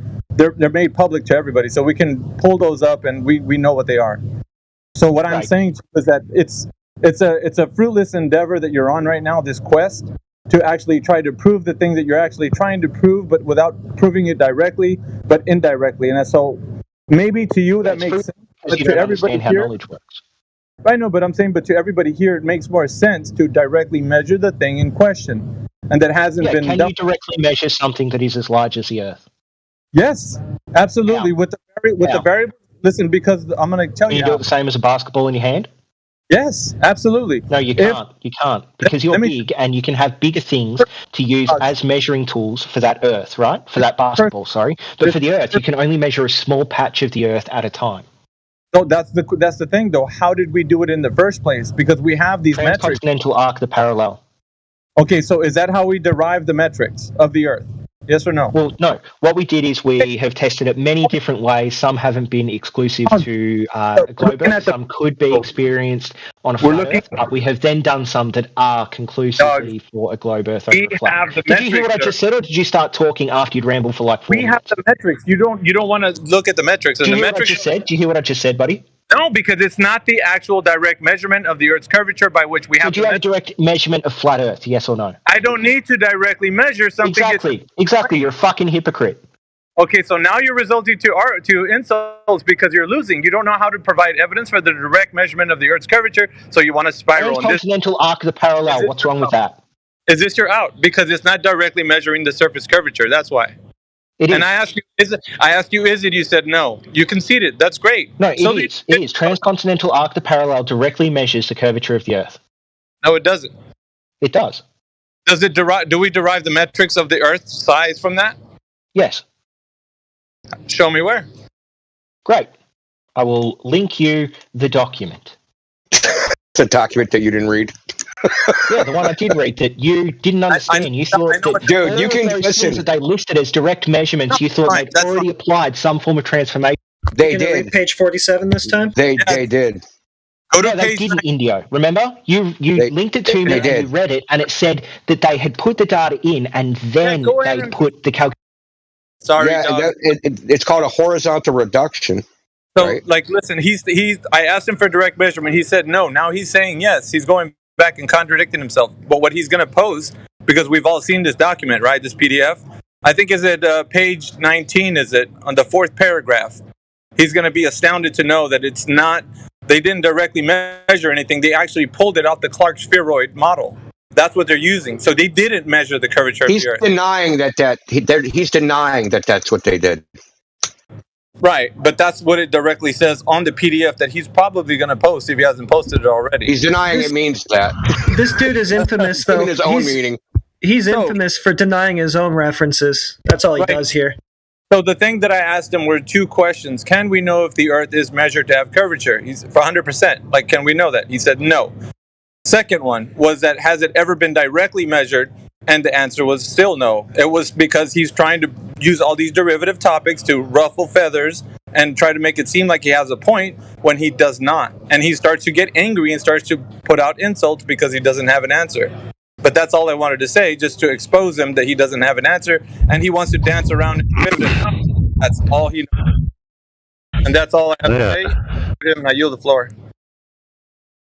I did notice he had a lot of direct, pointed personal insults. Now, I did swear at him to say shut up because he was constantly over-talking and through-talking. Okay, can I talk about Mickey for a second? and how he started off with a genetic fallacy. We'll talk about him, or do you want to talk about the arguments? No, his argument. His argument was a genetic fallacy. His argument was, I didn't know who did the measurement, so therefore the measurement is wrong. That's not a genetic fallacy. No, he was talking about you. He wasn't talking about the argument. I don't know who measured the transcontinental. No, he's pointing out that you have a belief. That's what he was pointing out. Yeah, you just have a belief. That's exactly how he started his argument. Is that how you started your argument? Because I wrote it down. Yeah, that's okay. If you think about his first question, I said no because we can't be sure of anything. It's basic epistemology. If you knew anything about knowledge, you'd know that. Oh my goodness, dude! You said that because I don't know who did it, I'm lacking some knowledge that makes that an actual like a good argument. When that's that was your interpretation, but he never said any of those words. He specifically said I was lacking some fundamental. Yeah, that's right, but he didn't sources that would make my sources incorrect. No, you're adding that yourself. The incorrect part, you're adding that. He never said that part. Okay, so for everything I've argued so far, what have I done that have made my arguments incorrect? Okay.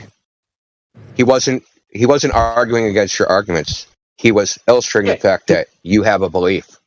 He was using a genetic fallacy, yeah. No. Dude, what don't you understand? He was just illustrating the fact that your claims about whatever measurements exist out there, the results of which that you don't actually know are just a belief. Oh my god, dude. Anyway, it's about you, dude. This isn't about the measurements. It's about you. Are you like some weird narcissist? Page 19 of the Arc of the Parallel. Isn't that great?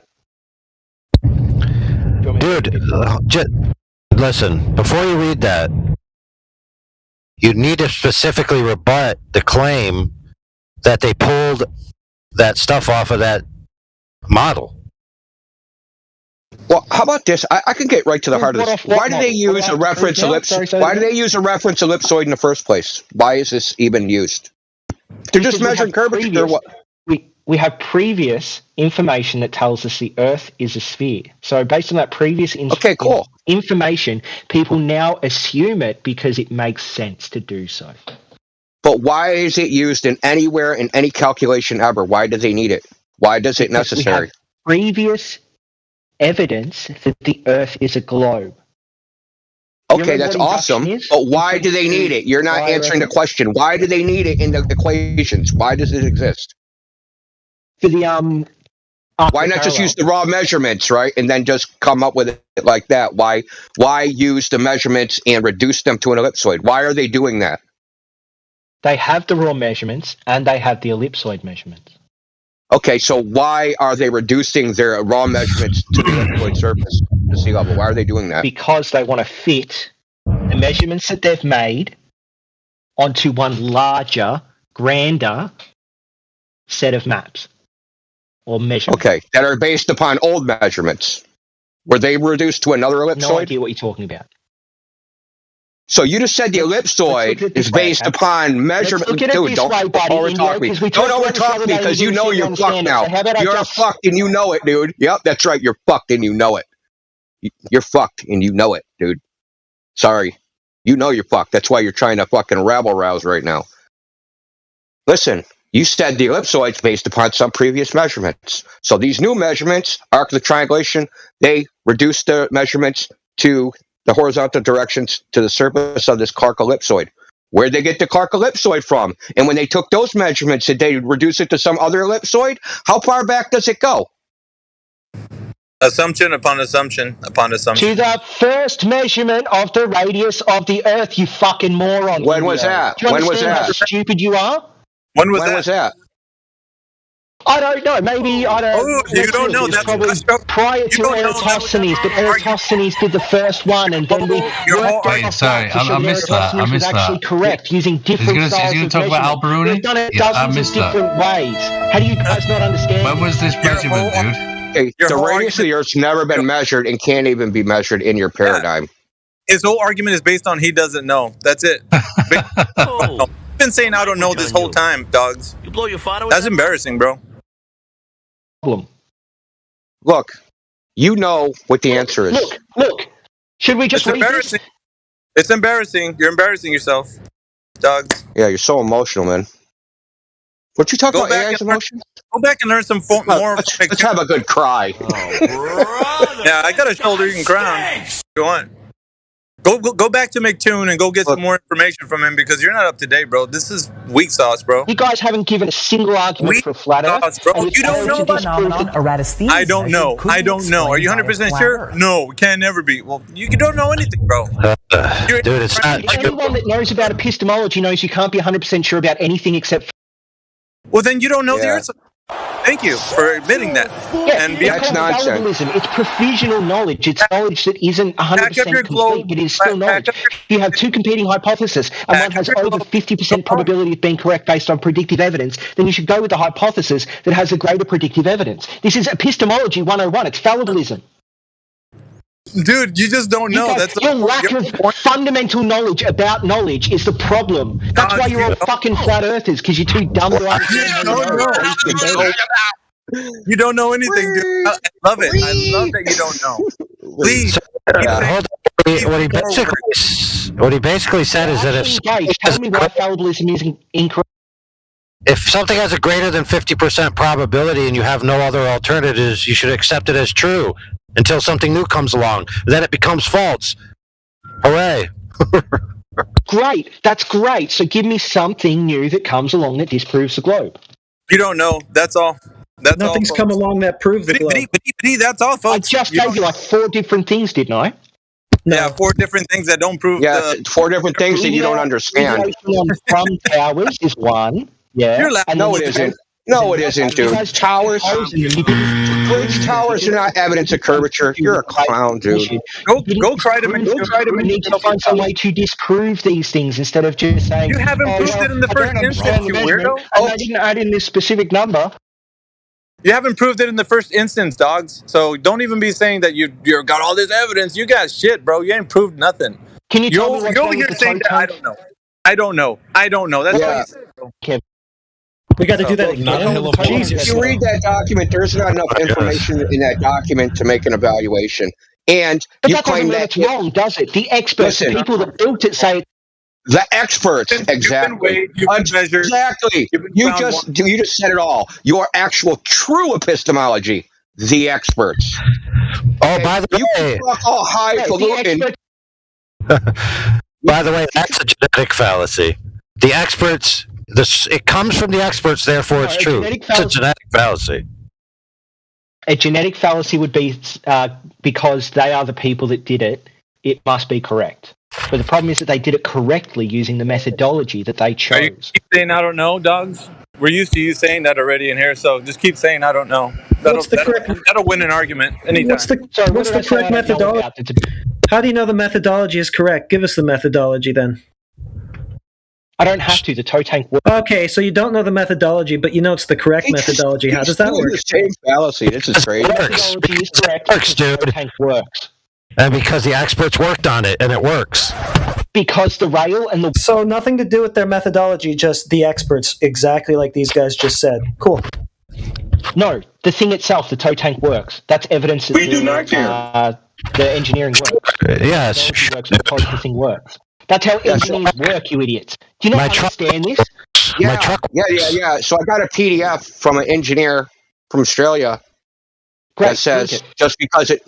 Oh, do you want me to... Okay. Now, hold on. I read your last PDF. Do you remember what happened there? No, I don't. Well, you read what PDF? Big failure in them not calculating refraction across a body of water? Yeah, they don't. They don't need to because it's an unproven... It's an unproven quantity. Gee, that's why I asked you. Let's actually go back to that. Wait, is this a YouTube video? Let's go back to that. Video? This is the calculus they won't teach. Listen, don't mute him anymore. Let him talk. Right? Don't interrupt me. We're going to have a real interchange. Fucking interrupt me, I'm just going to kick you the fuck out of here. Okay? It's going to be like that. So check this out. I asked you, what model for refraction should we use to make predictions? You are aware that there are probably a dozen to maybe 24 models of refraction going back 150 years. Which model should we use that makes predictions? Snell's law. Which one? Snell's law. Snell's law doesn't work. Why? Because it doesn't preserve the angles. It doesn't preserve the angles. That's the whole point of refraction. Refraction is the angles changing. Okay, so in a gradient index medium, you can't use Snell's law because the angles are not preserved. Okay, so hold on, I'm just the angles are not preserved. Can you explain what that means? Because the angles aren't meant to be preserved. The angle is meant to go from A medium to B medium. The angle is to change the inference angle. Yes, and then that's from right. B medium is meant to change again. Then from C to D, it's meant to change again. Then from D to E, it's meant to change again. So at what point? Sine theta is a conserved quantity in Snell's law. Say again. Right. I didn't hear that. Sine theta, the angle is a conserved quantity. Okay. So the angle of incidence and the angle of refraction have to sum to 180 degrees. Right? Because they have to be normal. Sine theta has to be 180 degrees. The sum of the angles. The sum of the angle of incidence to the medium's interface, right? Yeah. And the angle of refraction have to sum to 180 degrees. Okay, and? Okay, so in a gradient index medium, that's not the case. If you apply Fermat's principle, I just posted a PDF that runs through the mathematics. I don't expect you to go through it now. Live stream text? Yes, right. I even posted the PDF, right? So it says sine theta conserved along the light path. It goes on. Snell's law states that the quantity sine theta is not changed in the refraction of light passing from one medium to the other. We inquire whether this is true in a general case where the speed of light varies continuously within a medium. That is a gradient index medium, right? So you have to apply Fermat's principle, right? The principle of least time. So you understand that. Final result of these exercises is that, contrary to initial expectations, the answer to the question in the title is negative. So there's problems with using Snell's law and a freaking on like some gradient index medium because you would end up having weird ducting, weird reflections, right? So if you modeled, right, so a medium with n number of indexes of refraction mediums, how many freaking layers are you going to use? Right. So what you could end up happening is the light being trapped within one of these layers and never exiting, especially if the light ever ends up going horizontal. So if it ever ends up going horizontal, it's never going to transition some barrier, right? Some interface. So if you look at Andrew Thomas Young's website, he admits this, that results in a singularity if you use Snell's law, right? If you use Snell's law and the Earth is flat, right, and you have a medium at that level, so 6 feet, right, and you even have a gradient, right, you can even have a temperature gradient, that light, if it's horizontal, will never transition into any other refractive index medium because it's horizontal over a flat plane. So if you model out mathematically, yeah, it'll just go on forever, right? The only reason you all say there's, bending light, right, is because you have a curving gradient.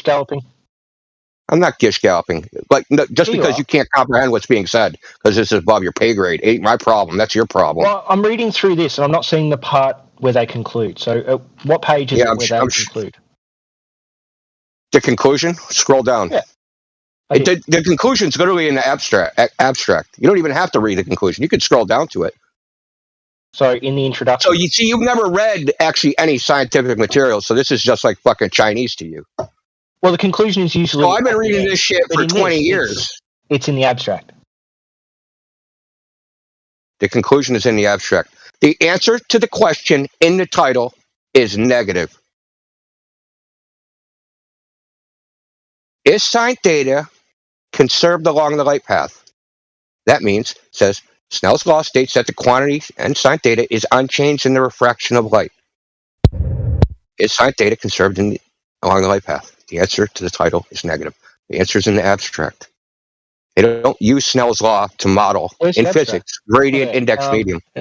Abstract, I posted it literally in the chat. It also provides. Look. The final results of the exercise is that, contrary to an initial expectation. Let me ask you this: does Walter Bisgund's simulator use Snell's law? Yeah. No, it doesn't. It uses Fermat's principle. Okay, if he uses Fermat's principle, who cares? Okay, so does Mick West. What's the difference? What's the applicable difference between the two? Is that there's no boundary. In Fermat's principle? Yeah, there's no boundary. You integrate over the light path, basically. No. If you use the calculus of variations of integrate over the light path. Whereas one is just simply algebraic or trigonometric, if you want. And? That they're not mathematically equivalent, dude. They are mathematically equivalent. The outcomes are still generally the same. No, Snell's law is a special case of Fermat's principle. They're still... Where you have a well-defined medium. No, they're not. Yes. Snell's law is a special case, right? Snell's law is a special case where you have two well-defined mediums with a well-defined boundary. Snell's law and Fermat's principle, would they be roughly equivalent? In one case, where you have a medium where you have two mediums with different refractive index that are homogeneous, isotropic, and have a well-defined boundary. That special case, that's what it models. Which is great for designing lenses. Right? You can use the thin lens equation, no problem. Easy peasy. Then you still get to the engineering. Fermat's principle, which states the light travels the path which takes the least time. By taking the derivative of the optical path length, the stationary point is found, giving the path taken by the light. And there are situations of light violating Fermat's principle by not taking the least time path, as in reflection or a spherical mirror. In a classic analogy, the area of lower refractive index is replaced by a beach, the area of higher refractive index by the sea. And the fastest way for a rescuer on the beach to get to the drowning person in the sea is to run along the path that follows Snell's law. Yeah, because you have a well-defined boundary. Sand in the water. You go one speed over the sand and another speed over the water. So you want to find the path which is the most efficient to reach the person. Well, the principle of least time. Which one takes you the least time? Should you run through the sand more? Should you freaking swim more? Which one should you do? Great, so they both use the principle of least time. Fermat's principle, or Snell's law, is a special case of Fermat's principle. Right? Okay, great. So why doesn't Snell's law work? I told you, because it's a gradient. So now you have the sand, right? So the sand is continuously varying. In the water, your speed through the water is also continuously varying. Actually, there is no sand in no water because there's no well-defined boundary. It's just all sand.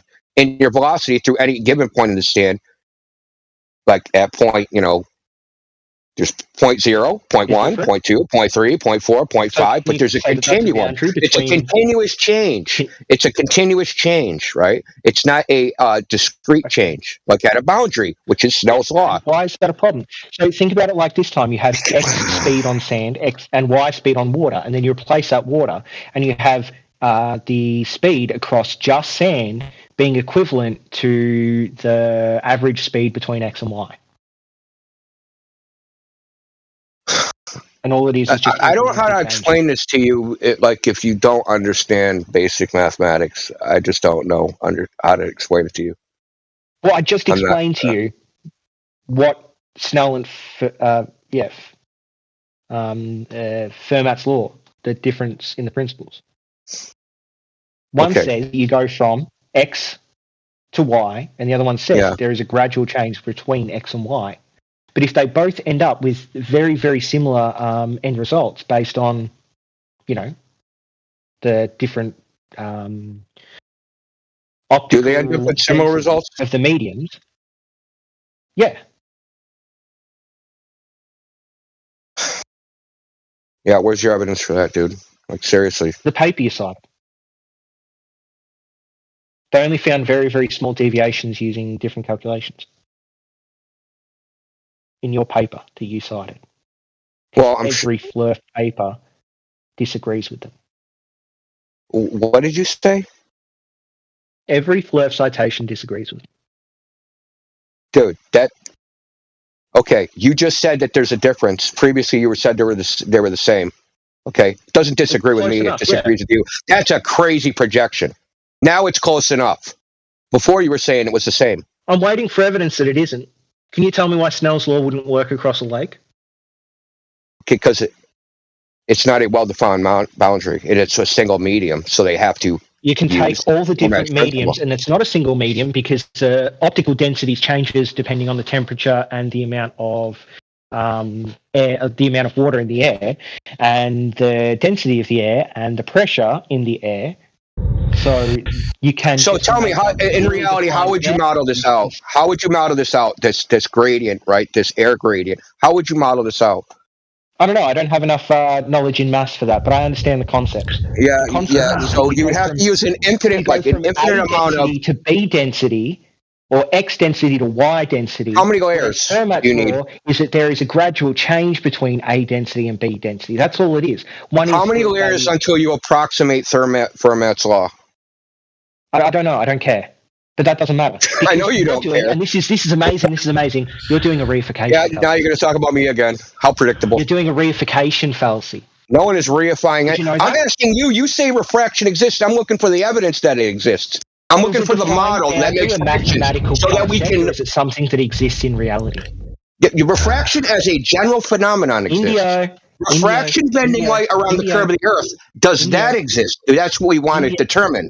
Does that exist? What is the evidence for it? What is the boundary in Snell's law? Does that reference something actual? Like an actual boundary? Or does it reference a mathematical? Yes, it's an actual fucking boundary. Yes. No, it's where one medium becomes another medium. The atoms on one side is... I've ever heard. It doesn't. Oh, so water. No, Elijah, please don't. Please, I'm asking you, please. I want to finish this. He's going to try and get off it. I'm not letting him get off of it. Snell's law calculates the optical density of A and the optical density of B, and then it arbitrarily pops in a boundary between them. Where do you think they would pop in that boundary? What? At the end of A, at the spatial end of A, and at the spatial beginning of B? Do you think that's where the boundary is? So if you have two substances, one's water and one's glass, the water's not the glass, and the glass is not the water, and where they meet is what we call the boundary. They can both be water with two different optical densities. So water can be water, and glass can be water and glass at the same time? No. Indio, listen to me, okay? You can have air, just air, but if the optical density of air is different at 2 points, in Snell's law, you'll take those 2 points of measured optical density, so the different temperature and pressure, and you will put a boundary in the middle of that calculation. And that boundary calculates the deviation, the refraction. That's why I asked you how many layers, going from A to B. Whereas in Fermat's, it will be a gradual change. It won't be a defined boundary they put into the calculation. It will be between A and B, there is this amount of change, not it changes at a defined boundary, okay? It's all abstract, it's all mathematical, and it's called a reification fallacy when you say that there's an actual boundary in spatial reality. No, what I said was there is a continuous change in Fermat's principle, and you just made my argument. Thanks you very much. Snell's law. Snell's law has a boundary. Snell's law has a boundary. I've ever... Dude. Snell's law. Oh my God, the fucking spiral. Snell's law has a boundary. You said that you can make an arbitrary boundary. Where do we make that boundary? How many boundaries? That's why I asked you how many layers. You didn't even understand what that was talking about. Like, how would you model this? How many layers do you have to do? If I take six feet of freaking air, right? How many layers of Snell's law of different refraction index to model this gradient do I use? Do I use 10,000? Do I use 1,000,000? Do I use 1,000,000,000,000? Do I use an infinite amount? Right? When we use an infinite amount, well, oh my God, that's fucking calculus. And we use a continuum. And look, the continuum's more accurate than the so-called simulation of boundaries. I don't know why you don't understand this. Oh, because you don't know anything about mathematics. But your whole idea of refraction is based upon mathematical models, which don't work in reality, which make no predictions in reality. That's why I'm going to ask you again. I know someone muted you. Give me the model of refraction that makes accurate predictions. that we can test, so that we know which one to use, so that when we make our post hoc claim, we can be using a model which has some predictive power. You even said we need predictive power to tell us what's likely true. Give us the model with predictive power. Both. Give me the exact model with predictive power. Both. Okay, so those are models. How are they tested? I can find some journal articles if you'd like me to. Yeah, I'm sure I've read them all. Awesome. But are you willing to admit that the boundary is just what they put in? Like it's the maths that they add in to say that there is a defined... They don't use Snell's law for a gradient, you clown. A defined point between the refractive index of A and the refractive index of B, right? So all they've done is they've said there has to be a boundary here instead of it being a gradual change. Okay. No. So you're saying that Snell's law is bullshit. No, when they model it, listen, when they model it in reality, right? Like if they model it between glass and water, they'll use Snell's law. But if they have a gradient, they're not going to use Snell's law. So when I say the Snell's law is an actual boundary, that's what they're modeling. They're modeling an actual boundary. They're not going to use it in a situation you're talking about. They're not going to use it for a gradient index medium. They're just not going to use it. So it's if like, it works, why not use it? If it's easier, because Snell's law is because it's inaccurate. Principle, isn't it? Because it's inaccurate. To what percentage? To what percentage? It probably depends on the application. Oh, okay. So we can use Snell's law if we want, say, a couple of percentage points of accuracy, and then Fermat's if we want, say, a couple more points of accuracy. It's the same with Newton's and Einstein's, isn't it? Well, it depends on the distance, right? So it depends on how long the light is within the medium, right? So that's the defining factor. How long the light is inside the gradient versus, or how many layers you model. So there's all different, depends on your model, right? So that you could probably make a situational Snell's law model and use Fermat's principle and get them fairly correct, probably for good enough for practical purposes, and make it quote unquote work. Right, but it's not what's used in the common practice. They just use Fermat's principle because it's more accurate. That's just what they do. So they both would work. One's just more accurate. But the fact of the matter is, you can use Snell's law. You can use whatever the fuck you want. You thought that this boundary was a physical boundary. You fucking goose. No, listen, in the use that they model it, it is. Yeah, in the use that they model it, it is. Where they actually use Snell's law to model something, it's real. When they model it, it's an actual boundary. No, listen, they don't model gradients using Snell's law. Only dumbass fucking anti-flat earthers use it for that. That's what I'm trying to tell you. Only you fuck clowns use it for that. Nobody uses this. If you go read all the literature, no one uses Snell's law for this shit. Nobody. Not a fucking person. Only Dunning-Kruger anti-flat earthers use this shit. Does it still work? Still work? No. Why? What's the percentage difference? How many decimal points are different? I just told you. I already answered that question. Depends on the application. You don't know the implication fallacy, and you don't know, and you're trying to lecture me about the maths. At least I was big enough. No. Listen, I told you the situation. It depends. It depends on the situation. It depends on what you're modeling. The error depends on what you're modeling. If you're modeling how long light's in fucking 1 millimeter of a gradient, dude, yeah, they're going to be almost identical. But if you're modeling how far, like if it's going through fucking 1 trillion miles of air, that's something else. You're going to it depends. It depends on the application. I think we're done with this now. No, you're going to give me the predictive model. Dude. You're just going to give it to me because we want to know when we do our post hoc, ad hoc bullshit at the end, right? So we can't falsify the globe. I want to know what model we have to apply. You're obviously too I want to know what model, dude. I want the evidence. No, I want the evidence for your foregone conclusion. I just want the evidence. That's all I'm asking for. What's the evidence, dude? What's the evidence? What's the evidence any of these models work? What's the evidence that that light is bending around the curve? What model predicts that? And then that model has been validated by observation.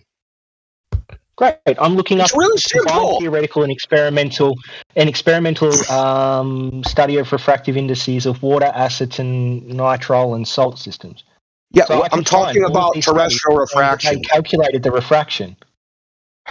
I'm talking about terrestrial refraction. This thing that's supposed to be like bending around the curve, Something making everything changes look if you flat. apply it to the surface of the Earth. No, these are physical constants, buddy. Do you know what a physical constant is? Dude, okay. Dude. That's a cool story. Physical Cool story, constant, bro. yada, yada, yada. Cool story, bro. I'm asking for the model that makes predictions that we can apply in real I life. propose a simple theoretical formula for describing the refractive indices in binary liquid mixtures containing salt ions. Our theory is based on the Clausius-Massotti equation. It gives the refraction index of the mixture in terms of the refractive indices of the pure liquid and the polarizability of the ionic species by properly accounting for the volume change upon mixing. The theoretical predictions are tested by extensive experimental measurements of the refractive indices of water, acetonitrile salt systems for several liquid compositions, different salt species, and a range of salt concentrations. Excellent agreement is obtained in all cases, especially in low salt concentrations with no.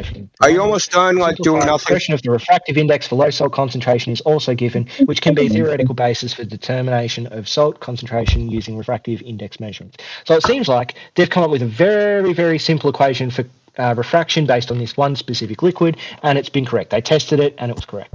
Yeah, awesome. Okay. Yeah. So now we're going to apply that to the air. What model is used for the air? Just a second. It doesn't matter. There's not a big deviation. It doesn't matter. What I love is they're using a tank and a solution and allowing it to set so it becomes homogeneous and isotropic. Are they? Yeah. Are they?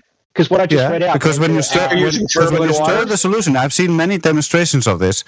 Okay. When you stir the solution, you see no deviation. Look, I'm just looking for the justification for claiming that there's terrestrial refraction fucking up all our measurements with a laser. I want the justification for that. And you can't seem to come up with one. Other than because I said so. Experimental determination of the refractive index of Snell's law. This experiment uses a narrow beam of light passing from air into glass and then into air. The experiment is practically easier using a hemi-cylindrical prism of glass with a beam entering the curve. But these are inapplicable to what we're talking about. Why? You're just Googling random shit on refraction, dude. Terrestrial refraction. Google that, brother. There's Dude, literally you think I don't know you didn't look for this? An experiment showing refraction works, but you don't like it because you don't seem to understand that Snell's law, being a model, means that there has to exist things in real life. You can claim it works in different applications that have nothing to do with. We want to see it works in this application. In what application? Through air? The application of a laser or a ray of light through air, dude. Great. Refraction over water experiment. Have you never typed these things in? Look, dude. No, you haven't, have you? What are you talking about? It's much easier to just sit here and go around Snell's in law, circles about things that you don't understand. Rather than Snell's just go, law yeah. Talking about me again. The old standby.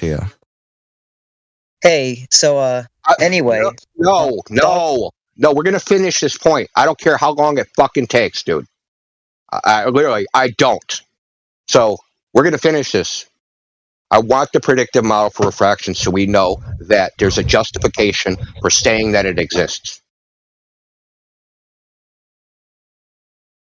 We need a justification. We can't just say, hey, willy-nilly, we're just going to throw in this phenomenon that we say exists. We need a justification for saying it exists, right? And one justification would be a model that's been tested and makes predictions. But that model doesn't exist, and you know it doesn't exist. That's why you're bringing up all this ancillary bullshit.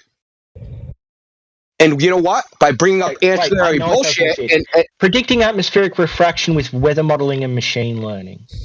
Yeah. Okay. I've read that. Would you like to read this? I've already read it. Have you? Yes, I have. I read it about 2 years ago. Oh, okay. What are they doing it? I think they're looking at the side of a mountain, if I remember right. It's in Arizona. It's like in the desert.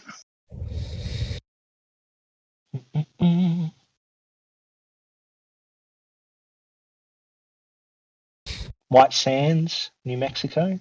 Yeah, I got a pretty good memory. Seeing I only freaking skimmed it freaking goddamn 2 years ago, 3 years ago maybe. Yeah, but even if listen, so check this out.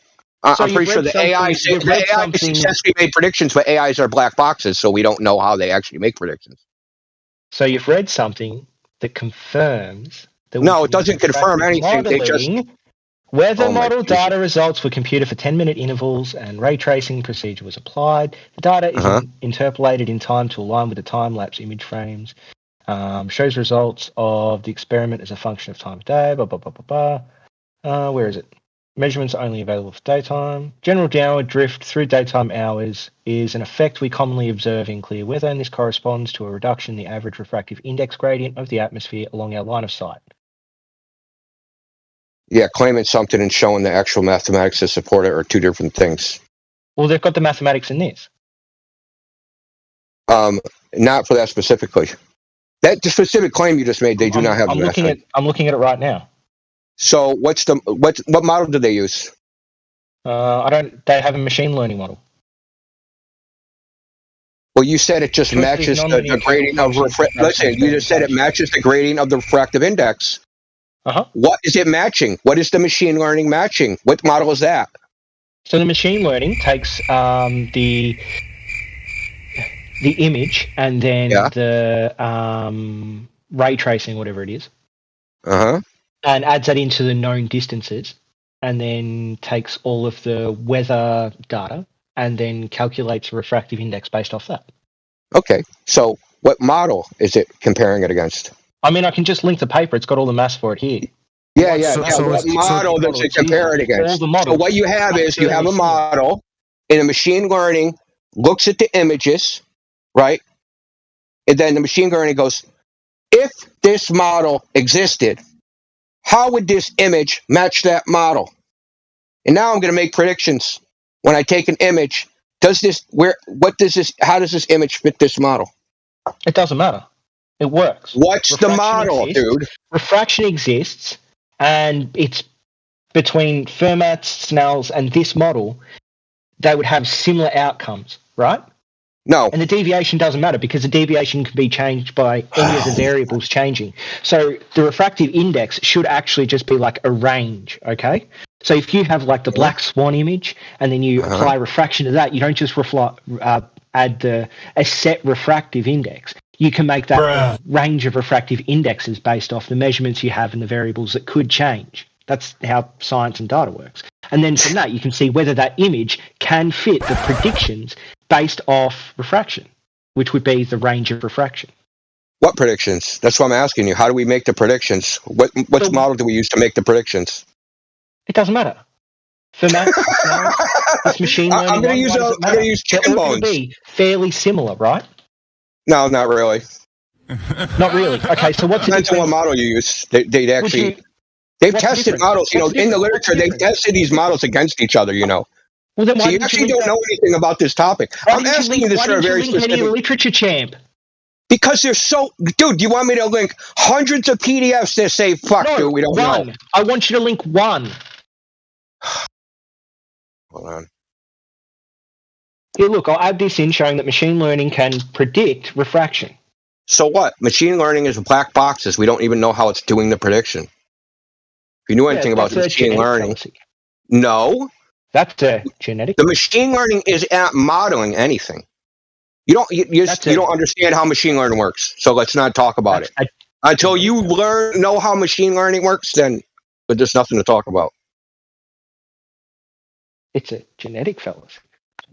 No, isn't machine learning where the machine takes in multiple sources of data and then it comes up with an algorithm based off that data that would predict any two sets of data outcomes further on? Okay. Let's look. Machine learning, subfield of artificial intelligence that deals with systems that are able to acquire their own knowledge by extracting patterns. There we go. Extracting patterns to get new data. Great. So, have you found that study yet? Yeah, I'll just read you a whole bunch. How about that? No, just link one. Where should I pick? Have you linked one? Have you dropped one in voice chat yet? Yeah, I'm going to link like 10. Well, I just want one, so link your best one. I'm going to just look at the top one anyway. Top one's got to be your best one.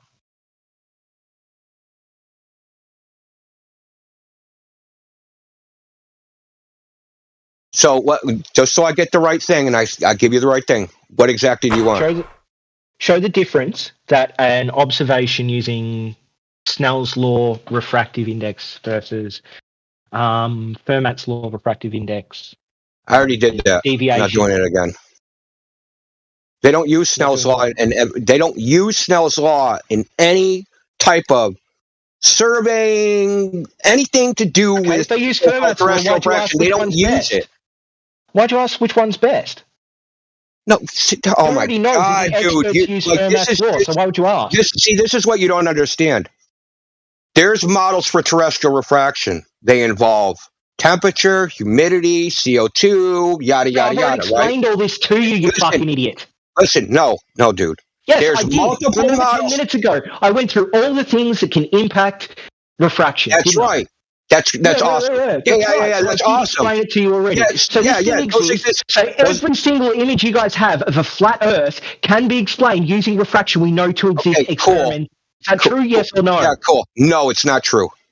Okay. Give me one image that shows that the Earth is flat that can't be explained using refraction. Using assumption, you mean? No, refraction. I just went through machine learning. You just have assumption. You have no evidence that there is refraction happening on those days. Machine learning was able to calculate a refractive index. They're not calculating anything. Yes, it did. No, they're not. You're just assuming things. You have no values, so you're just assuming things. There's no values in the laser test. Data goes in, it calculates, it comes up with an equation. It doesn't calculate, it does. It doesn't come up with a fucking equation. You don't know what you're talking about. When you get data and you run data dude, machine learning is basically a lookup table, dude. That's basically what it is. It's a lookup table. Isn't. You have no idea what you're talking about. Dude, I got a degree in computer science. You don't know what the fuck you're talking about. X equals C, depending on some variable. It's not. They use gradient descent, dude. In this machine learning model, they use something called gradient descent. You have no idea what the fuck you're talking about. Stay like you don't know what you're talking about with refraction. You really don't know what you're talking about with machine learning. Even if I don't know what I'm talking about, I'm not going to explain it to you. I can understand. Look, I want to go back to these variables. Someone who's been doing this for years. I want to go back to these variables, right? So these variables that you say exist, it's cause refraction. Right? You think they exist because there's models that exist that use these variables to make predictions about refraction. Well, none of these models actually makes accurate predictions. They do. No, okay, where is that?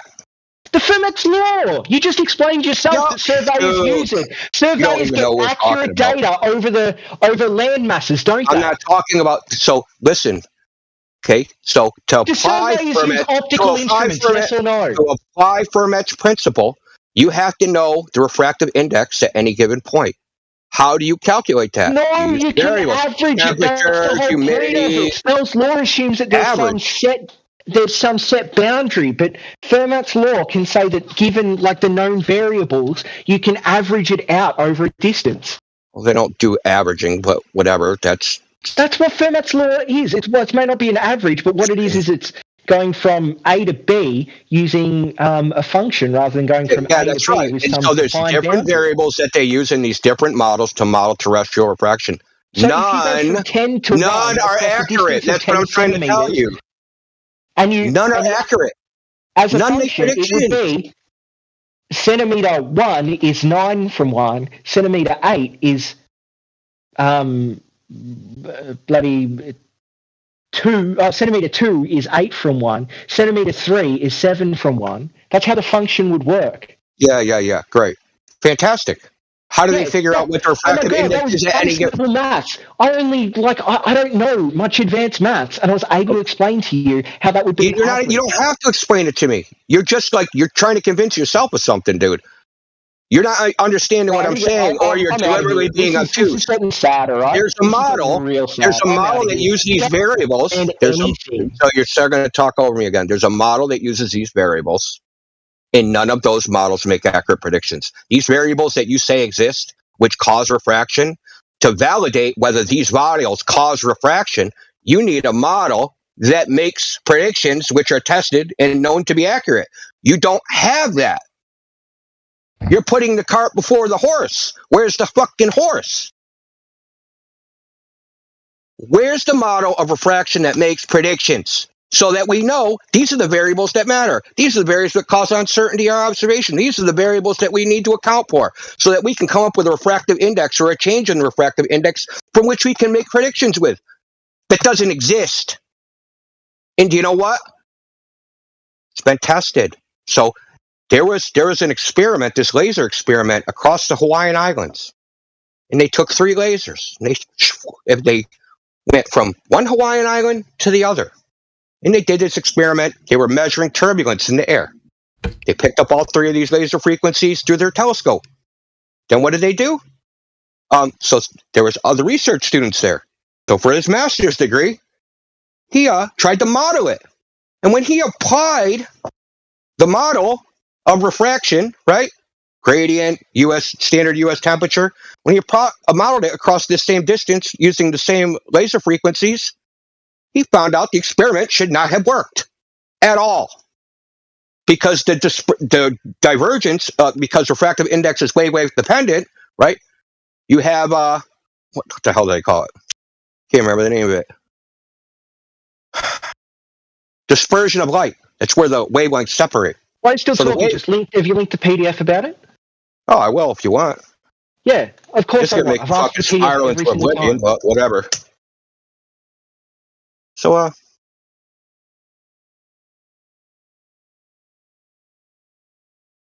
So what happens is the spread of the wavelengths of the laser are greater than the width of the telescope. So when you model it, right, when you model it in this refractive index air, the spread, so you have 3 frequencies of lasers all starting at the same point. They spread out because not all of them refract the same. They refract differently. It's wavelength dependent. So they're spread out by some spatial distance. That spatial distance is greater than the width of the telescope. But somehow they picked up all 3 beams in the telescope at the same time. The only way that can happen is if there's no refraction. How do I find this? Hold on, I'm gonna post it. How do I you want the underlying experiment? Yeah, hold on. So I'll find the underlying experiment. So this was there's experiments based upon, it's done by the Air Force. So the person that wrote this master's thesis, he tried to model what the results were. And when he modeled the standard, terrestrial refraction, using the same shit Bisgin uses, using the same shit Mick West uses, found out that, like it says, I'll read it to you. For the 150 kilometer path simulated, the rays are misaligned by about 4 meters. Okay. With respect to the point, the telescope's 3.4 meters wide. And? That means they should not have, if the refraction model was correct, they could not have picked up all 3 lasers simultaneously in the telescope. But they did. What did they say about it? I mean, what did they say about it? What was their conclusion? Well, see, they did the test first, and then after the fact, they applied the model, and then realized our test should not have worked. If they would have applied the model before the test, they probably would have never did it. They would have probably designed a different test. Okay, so they came up with there is some variable or phenomena that we cannot explain. Is that what they came up with? What they were testing was... Okay, so was the test was their answer? The presented experimental results on intensity scintillation characteristics reveal complexity of the observed phenomena that cannot be fully explained based on the existing atmospheric turbulent models. Yeah, so there's turbulence models, there's refractive index models, and he tried to use a mixed turbulence refraction model. None of those models worked, but the turbulence model, called a non-Kolmosov model or some shit. Can't remember the name of it because there's actually 2 of them. There's the non one and there's just a regular one. Anyway, so the turbulence model fit more closely than the so-called terrestrial refraction model. The terrestrial refraction model says that the experiment should not even have been completed because you can look at the simulation. He simulates it the same way Walter Bisgin simulates it, using the same methodology.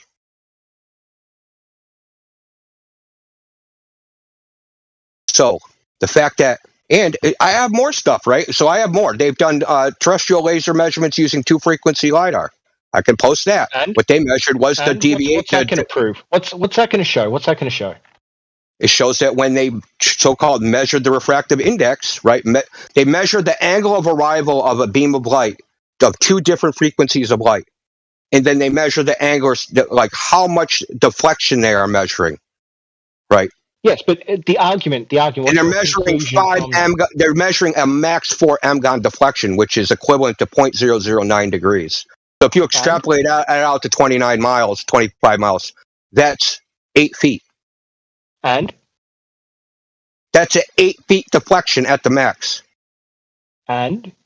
The laser, like ISO laser test, would have to be a 420 foot deflection. A 440 foot deflection. And? You don't understand that the observation at Lake Issel is 2 orders of magnitude off the prediction, right? Even if you, say you use 76R, it's 2 orders of magnitude off that prediction. And what was their conclusion? Dude, for FD core? Yeah, that does not fit the WGS84 model. Oh, you're talking about FE core again. They didn't add in any refraction, you fucking idiot. And I'm trying to justify adding it in. So don't you get it? We're trying to justify adding it in. We're not just saying, yeah, it exists. The surveys use refraction. Let's say we use 76R. Surveys use refraction. Surveys use refraction. How much refraction do they accurately measure the surface of the Earth in distances? For practical purposes, yes. Great. Do they use optical measurements? Yes. Great. So why didn't FE Core do the fucking same? We can do the same. We can use 76R. Then do it. We can use. So if you look, so I'll give you an example. We in the United States, different states build roads. If you look at the surveying manuals for the transportation departments in different states, they all use different refractive index ratios. They use different values for terrestrial fraction. So, for instance, in Massachusetts, they use 0.17. In Washington State, they use 0.13. In Europe, they use 0.13. So different places use different values. Listen, the point is, the largest value anyone uses is 76R, which is 0.166, right? So you take this 0.16 that they use in surveying, right? It only takes 5 meters off. You have to, and the value is 137 meters off. The measured value is 137 meters off, dude. So, okay, we'll give you refraction. We'll give you terrestrial refraction model. We'll go 76R. Yeah, now you have to make up another 132 meters. I didn't say this FE. Now we can go, okay, there is even extra special refraction. We'll multiply it times 10. Drop in the FE laser measurement link again. I'll look at it again using the highest and lowest refractive indexes. What does that even mean? First of all, you just quoted surveying. They use the 76R value. Stupid rambling way.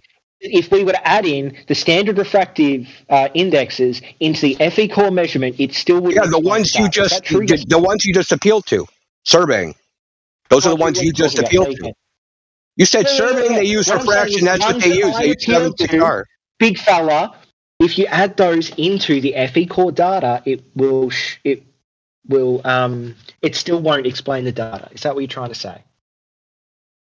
I'm saying, if you add that value listen, I'm explaining it to you.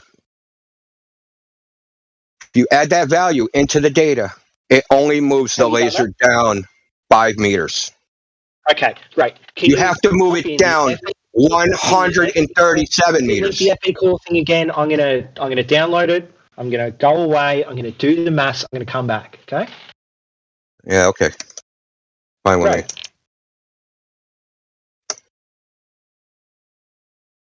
I want you to keep in mind that they didn't this isn't a one-off. They did it 3 weeks apart. So make sure that you read the dates. Don't care if they didn't add refraction. I don't give a fuck. You don't even know why they should be adding it, other than somebody told you they should add it. No, I know why they have to add it. They have to add it because as light moves through a medium, if there's any change to that medium, then the angle of incidence changes. And that means what? And that means that the light can make things look further up or further down. Okay. Yeah, you're claiming that. But you're claiming that. But what's the evidence? Dude, that's what you don't understand. You don't understand there's a difference between claims and evidence. Open the fridge, mate. Have you ever opened the fucking fridge and looked at it? You cold air when it hits the warm air and things get all goofy behind it. Well, that would be evidence. What about experiments? There's one where some dude like pours cold water over, or I think it's liquid natural gas, over a propane tank, and you can see some, I don't know, colours that you couldn't see before, some bands of colour. Thank you for proving. Thanks, you just proved flat Earth. Thank you very much. Affecting what you see. Yeah, that's great, dude. Do you know what that proves? Because you have to use this butane. Listen to me. Because that proves that you're applying Listen, you don't get it, dude. Butane has a okay. Can I finish? Can I finish? Can I finish? Can I finish? Okay. So the refractive index is butane, by the way. And the refractive index of butane is 1.33. Right. I don't care. I don't care. So check it out. The fact that you have to use, listen, the fact that you have to use an extreme, non-physical, unequivalent demonstration to simulate what you say is happening all the time demonstrates that it's not happening all the time. The fact you have to use butane to show it to happen demonstrates that it's not happening all the time. It happens with cold air. It happens with cold air. Yeah, with cold air, but that has a temperature gradient of something like 70 degrees per centimeter. Is that physical? Do we experience that in the real world? Do you ever have your feet get frostbite while your knees were burning off? I didn't think so. The fact you have to use extreme examples of demonstrations, non-physical to what we experience in everyday life, proves that it's not happening. Oh my God, that's because the demonstrations are done in people's houses, you fucking moron. You fucking idiot. If you're going to demonstrate something in your house, a very small area, then you have to use extreme refractive conditions because you can't have the massive change over a long area. It's numbers, you dumb cunt. It's numbers. Oh, what numbers? The language on you. You blow your father with that mouth? Oh my God. So you have, say, I want to test something in a very small area. Okay, and I want to test some variable that usually happens over a very long area. I have to make that variable much bigger in the small area to make sure that I can observe that variable in action. Because over the very, very, very long area, that variable can have very insignificant changes, but because it's such a long area, those insignificant changes can cause a massive change over that long area. I'm explaining this to you like a child because so far you've shown that you may be a child. This is actually pretty humorous. So what you're saying is, look, here's a video. We have to scale down the experiment to demonstrate that the phenomenon, which should be happening all the time in the air, is actually possible. And to do this, we need extreme conditions. But the underlying phenomenon, you can't actually demonstrate is happening. Extreme conditions, just people show that it's possible using extreme conditions because they're doing it in their little house. But they're not equivalent. Of course they're equivalent. It's just scale, mate. Okay. If I want to make a square, I can make a square 1 centimeter by 1 centimeter or 1 mile by 1 mile, but those fucking squares will still be square. Okay. It's not equivalent, and the scale's not equivalent, okay? Because the refractive index of air, I'm going to explain to you why. I'm trying to explain to you why the emotional child. Irony of you calling me a child with your spasming, dude. That's hilarious. Anyway, so the refractive index of butane is nowhere near equivalent to air. Air's refractive index changes. Yeah, you don't give a. I thought it was math, dude. I thought it was numbers, but now you don't give a fuck. Past butane onto air, but you're stuck on butane. No, I'm going to cover them both. You consider anything that goes against your biases. So I'm going to cover them both. See, don't presuppose what I'm going to say, dude. Well, I'm going to cover them both. Don't talk about butane because I don't give a fuck. No, you don't give a fuck. Okay, so let's talk about the air. The temperature, the extreme temperature gradient, right, that you're demonstrating. So I've seen the dry ice demonstration. The refractive index of CO2 is not the same as air.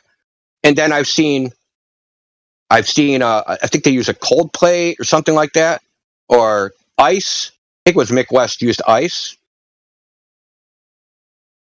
Was it Weiss? What did he use to make everything cold? Was it turbulent air? No, he didn't use Barry Weiss. What was used to make the I don't temperature know gradient? because I'm not obsessed with people that do these experiments like you retards are. So you cited an experiment that you don't even know what happened. Great. Let's go one with that that. I've watched. I cited an experiment that I've watched, but I don't remember the people that did it because I don't give a fuck. Look, I found. So what if they use dry ice? Like So what if they, Let's look at the Mick West what if one. they use dry ice to I cut did. to I found make the the one you temperature wanted. You gradient? wanted me to talk about Mick West, didn't you? Because you have pre-prepared. No, I don't care about Mick West. He already got smashed in here. You can fucking listen to the video on the YouTube channel. Yay, there's Mick West. I finally found the thing you were talking about that I wasn't. I don't care about Mick West. I'm asking you if you don't know the details. If you don't know the details of the experiment, you don't know if they use CO2, if they use some equivalent. You claim they're equivalent, they're just different scale, but you don't actually even know that. Mate, I'm asking you, if they use CO2, why did they change the air? I'm trying to figure out the iron. See, you make claims that there's no evidence for. That's the hilarious part. You just keep, What claim? You claimed that these demonstrations are equivalent and they're just a change in scale. So I'm asking you details about them, and you don't know the details. So you're just talking out your ass. What detail do you want? What detail do you want? The guy put up What an they iron, used to the cool iron the air. heated up the What did they use to laser changed it? What they used to cool the air? What substance? How did they create this temperature gradient? Nothing. They warmed up the air using an iron. They warmed up the air using an iron? What? Are you just going to repeat back with a dumbfounded? I don't understand what you're. I don't understand what you mean by they warmed up the air using an iron, like an iron for ironing clothes. Iron, like you what? don't seem to understand anything. I linked the video. Because you suck at explaining yourself. You know, an iron, like you iron your clothes. Yeah, it heats up the air. Look, here's one of nice wavy air patterns in front of a heater. Why would that happen? Turbulence. It's called sensible heat flux. Amazing. Yeah, it's called sensible heat flux. Yeah. So, like when air gets hot, it goes up, right?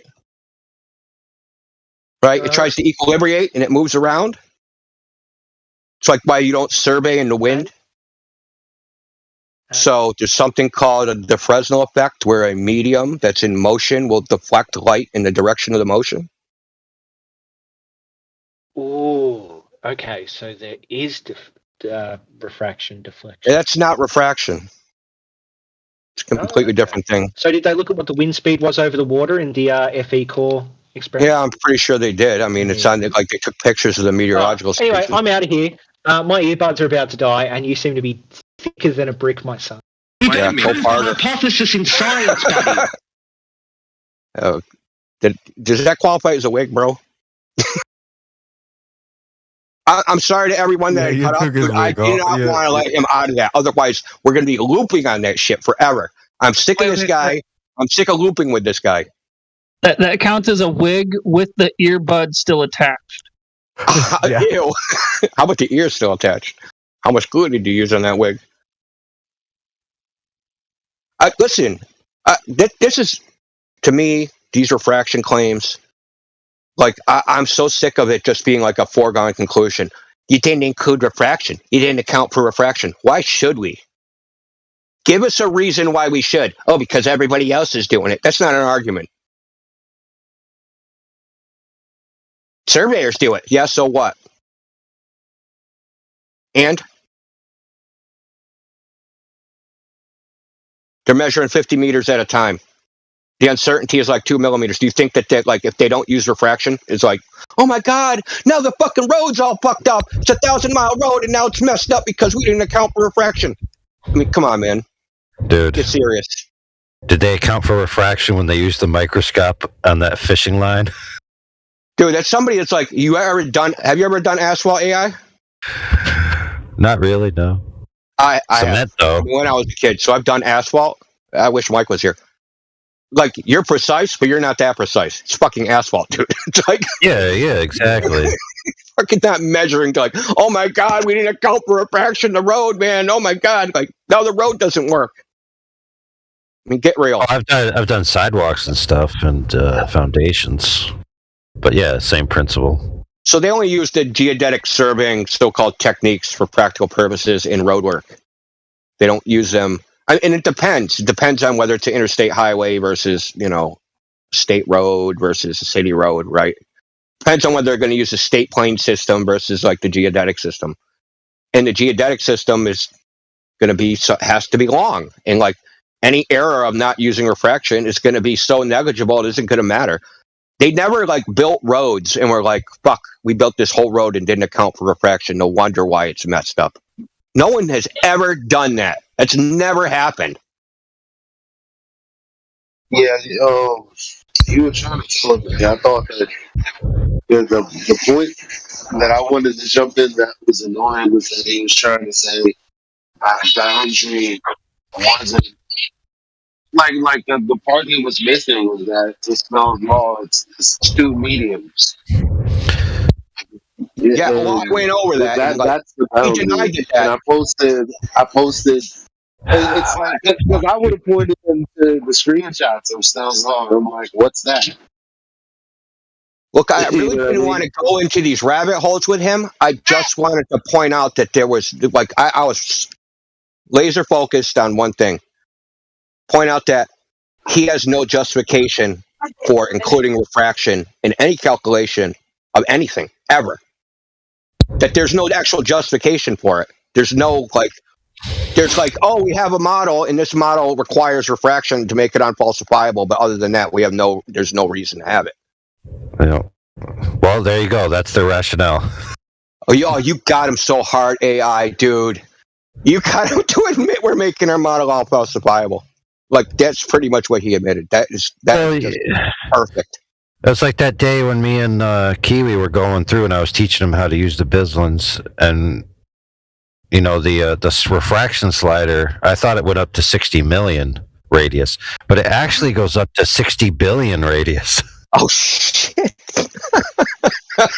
He's like, "Oh, dude, what's these extra 3 zeros here?" And I'm like, "Hold on a second." I resized my screen, because sometimes it cuts it off if you have like 20%, 70%, whatever. Yeah. And I saw the rest of the numbers, the rest of the zeros. I'm like, "Damn!"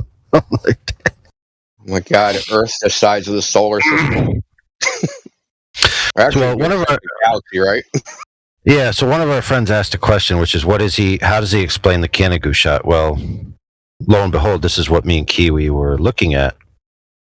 So we went and we did the slider, right? And we did this calculation for how much we would need to get to the Canigou shot. Now, check this out. The number of that value was only like 0.003 different than the category that you can click that just pre-calculates what's called extreme refraction. So let that sink in. And Walter Bislin's calculator, when we did it, and by the way, it's recorded, so if it was changed, there's proof still there. He literally labeled extreme refraction the exact amount of refraction needed to defeat the Canigou shot, proving the point that it's just an unfalsifiable ex post hoc excuse. Yeah, that's the same thing he did with the Black Swan. That's why I brought it up, right? So he created this piece of software, and then he manipulates the variables until the piece of software looks similar to the image, and it doesn't matter what the values say. The values can be non-physical. It doesn't matter. So in the Black Swan, unlike all the other simulations, he tilts the camera up a tenth of a degree. I don't know why. If you put it at regular degrees, it doesn't match. So he takes the camera. So he's got all, he's got the tabs of different like observation. You mean level? Yeah. So he tilts it up 1 degree from level, or right. Yeah. From level. Makes perfect sense. Yeah, but he doesn't do that for any other observation in his little tabs of Soundleys Bridge, like Pontchartrain, like he's got all these little tabs, right? So This is the only one where he does this, the Black Swan. He tilts it up. And then when you look at the ray trace, the rays flipped it over. That should make an inverted image. When you have ray tracing path, right, and then the rays cross over, like the top rays become the bottom rays, and then the bottom rays become the top rays, that's an inverted image. But when you look at it, it doesn't invert the image. I don't know if he did this intentionally, or it's an error in the software, or a combination of both. It's not a bug, it's a feature. You know what I'm saying? Well, if there's a point of inversion, your lens would have to be there in order for it to be an upright image. At least. He has a little graph where it shows it has the variables, and then it shows like this crazy it has a graph of like the variables for like the temperature, altitude, that right. So that is just insanely all over the place.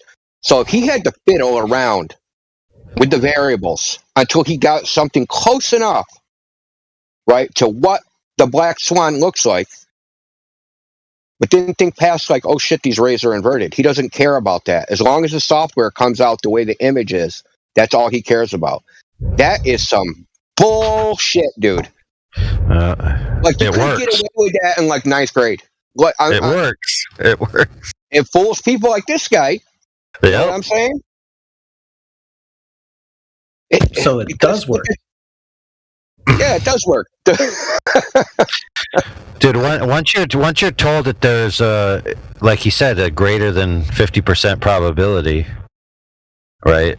When you apply the Snell's law or whatever, that the horizontal rays will remain horizontal, right? That would be an impetus for you to maneuver the thing like at an up angle, right? Because if you just have the rays going straight and they're not passing any variability, they're just going to stay straight, and there's going to be very minor variability. But in their worldview, they have infinite variability of paths probability, so they can just pick and choose any paths they want, and then draw lines like as if they're heat-seeking missiles shooting you straight in the eyeball. And again, that just makes their claims unfalsifiable in principle.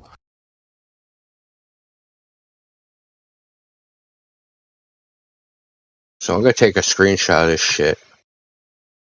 But by the way, all his claims also backfire on all optical observations that the globe makes, because the scrutiny that he demanded of the flat Earth side was not applied to any of the globe Earth observations. Yeah, like, did you measure in the middle? Remember that? We got to measure in the middle. He don't. But the middle is where you're going to actually have to measure it, right? You're not going to measure it at the edges. Yeah, all the models, all the refraction models are based on measurements that were taken at some point, not current measurements of the current conditions, anything like that. And then it's like you can stretch those boundaries, so it's just used to fill in the gaps to make things match. Yeah. Well, the Itchel test, they did measure in the middle by hitting the panned targets. And they demonstrated the variableness of whatever alleged refraction would have been there.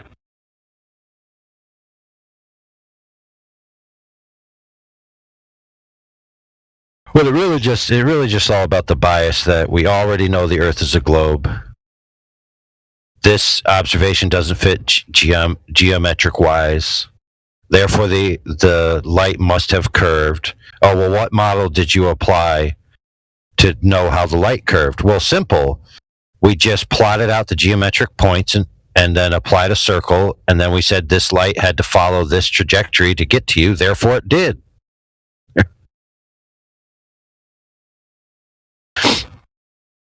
It's the most ex post hoc bologna sandwich of rationale.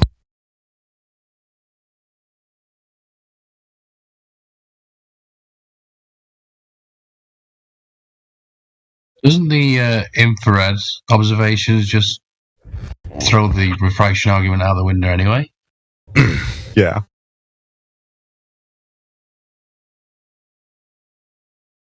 Not having a globe radius to refract does that pretty well, too. Yeah, it's just, they make the claim that all the light is bending around the globe, so it appears flat. And so we can see 10 times further than the geometry in the Black Swan, and they just bend everything to make it match. But if that were true, then we would be able to just use infrared and be able to see that the horizon is always closer in infrared. Do we see that in real life? I don't think so. All long-distance photographs in infrared that I've seen taken close or with short duration between a visible light picture show the infrared actually seeing further. So I don't see how they can get away from that.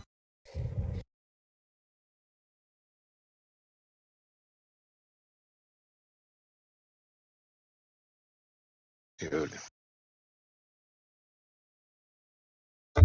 Well, that was. Yeah. Hold on. I gotta show you all something. How far is the Black Swan? How far is 10 kilometers or 10 miles in kilometers? That's 16. Okay, 16. Yeah, I should have known that. 1.6. Should have been able to do that in my head. I'm sad. That's just sad.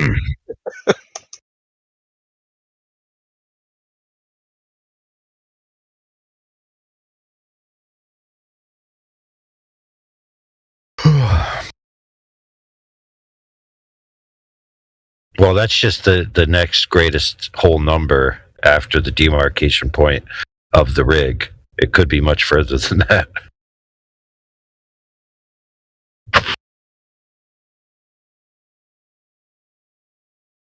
Yeah, how interesting would it have been to see that Black Swan taken, one with infrared and one with visible light? Like, how far would we have seen the beach of the island that's back there? I don't know. It's hard to see because it's the light is so diffused near the horizon.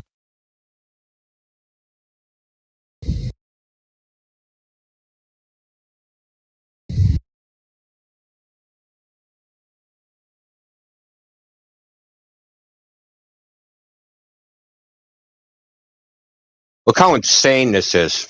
This is Bislin's ray trace. These are the path of the rays. Look how just insane this is. This is what it takes, right? These extreme situations as evidence for the globe, right? That there has to be an extreme, and that's the only way that they can even approach what they're claiming is happening all the time. That's the thing, is you're claiming that this is the general condition, right? That we see too far, and we have to apply this refractive index, this standard refraction all the time. And occasionally it's a little bit worse. But how come it's never a little bit better? Oh, that's when ships go over the horizon. Well, how come refraction doesn't make it look even closer still? How come the refraction doesn't make it look like an extra curvy ball? Exactly. Or make the horizon appear like at 30% in the top of your viewpoint. Yeah, why doesn't it make the horizon appear like a mile away when it should be 1.2 miles away or 500 feet away or right in front of your face? How come they can't even show a picture that even matches their claim standard? Yep. Good question. Dude, why does this picture you post have a big yellow block for obvious contrast, like it's flashing at me and it says custom refraction? That's I don't know why they're bragging about that. I know.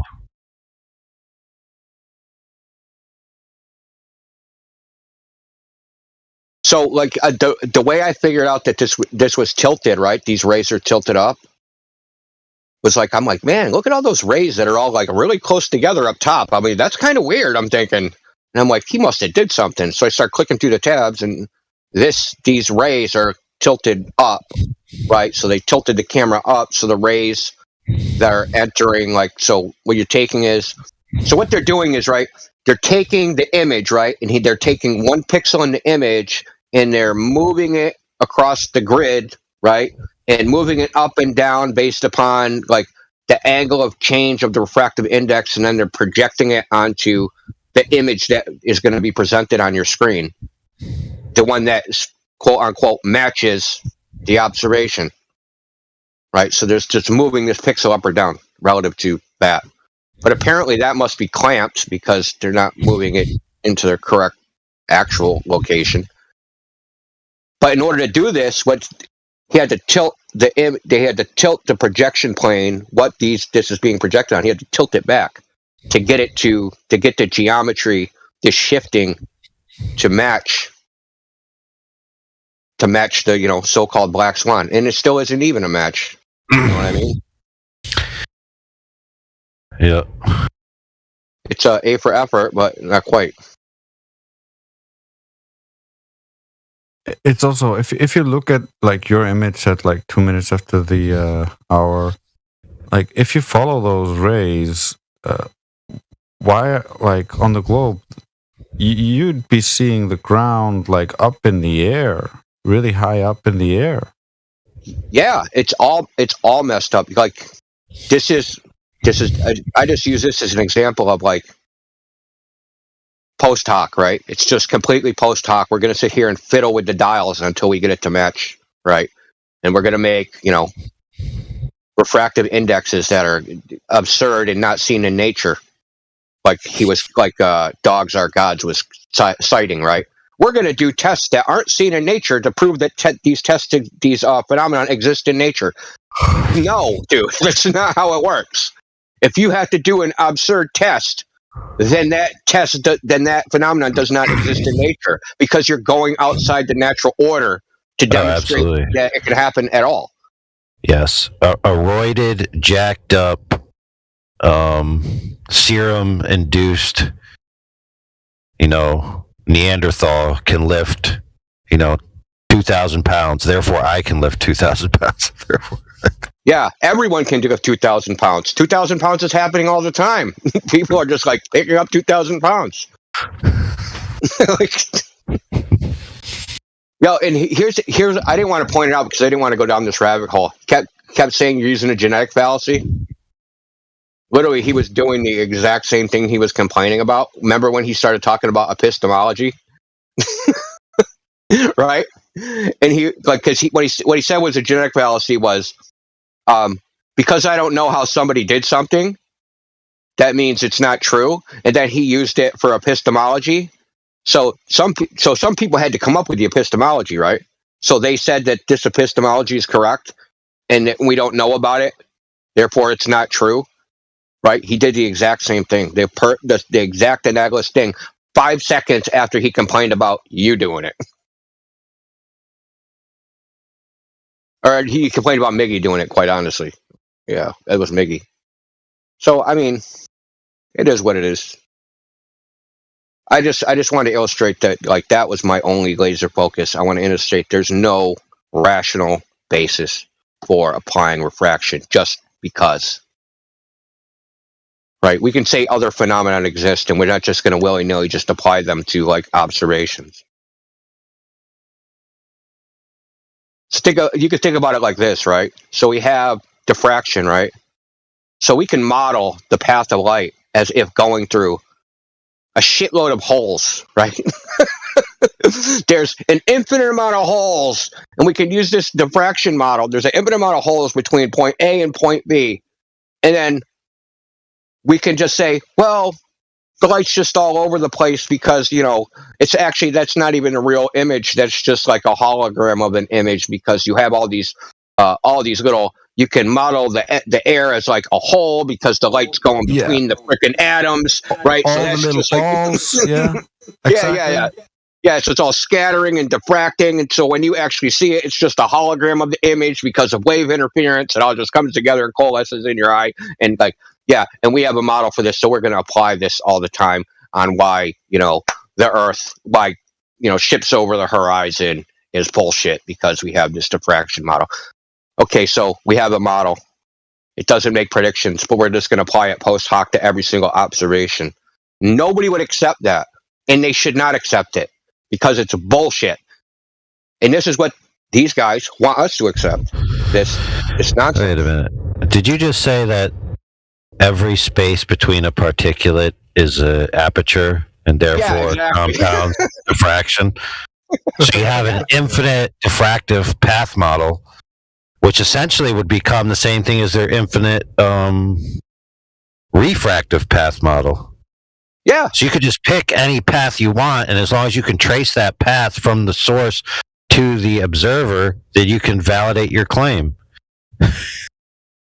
Yeah, I mean, we could all play the same game, right? We can say refraction makes the Earth look, the Earth look like a globe. Right? Like, I mean, we could say anything. That's the whole point of unfalsifiability, is that the underlying claim can prove both propositions. Well, not prove it, right? Or you can be used as evidence for both propositions, right? We Yeah, can it can claim support either one. Yeah. So we can claim refraction makes the Earth is actually flat, and when it doesn't look flat, that's refraction. And and they can claim the Earth's a globe, and when it doesn't look like a globe, that's refraction. It makes it unfalsifiable. Well, how about there is no refraction, and that we're just misapplying it? Like the optical phenomenon that we're seeing is not refraction; it's turbulence, or internal reflection, or any number of things. The point is, because the refractive model can't make accurate predictions, that's actually wrong, and it has to be, because they've been trying to figure it out for 150 years, and they still aren't any farther, right? And to the point, man, I wish he was on here. I should have asked him, if they have a predictive model, why are they using AI? What's the purpose of that? They have a predictive model. That's redundant. Why even use AI to do anything, right? We have a predictive model. We can just take a picture, and we know what the refractive index is. You understand what I'm saying, right? If I was gonna feed my AI, right, what I would do is I'd take a bunch of pictures that have supersedery information according to globe geometry, feed them with that presupposition that the bottoms of things are cut off because of globe geometry, and then you have the squashing effects, right? And then I would tell the AI, create me a model that traces the path of light that assumes globe geometry from these images, and then it would give me all this, spaghetti string nonsense, right? So now they just have an even better Earth curve calculator. So you say, oh, look at this image of a mountain 500 miles away. Oh, yeah, well, look at this spaghetti string. Well, see, this is, I didn't think of it at the time. I should have did this. So you could have took this AI, right, and fed it a model of gravity, right? So little g, not big G, right? So that when the mountain is displaced down, that means there's a greater acceleration, and you could put in the equations for it, you put the mass of the mountain and the acceleration of gravity at that particular spot, and you would just say, okay, what's the acceleration of gravity if the mountain's in this location? What's the acceleration of gravity if it's displaced this much, right? And then you could feed the AI a bunch of data, and the AI would say, yes, it matches. When the mountain's here, the acceleration's this. The mountain's here, the acceleration's that, right? And you could just come up with, because you're making correlations between one model in the AI, in the image, right? So you have a model, right, the equations of gravity, and then you have the images, and the AI is making a correlation between a particular image and a particular value in the model, right? But it has to start with some reference location, and as long as it has that initial spatial reference, right, then it can measure the displacement of the pixels relative to that, and so you have a reference, okay, the image is here, the acceleration of gravity is this. Now we're going to show you all these images. How does the acceleration of gravity change based upon the images? And you apply the vertical displacement is because acceleration increases.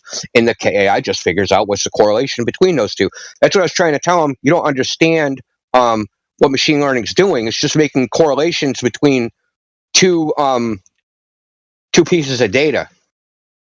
But you have to start at some reference, right? You have to start at some reference location so it knows how to make the correlation. And you could have literally stuck in any mathematical model of any phenomenon and told it in programmed the AI so it said, oh, if any causal mechanism for the displacement of the pixels, right, up or down in the image. Yep. You literally could just said anything. I choose women's feelings about the color blue presently. You could actually do that, which is kind of scary. So the more women who are happy with blue, the more refraction is present. You could have correlated to the menstrual cycle, how many times freaking someone watches clown porn on Pornhub, you could have done anything.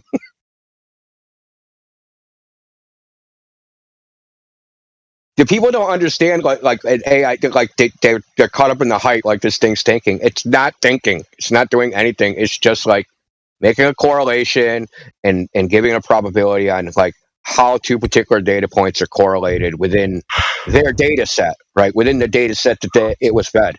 Because when you start increasing the size of the data set, values change, right? Or if you decrease the size of the data set. So it reaches like different quote unquote conclusions. It's not reaching a conclusion. It's just it's just a giant fucking lookup table. So long story short, how this all works is you have a distance between point A and point B. You have the assumption of straight line rays, right? Yeah. You can't see the bottom of something, so you shift the rays down. You then assume a curved Earth horizon is blocking it.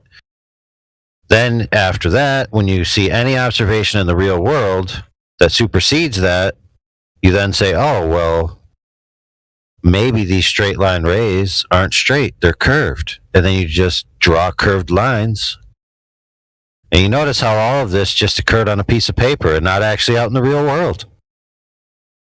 Yeah, amazing, man. It's amazing what you can make up in fiction. I mean, there's no difference between writing down a bunch of refraction equations and saying that's terrestrial refraction and that's evidence of it than me like writing a book of fiction about wizards and elves. There's no difference. It has no relation in the real world. What always got me is this idea of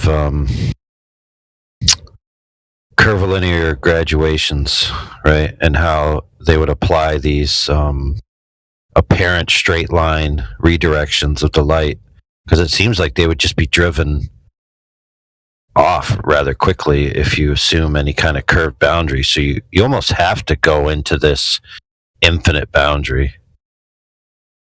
Do you remember that refraction model where it was vertical gradations from the target point to the observation point? And that's how you could get it to the light to go with, I think with Snell's law, maybe. Yeah, well, yeah, what they use, like, yeah, it's like, I'll put a graphic. I mean, there's the best really way to just show it in images. Wherever the hell it is. Yeah, so I got,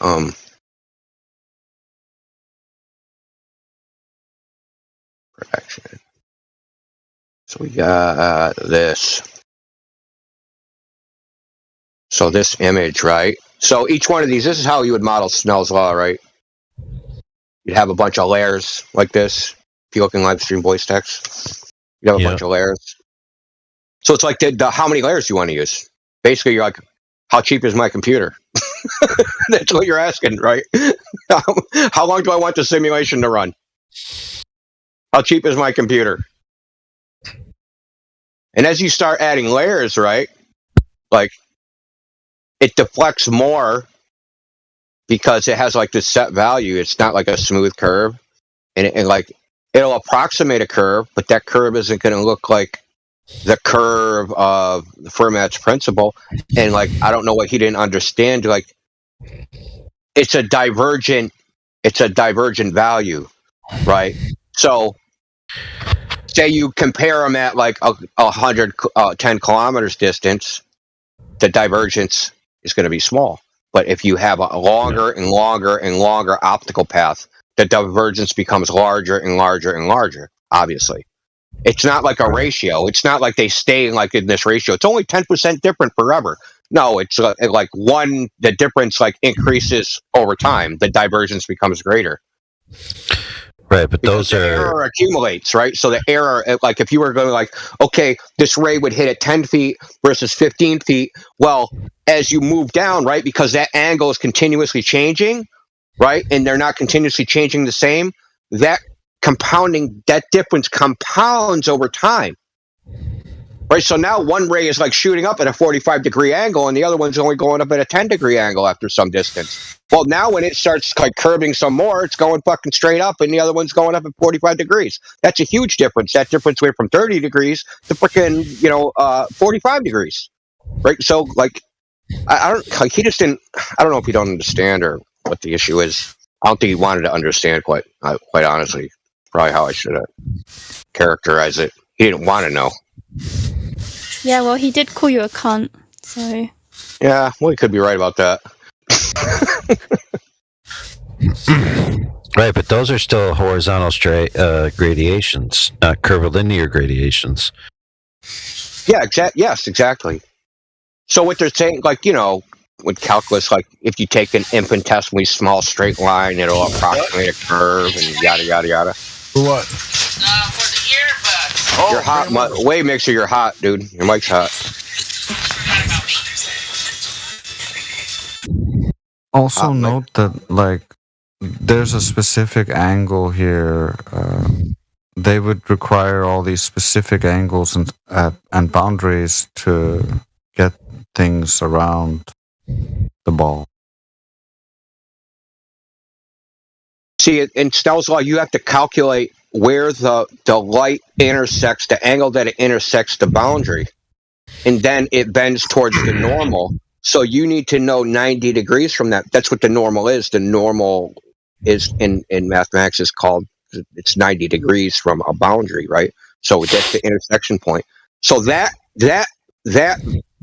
normal in a gradient keeps shifting, right? So you have to keep calculating that over and over and over again, and then like to get to the angle of incidence at the boundary, and right, like one location isn't going to be the same as some other location, which is why they just use Fermat's principle, because it's just simpler.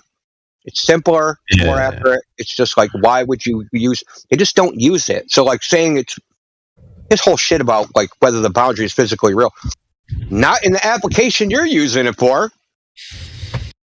Well, look at my picture there, man. Look at that picture. You see what I'm saying? Yeah, man. See where I'm going with this? Yeah. If you got curvilinear gradients, bro, your little 180 degree summation is going to take all that light and just drive it into the ground. Yeah, man. It just ends up a mess. That's why they don't use, like I said, that sound redundant, why they don't use it. Like, they don't even think about using it. They know it doesn't work. They know it, like, you know. Right, but for a long time. And does nobody remember that vertical gradient thing where it says this is the way it would have to be, and it shows like it's black and white, and then it's got vertical columns, but they're splayed out in radials, and then it shows the path of the light going through. Yes, oh, right that, there. yes, yeah, Trace, you're the man. Yeah, like that's what you need to chart it out nicely and spicely. Otherwise, you get my picture. This is wrong. Culver say this is wrong because the gradient is radial, right? It goes up from the center. Right, but if you have a radial, like curvilinear gradient parallel to the alleged curved surface of the Earth, then in my opinion, you get the nonsense that I drew. Yeah, but your nonsense supports the globe, so it's obviously correct. Actually, it doesn't support the globe. I don't know what that supports. That supports insanity, I guess. Concave Earth, welcome. Oh, fuck, dude. banning you right now, man. This was an elaborate troll to get you all set to the concave side. Gandalf has entered the chat. Wait, what's concave Earth? Exactly. It's a mental illness, man. It's a joke. Concave Earth is very simple. So go to your house or go to a store and look at a globe, and you're seeing a ball with everything on the outside of the ball. Now just imagine all of that is exactly the same, but on the inside. Yeah, all the math works too. Okay. Yeah, the math works perfectly. You just add a negative sign to all the values. I was imagining like a bowl. It is a ball, but you're inside the ball on the inner surface. A bowl, like where you eat bowl? cereal out. Oh, no. Oh, I mean, it's two bowls upside down touching each other, and you're inside each bowl. Well, there is a model of like that. It's, what is it called? It's what the Brazilians did. Oh, What's the difference between hollow Earth and concave Earth? Hollow Earth is Earth's the globe, but it's hollow on the inside, right? So there's like lizard people or whatever's in there, and then like concave Earth is where you're like, I don't know, held to the inner surface of a hollow sphere. Yeah, it's basically concave Earth is you're on the inside of the sphere right now. Hollow Earth is like there's like a concave Earth on the inside of the sphere. Although there's also hollow Earth conceptions under like many different other conceptions. It's just there's a bunch of hollow Earth ideas. Like they're pretty varied. Some think they're just subterranean, right? So that there's subterranean stuff. Some think there's there's a whole land, like a different, complete ecosystem. So like the concave also has different conceptions. Some of them are just like our ball wrapped on the inside, so we're just the same sphere, but just we're on the inside of that sphere. Others are just like it's a flat spot on a gigantic sphere, and there's a ton of them.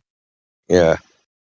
So concave Earth versus globe Earth is globe Earth thinks your feet, someone is antipode to you, your feet are pointing at them.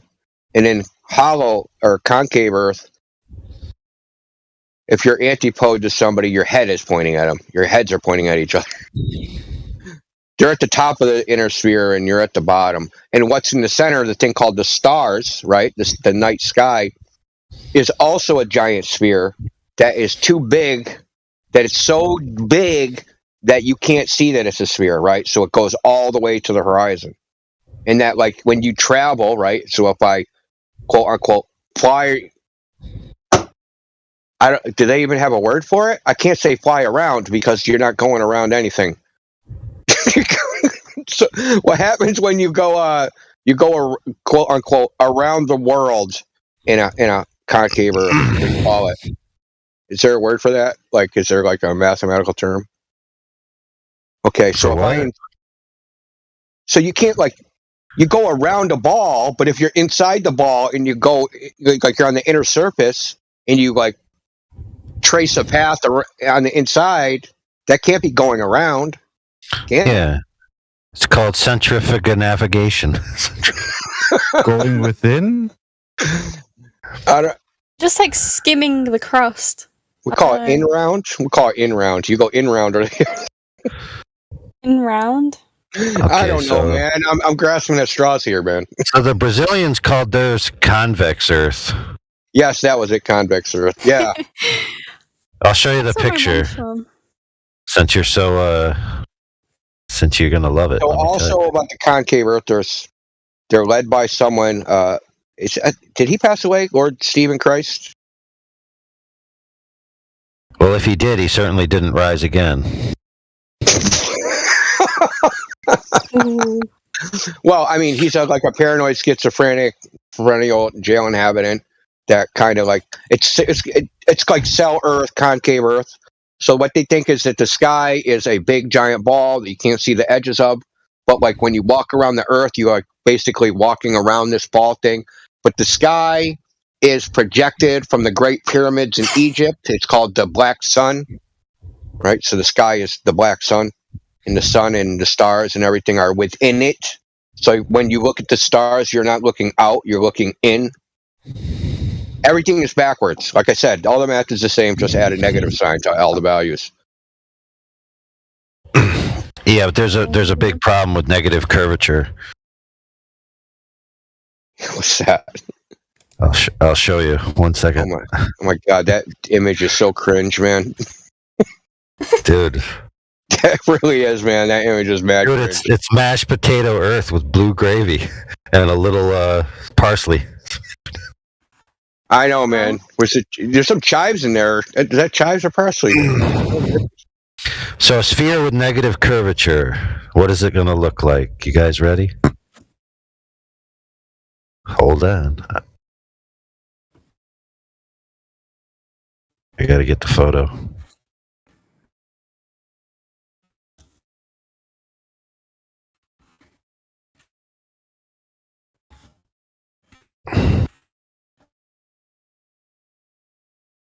Download. Now, this is actually very relevant to what we were talking about earlier, which is the catenary curve problem. Because a sphere with negative curvature forms a catenary curve. If you take the two ends and flip them around, so you inverse the negative, and then you end up with a catenary. Here it is. That whole debate was a train wreck, man. 100%. That's where I live, man. Ouch. That, my friends, is a sphere with a constant negative curvature. In 2 dimensions? How many dimensions is that? 3. You sure there isn't a 4th dimension I can't see? I don't know, maybe. That's a black hole. Yeah, that catenary curve thing, that was a train wreck, man. That was an absolute train wreck. Like okay, they pulled the string taut. Well, there's a catenary curve. Well, it was negligible. How do you know? Did they measure the string? No. Like, what? How long was the string?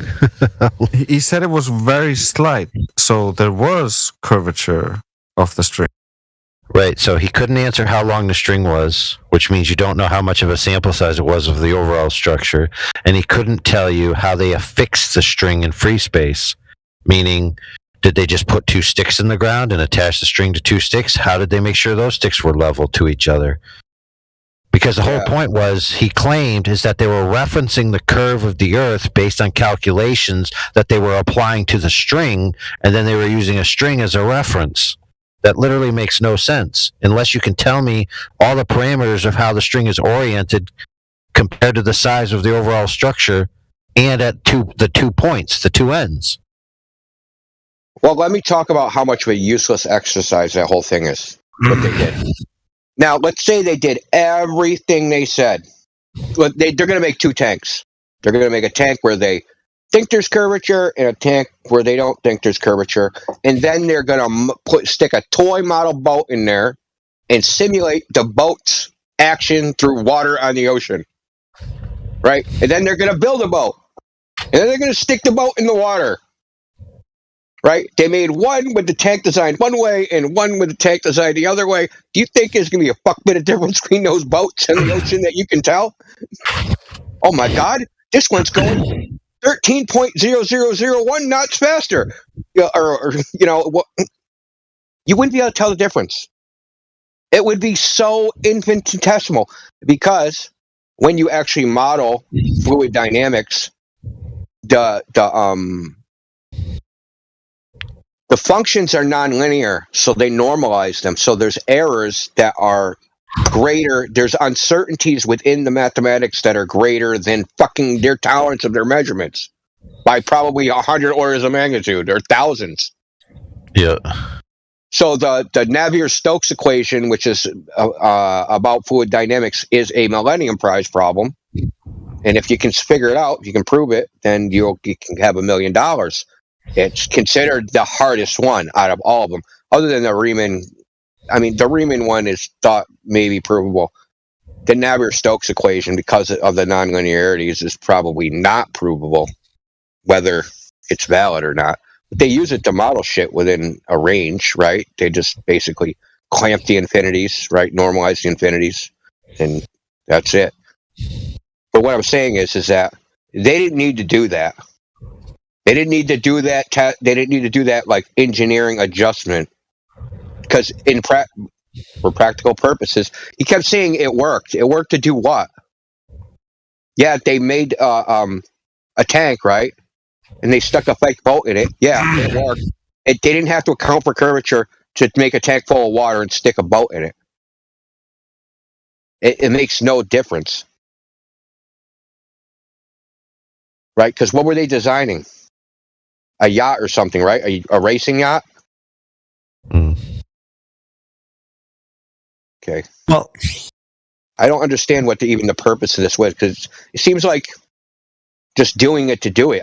We got to publish a paper. Let's do this bullshit.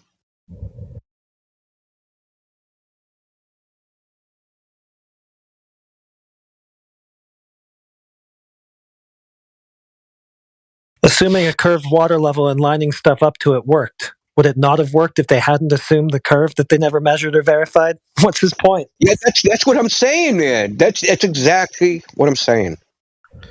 Yeah, they used like when they built the boat, when the boat like sank because they didn't curve the fucking tank 0.06 of a millimeter. Like, yeah, that step is key. Yeah, you first have to imagine that there's 0.6 millimeter of a bulge, and then everything will work. Yeah, and then everything will work, or your ship sinks to the bottom of the ocean. No, but you got a good point, which is, I believe he read they used a bubble level. Yeah, it said they used a master level, whatever the hell that is. Yeah, it's probably the brand of level that they used, which, by the way, you can only level with the precision of your ability to hold it level, and your ability to judge the bubble between the lines.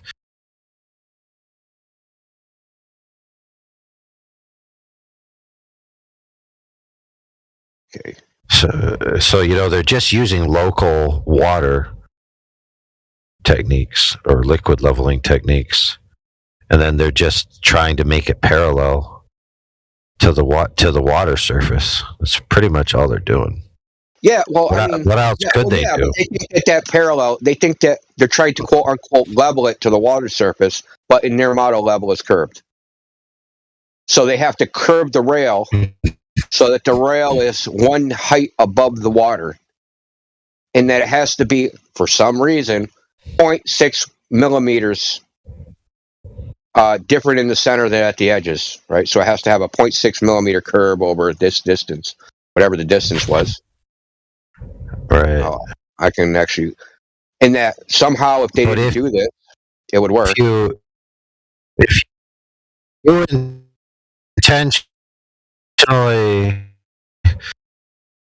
If you intentionally put a curve that's higher than the base with the water, it'd be arced in the center. Yo, what's up, fellas? I'm just trying to figure out why they would even do this. Like, what was the purpose? I really don't get it. Like, if you have a 170 foot long piece of metal and you just go to the middle and jack the middle up, dude. The tank is, so just to tell you, AI, the tank is 138 meters long and 3.5 meters deep, which corresponds to 3,000 cubic meters of fresh water. Despite appearances, the bottom of the tank is flat. And the maximum carriage speed was fixed at 12 meters per second, which is high for a facility of this size, but gives the ability to run a wide range of experiments. The dimensions were selected based upon the experience of university staff, past recommendations, and the site's physical limitations. Yo, what are you talking about? Yeah, we're talking about some corny ass dude that came in here earlier saying. Yeah. So there's a tow tank, like it's a tank to model boats. It's like I was just describing its dimensions. And they claimed that they measured that they had to account for curvature to make this tank because there was 0.6 millimeters of curvature higher in the center than at the edges on some rail. And the rail had to be exactly the same height above the water. So they took a string and then they pulled the string tight, and then they measured and adjusted this railing to make sure that it was curved exactly with the water. Just, it's a bunch of horse shit. Anyway, we had someone come in, we're just like laughing at it, basically, at this point. Yeah. Well, it is a joke. Well, it is a joke because his argument was it works, right? So their design of their tank to test boats, it worked. Like, what if you didn't account for 0.6 millimeters of curvature and 153 meter rail? What would the result have been? Like, you wouldn't be able to design boats anymore, and like your boat would sink to the bottom of the ocean now because you didn't like account for curvature in your little tow tank. Like, you're being dumb. Just shut up. You're embarrassing. You know what's weird is the last guy who came in and argued that, which, by the way, we have recorded, and you guys could go watch that if you want. It was much more technical, but his argument, I believe, was that the sled or whatever that pulls the boat wouldn't be able to ride correctly on the rails if they weren't perfectly, in tune with the curve of the Earth, to the degree of like what, a 0.6 millimeter or 0.06 millimeter or some nonsense. Less than a credit card thickness, supposedly. I'm reading like what was the justification for doing this? Like I can't find anything. Like I just can't believe that people still in 2023 people still think we live on a spinning ball. It's just crazy to me. Dude, it's worse than that, man. The last week, man, we had 3 people coming in. I think it's a ball because of the authorities. After what just happened with that Mexican beer germ, why you're trusting the authorities is beyond me. And they call us, conspiracy theorists and nut jobs. And no, they're the nut jobs for, they're just brainwashed. Like zombies.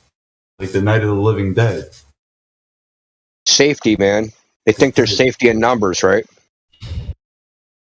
Yeah. So you ever seen the penguins in Australia? They like all huddle together, and like birds do the same thing when they flock. They all flock together because if they flock together, there's a probability you won't be the bird that gets eaten. It'll be some other bird. Because I've seen it, right? Like where I live, there's pigeons that fly around in flocks. But when there's a hawk around, they go mad, but they stay in the flock. And you're the bird in the flock. You're hoping I'm not the pigeon that gets like snatched by the hawk. Some other bird that's right next to me. So that's kind of like a defense mechanism that they have, right? Stay in the herd, right? And they do it with antelope, elks, bulls, you name it. Go ahead, Trace. Sorry. It's all good. I've been listening on YouTube all morning. I couldn't get in here, but I tell you what, it'd be more productive to shit in your hands and clap than listen to dogs all day. Yeah, that's how I feel. I mean, thank you. Yeah, that's I like listening to India though. Man. But the thing is, they're the conspiracy theorists. They're the ones saying like, you shouldn't believe your eyes. Like you see the sun moving, it's not moving. It's trying to fool you. It's actually you that's moving. Like the Earth looks flat. It's just the light is all trying to fool you. The world is all just out there, out to get you. It's actually a globe. I really don't understand this tow tank argument because all that rail is doing is towing a modern boat. What is that boat going to? Not float on top of the water? Is it what's going to be the? I don't under. Yeah, oh that's my what I'm goodness, trying to brother. figure out by reading the document is what. Like, why did they do this? Why did they go to all this effort? Because one way or another, it doesn't make any difference in what they're doing. Dude, right now, brother, right now, check this out, friend. I specifically told him because I said they parallel this with the water. Did I not say that multiple times? He said the tank is empty when they do this. I told him they have a leveling trough that runs along the sidewall. And they use that to level against the rail. Okay, he said, "Oh no." I said, "I know that we did that in the other one that we did, right?" He said, "Well, I don't know about this one." Now, keep in mind, this is something he posted as proof. So let's read from it right here. The tanks are fitted with a small trough in the concrete. This trough was filled with water. 2 steel pins were precisely machined. A datum bracket was installed at one end of the tank to adjust the length of the pins, so their pointy end just broke the surface tension of the water. Another bracket was then moved along the tank to the desired alignment location. Each pin was checked and readjusted. Was the curve, did I get it wrong, but was it like 0.6 of a millimeter? No, let me pay attention. Pay attention. You ready? I'll read it for you. The rails must be aligned vertically to follow the curvature of the Earth, horizontally and in roll. In Southampton, the Sagata for an east to west oriented tank of 138 meters is about 0.06 millimeters. That's an assertion based on the model. It's not a measurement that they did or took. Oh, it gets better, AI. Read farther. Dude, this is hilarious. Listen to this, though. Sorry. The towing tank only has a walkway on its south side, so the north rail alignment had to be performed from a floating pontoon, which was complicated. Dude, I can't believe this. I don't know. Anybody who works with steel would probably be able to tell you that, 0.06 of a millimeter was over 153 meters, right? Over That's the span, right? Meters. That's like their tolerances are higher than that. Dude, that is a higher tolerance than CERN, probably. Dude, look at this photograph of the pin system at the brackets. Look what they're doing there, bro. If you're looking, it's the brackets with the red thing and the 2-pin system. So the 2 brackets are at the joints of the thing, right? And so when those pins touch the water, they break the surface tension of the water. That means that the distance from that bracket down is correct. So they are just paralleling it to the water. Exactly like I said. What else could they do? How else could they have 100 and plus meter continuous level unless it was a trough of water? They also said in here that they couldn't use lasers to do it. Yeah, I'm going to read that citation too. I'm going to find that. They cited something about them making a different tank in Australia. I want to know why they think they can't use lasers to do it. And now there could be reasons, right? Legitimate reasons, like inside. Sometimes you have differential heating inside of a building and stuff that will throw it off. Yeah. If you're trying to do a long span, I mean, you guys think you do it incrementally, like you do in regular construction, right? You do, right? I don't know. I have to read it.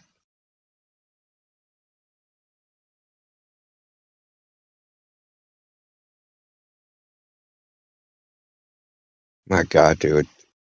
This is what passes for a Glober citation. I swear to God, that dude was just Googling furiously.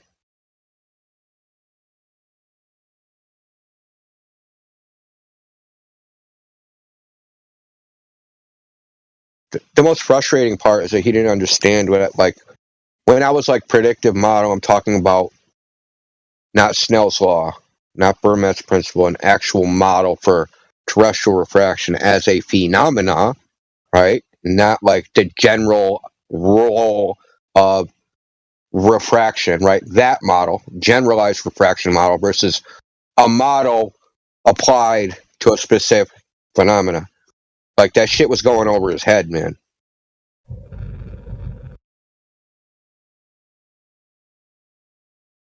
They just try to talk big so that they sound important and they know what they're talking about. And then, as Miggy would say, they get their wig snatched. They like to repeat. But not that must have been frustrating to listen to, like from your point of view, right? Like when you're in it, it's a different thing. Like, dude.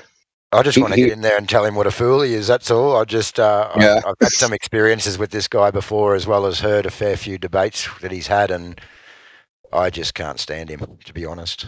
Yeah, his debate techniques are like transparent, dude. Whenever he gets cornered, he starts talking about you or talking about flat earthers or start calling you dumb, right? So he just does this all the time. Or he postures and pretends like you don't know something and he did, or you're freaking but it's a pretend, it's a freaking ruse, right? It's a diversion, right? To take eyes off the topic. Look over here. No, look over here. Look over here. Just don't how long did I talk to him? I never got an admission that there's no predictive model. I had to go through every goddamn iteration, right? Of just I call it like